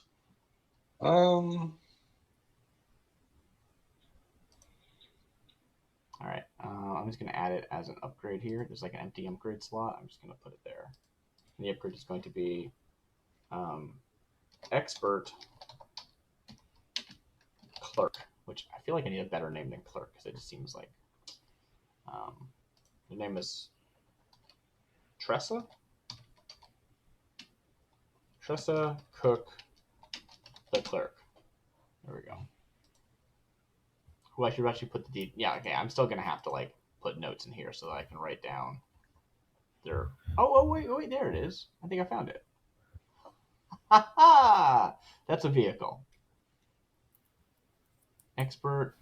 I can add a new one here. Yeah, that's the one. Okay. How do I delete this? Okay, when you said vehicle, I'll follow that. I've for a split second thought that Tressa was the boat.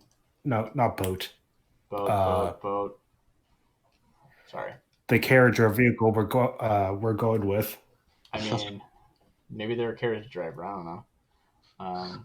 I was very confused for a second. To be entirely honest, like having a carriage driver or a boat driver would probably be a good idea. That's how much we want to drive our own boat. I mean, I do know how to drive, right? I specifically took finesse so that I'd know how to drive, but that might not be a bad idea. I like the idea of someone watching the shop. I like the idea that we like try and keep up appearances as a real business, and someone's there all the time watching the shop. Okay. Oh, so like what? There's actually another group of smugglers if you want to like be friends with called the Foghounds. The Foghounds. Ooh, I recognize that. Oh, I don't remember what they do though. A crew of rough smugglers looking for a patron. Oh, cool. All right. They don't sound like they deal with the same stuff you deal with, but yeah. Mm-hmm. So it sounds like it'd be mutually beneficial at the moment because they were also just we're also looking to better ourselves financially by the sounds of it. So it sounds like we do have mutual interest in that regard. Totally. We just like traded concepts, right? We're just like, yeah, we've been doing this thing, we've been smuggling. We've been doing this thing. I never thought about using the ring that way. We just talked shop and like hung out. I don't know how we met though. They're like, nah, we don't want to join your crew. You sure you don't want to join us? And I'm like, nah, we really want to do this like other thing that you guys don't really cover. I'm like, oh yeah, we don't want to start getting into arcane stuff. We're gonna piss off someone like Skurlock. And then like a week later, we're like, oh crap, what's this note? Yeah, that's what happened. I'm pretty sure that's what happened. And they are principled. Yes, principled. Principled. Which I don't know what that. You can decide how much that is, like what that like is really for them. All right, cool. I got them on the character sheet. I did the thing. Although I didn't actually. We need to do edges and stuff for vehicles, don't we? Oh, vehicle edges, nimble. Ooh, there's a list of edges here. Oh yeah. So if you took that thing that like your vehicle with a cohort, that would be like the one you pick from. Oh, but we didn't. Oh. It's just a vehicle right now. It's not a cohort vehicle. We have a principal boat. Yeah. You don't get. Yeah, you have different ones. It's a different list. Okay. Yeah. Okay. I see. Vehicle is a thing that is on the character sheet, but it does not have edges and flaws and doesn't have stats. Cool. Great. Awesome. That works for me. Do we want to go with the blue coats, or do we want to go for someone else, like the inspectors or something? Also, do we think that we can actually pull off like what are their principles that got? Yeah, we were able to convince them that they were breaking, either whether or not they actually were, or they actually were working for someone that like was bad in some way, or their principles are actually not bad; they're good. Wait, I know what I mean. Never mind. They're not good, they're bad. My principles are you should definitely kill everybody, and that being kind is bad. That's their principle. What an ethical person. Probably not any of that. So, I don't know. One thing is I kind of like the idea that they're like an old lady. Oh, yeah. It's like, totally. I'm super into it. Yeah. Yeah. So here's something.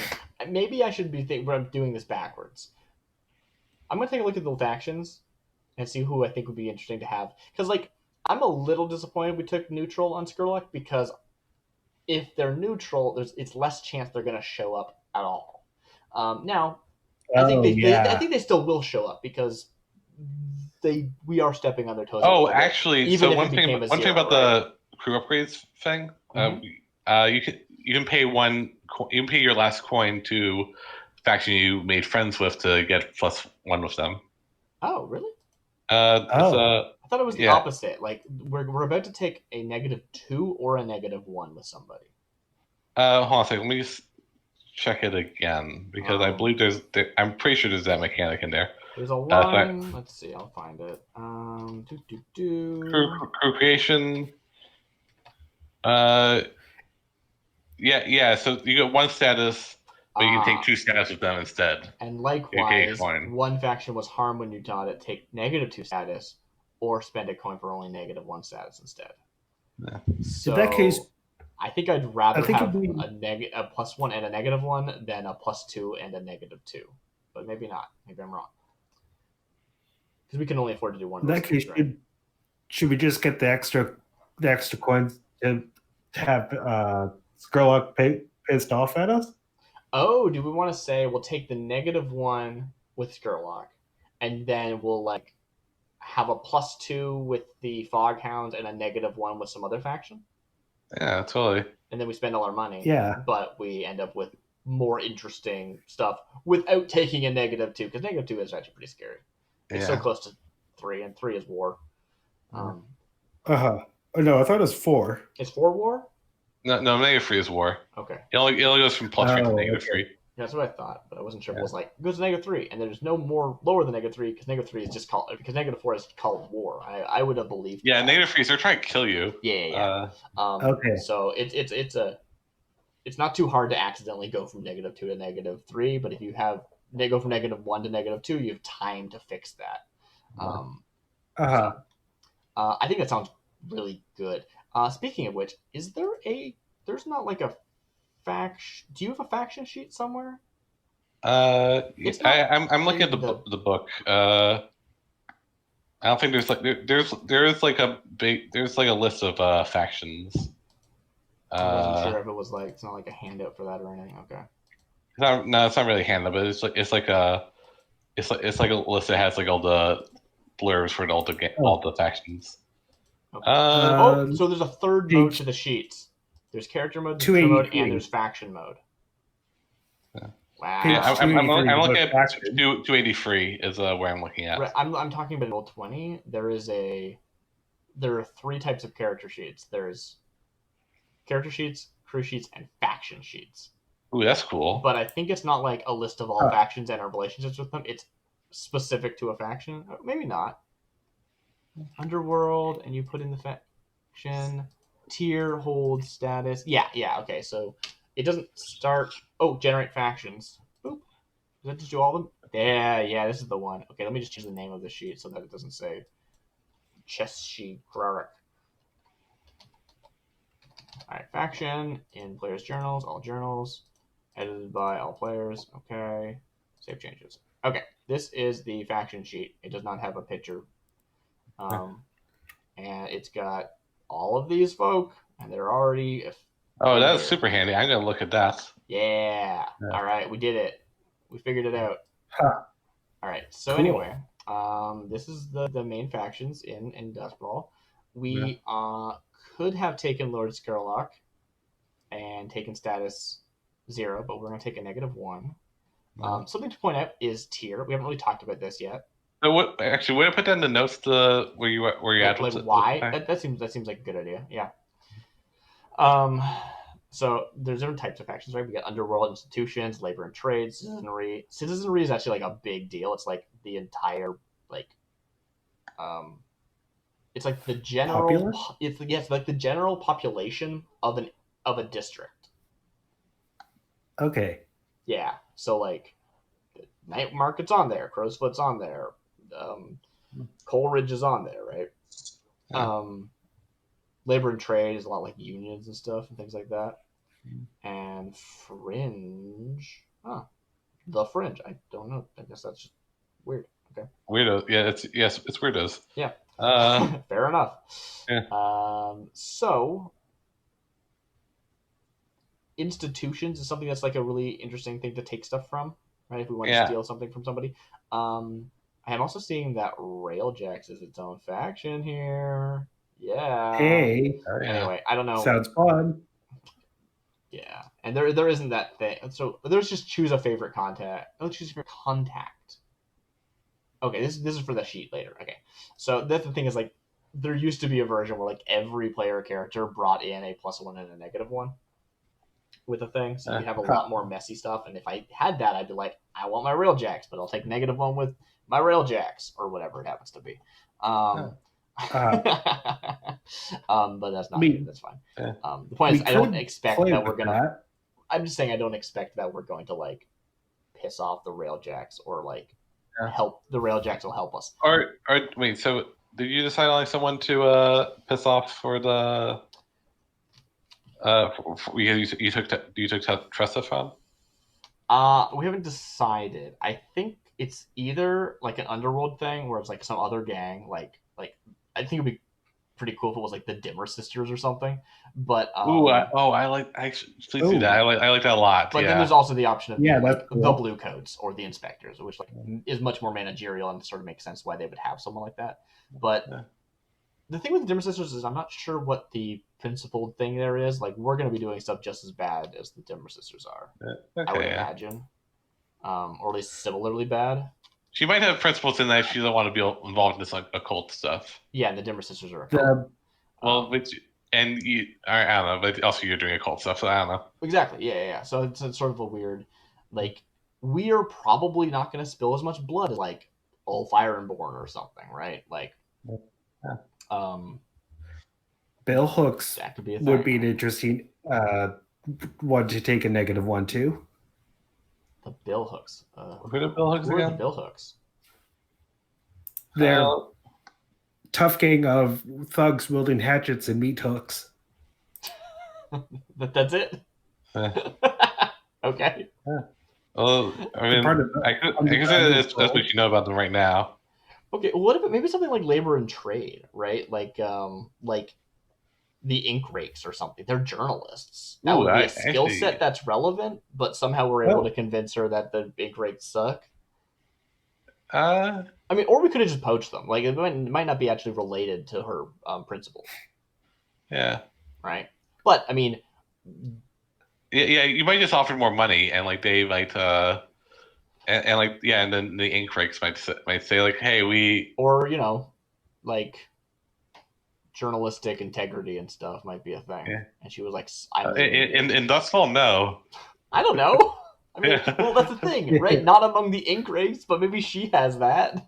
Oh yeah. I didn't understand what you meant. I thought you were like saying that the ink rakes might be mad because journalistic integrity was reached or something like that. Yeah.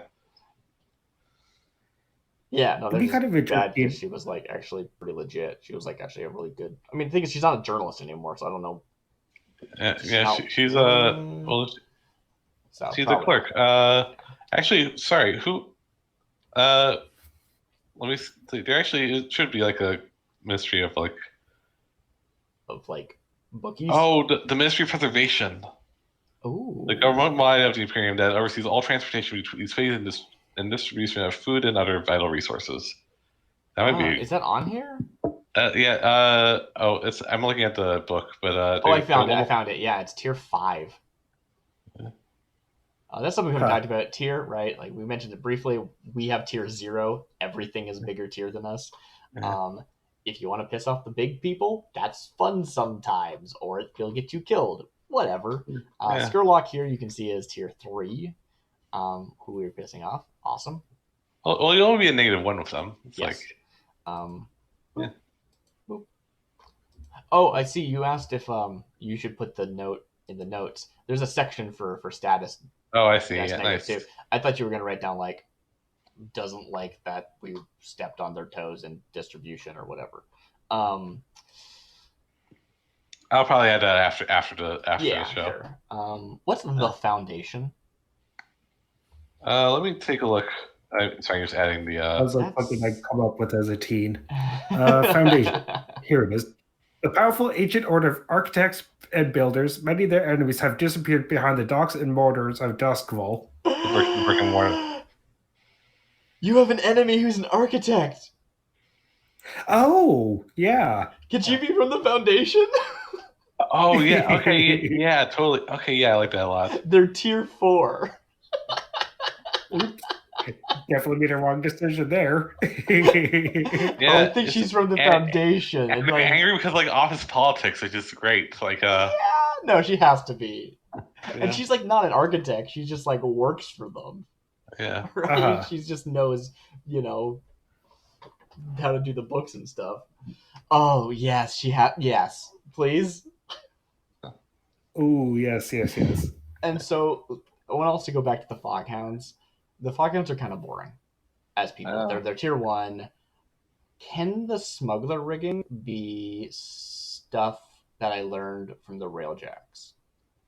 Ooh, yeah, okay, yeah, sure. Right? Because, like, I don't know exactly if that makes sense, but the idea that they have, like, a lot of equipment and they need to sort of, like, Yeah. well, the thing is, there's a different type of rigging. Like, most crew types have a specialist rigging, right? They're like Yeah. smuggler's rigging or shadow rigging or whatever. Which is like and that lets you like actually carry more things, which is probably more appropriate to the Railjacks because they have to like carry a lot of equipment on. Yeah. But I think that'd be fun, and I want to have a relationship with the Railjacks.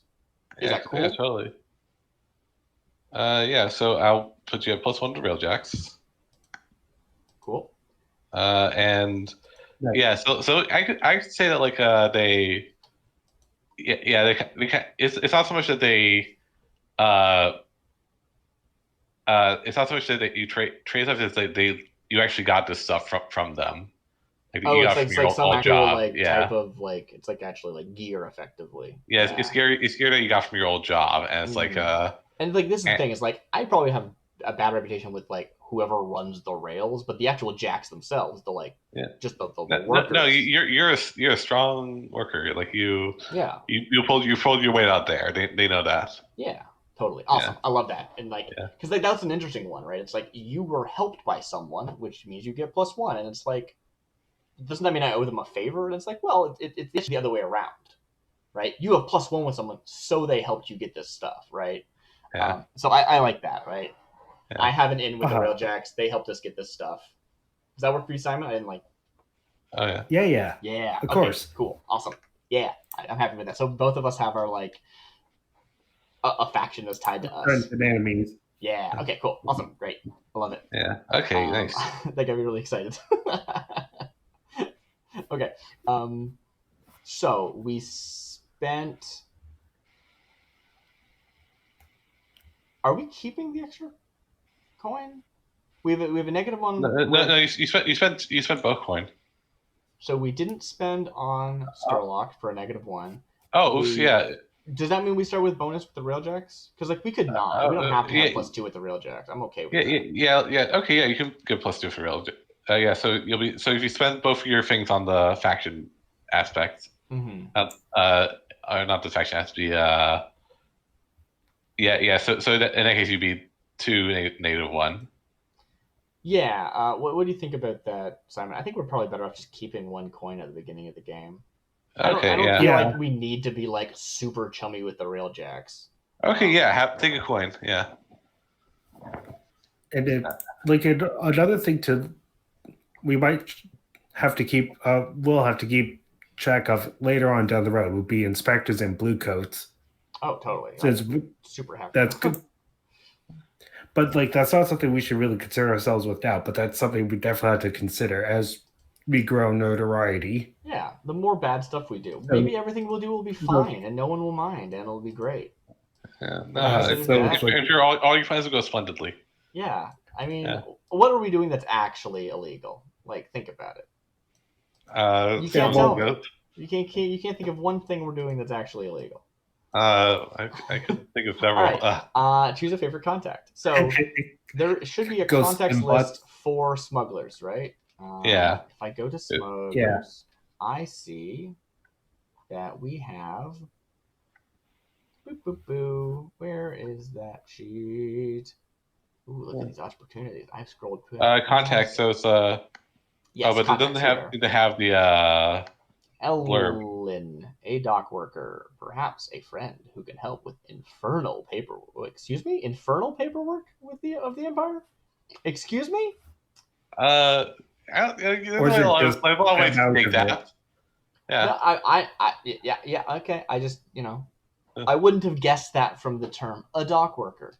Roland, a drug dealer. I feel like you can take it as like the paperwork's annoying. Like it's like just really obnoxious paperwork. Yeah, but they're a dock worker. What do they have to do with paperwork? Anyway, Sarah, an arms dealer, perhaps a supplier with military access. Niel, something like that. A spirit trafficker, perhaps a supplier for the strangest of cargo. Decker, an anarchist, perhaps a client in need of the illegal tools of revolution. Or Esme, a tavern owner, perhaps a good source for news and gossip. Obviously, an obvious one is a spirit trafficker.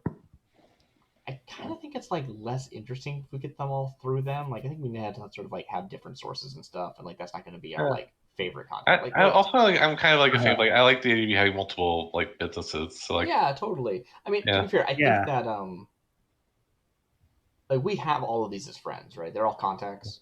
These are people that between the two of us we somehow know. We just get to choose a favorite contact. Yeah, I guess. Yeah, I think so. Yeah. And it goes on to say, Mark, the one who is a close friend, longtime ally, or a partner in crime, record the faction status changes related to your contact. One faction is friendly with the contact. Okay, that's how that works. Okay. So we just choose a positive. We don't choose like a enemy out of our contacts list, but these people all have positives and negative relationships with actual factions. Okay, cool. You're a dock worker, so you could know a dock worker very easily. I'm less interested in dealing with drugs, but you also do drugs, maybe, or maybe you just get drunk. Who's to say? Like that's what they did decide to anyways, that he'd just be drinking. Yeah. Arms dealer, maybe. I'm most drawn to either Esme or Decker. Yeah. Those are the ones that interest me the most. Also, yeah, if you want to change, if you pick Decker and like you want to change your favorite thing to arms, then that might be like a thing that I'd allow that if you. Well, I mean, Sarah's an arms dealer. Decker's an anarchist. Yeah. Which, like, sure, maybe they're a client who needs illegal tools of revolution. That could be anything. Oh yeah, true. That could be anything. Especially like electroplastic tools that like yeah. Thing to remember is I'm not actually like a friend of ghosts. I just know how to deal with ghosts. Like I know how to kill them. That's something that we probably maybe have leaned a little bit away from, right? Like we're probably not like chummy. We're probably like, well, you have like a bird ghost friend. I do, sort of. They're like they're the book describes them as like a real bird that has been imbued with spirit essence in some way. Okay, yeah. Maybe they're a ghost bird. Maybe they're. Maybe you got the spirit essence off a ghost you killed. Maybe this is a real person whose ghost is somehow inhabiting a bird body. I don't know. There's lots of options. We can figure that in flashback if we need to. Maybe the bird is actually a hammer. That is a very. Was that a deep cut? That is a deep cut. Yeah. Yeah, the dungeon world we're playing. Oh, got it. Wow, I didn't get that, and I was in on the joke. That's amazing. That's how deep of the cut that was. Like, how do I connect bird and hammer? How do these go together? It wasn't about the bird. It wasn't about the bird at all. Okay. Anyways. Yeah. Decker obviously like opens up some doors because like anarchist is like a whole different aspect that we haven't considered. Esme is just tavern owners are always good. They're just a source of information. They're just a fun person to have as an NPC. I like it. They're just good. What are your thoughts? Yeah, like it's both sound like they could be, like they're both useful.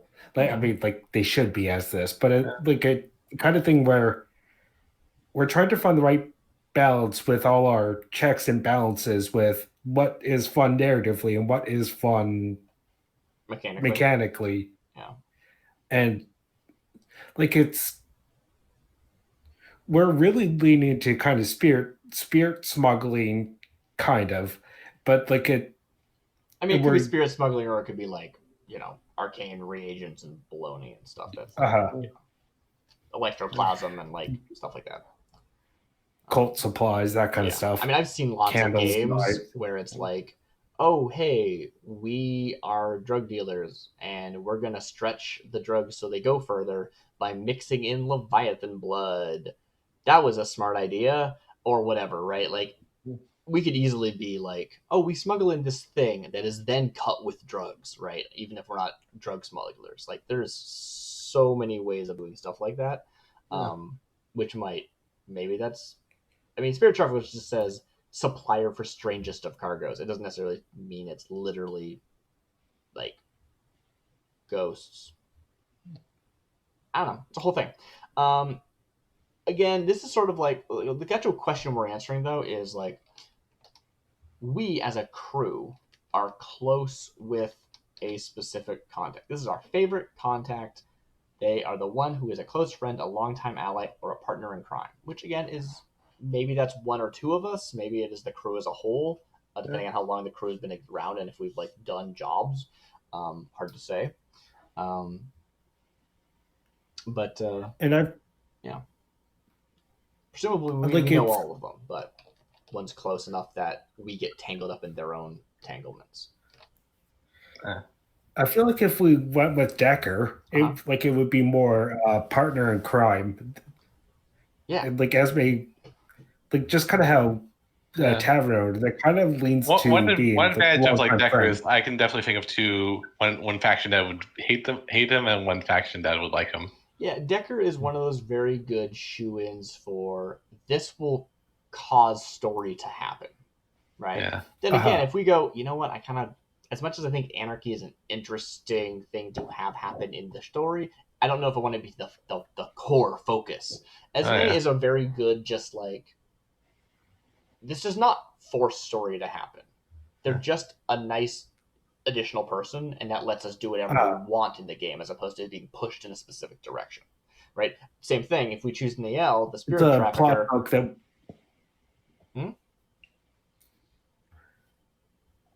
What was that?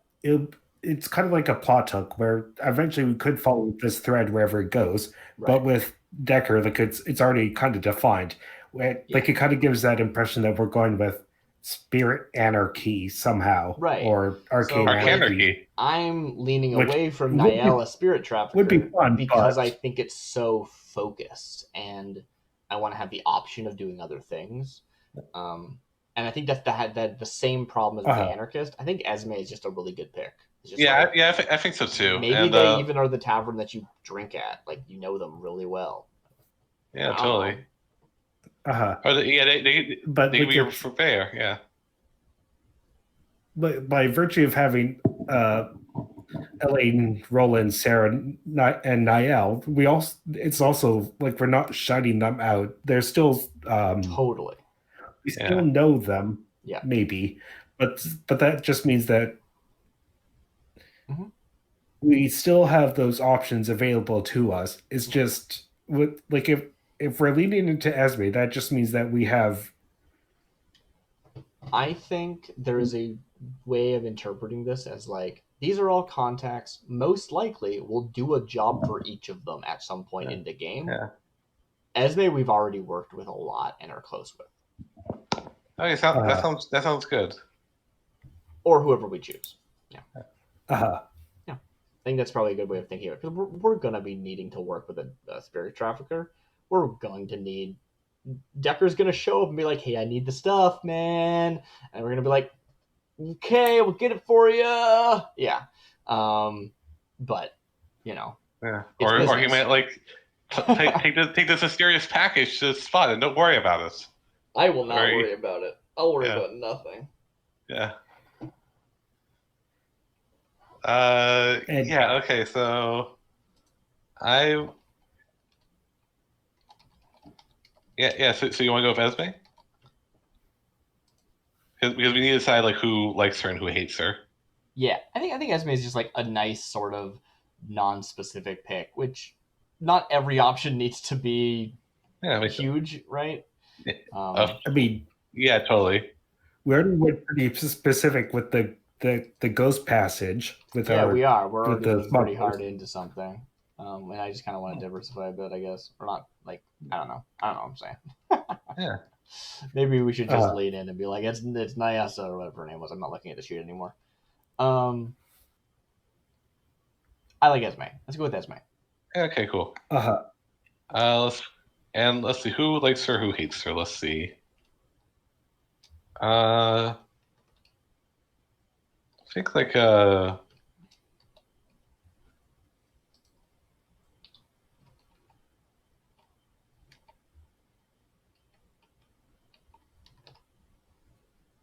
Well, let's wrap this up.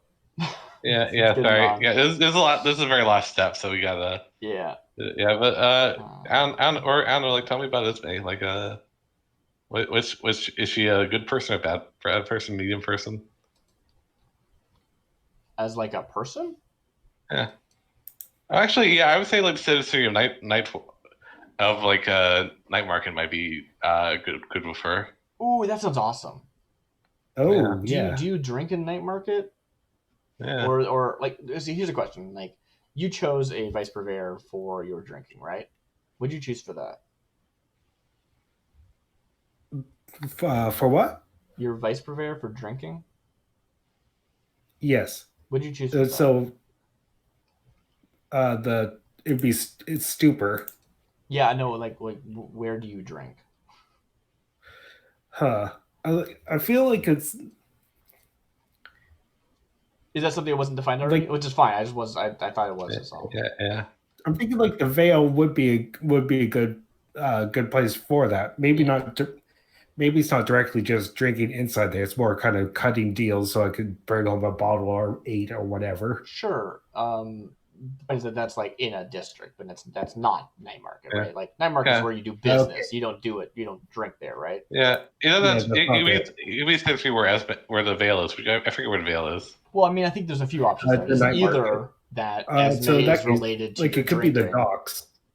I mean, I'm saying there's multiple options, right? Either Esme is related to your drinking, or this is a completely separate tavern where we like actually have more of a professional relationship with them.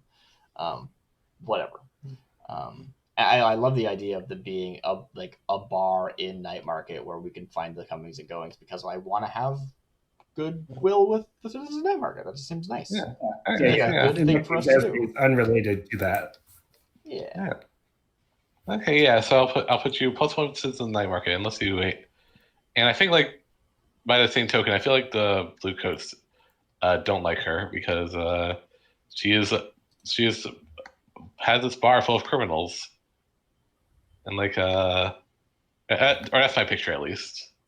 I mean, it's probably a bar full of criminals. Yeah. Okay, and also yeah.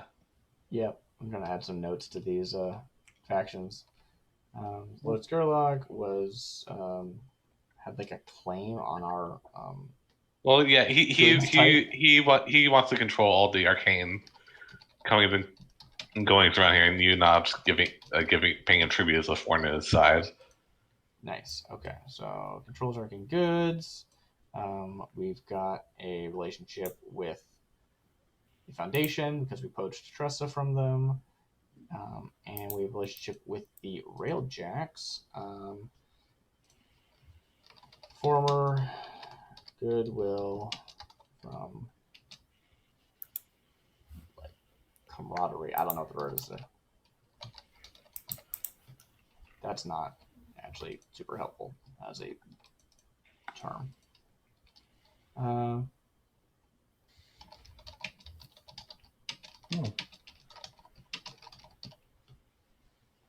Okay, I think that is the last. And then night market. What was the negative? Blue coats? Blue Coats, yeah. I'm happy just to say that. Yeah, that's great. Night market. Yeah. We Esme.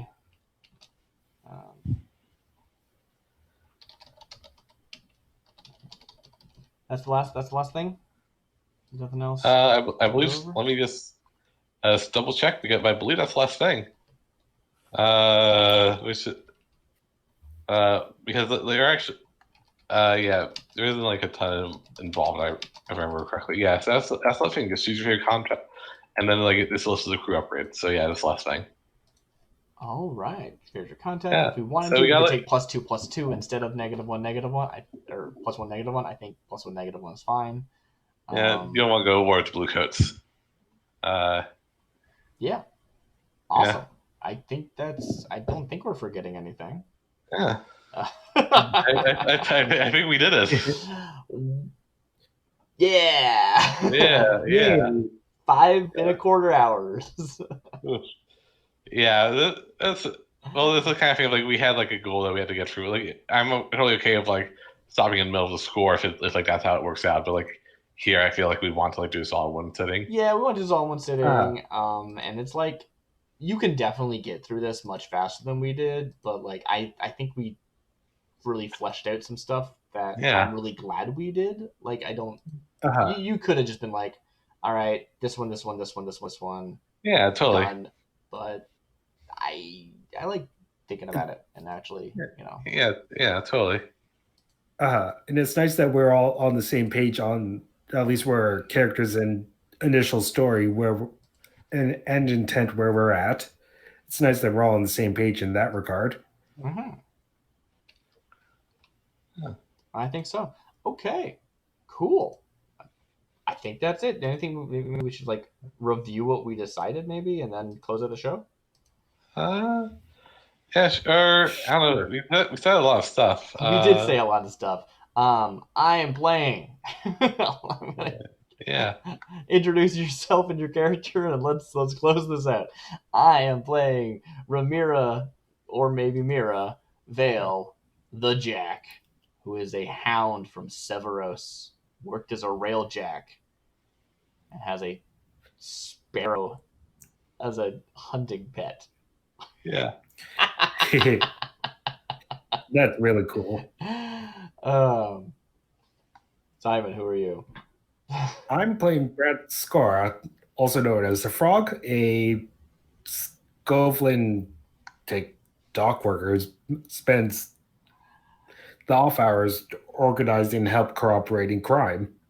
Yeah. Better known as Spider. Awesome. Like just like the idea that the alias is a completely different animal as my class. Yeah. Yeah, that's right. Just to kind of look pale. I mean, it's so good. Like, you are the froggiest spider. Yeah. Cool. And then we got the Sparrows of Nightmarket, who are a smuggling crew. Yeah. They said a tiny hole in the wall, and they will deal with your arcane stuff. We will smuggle lots of stuff, but we're especially good at that.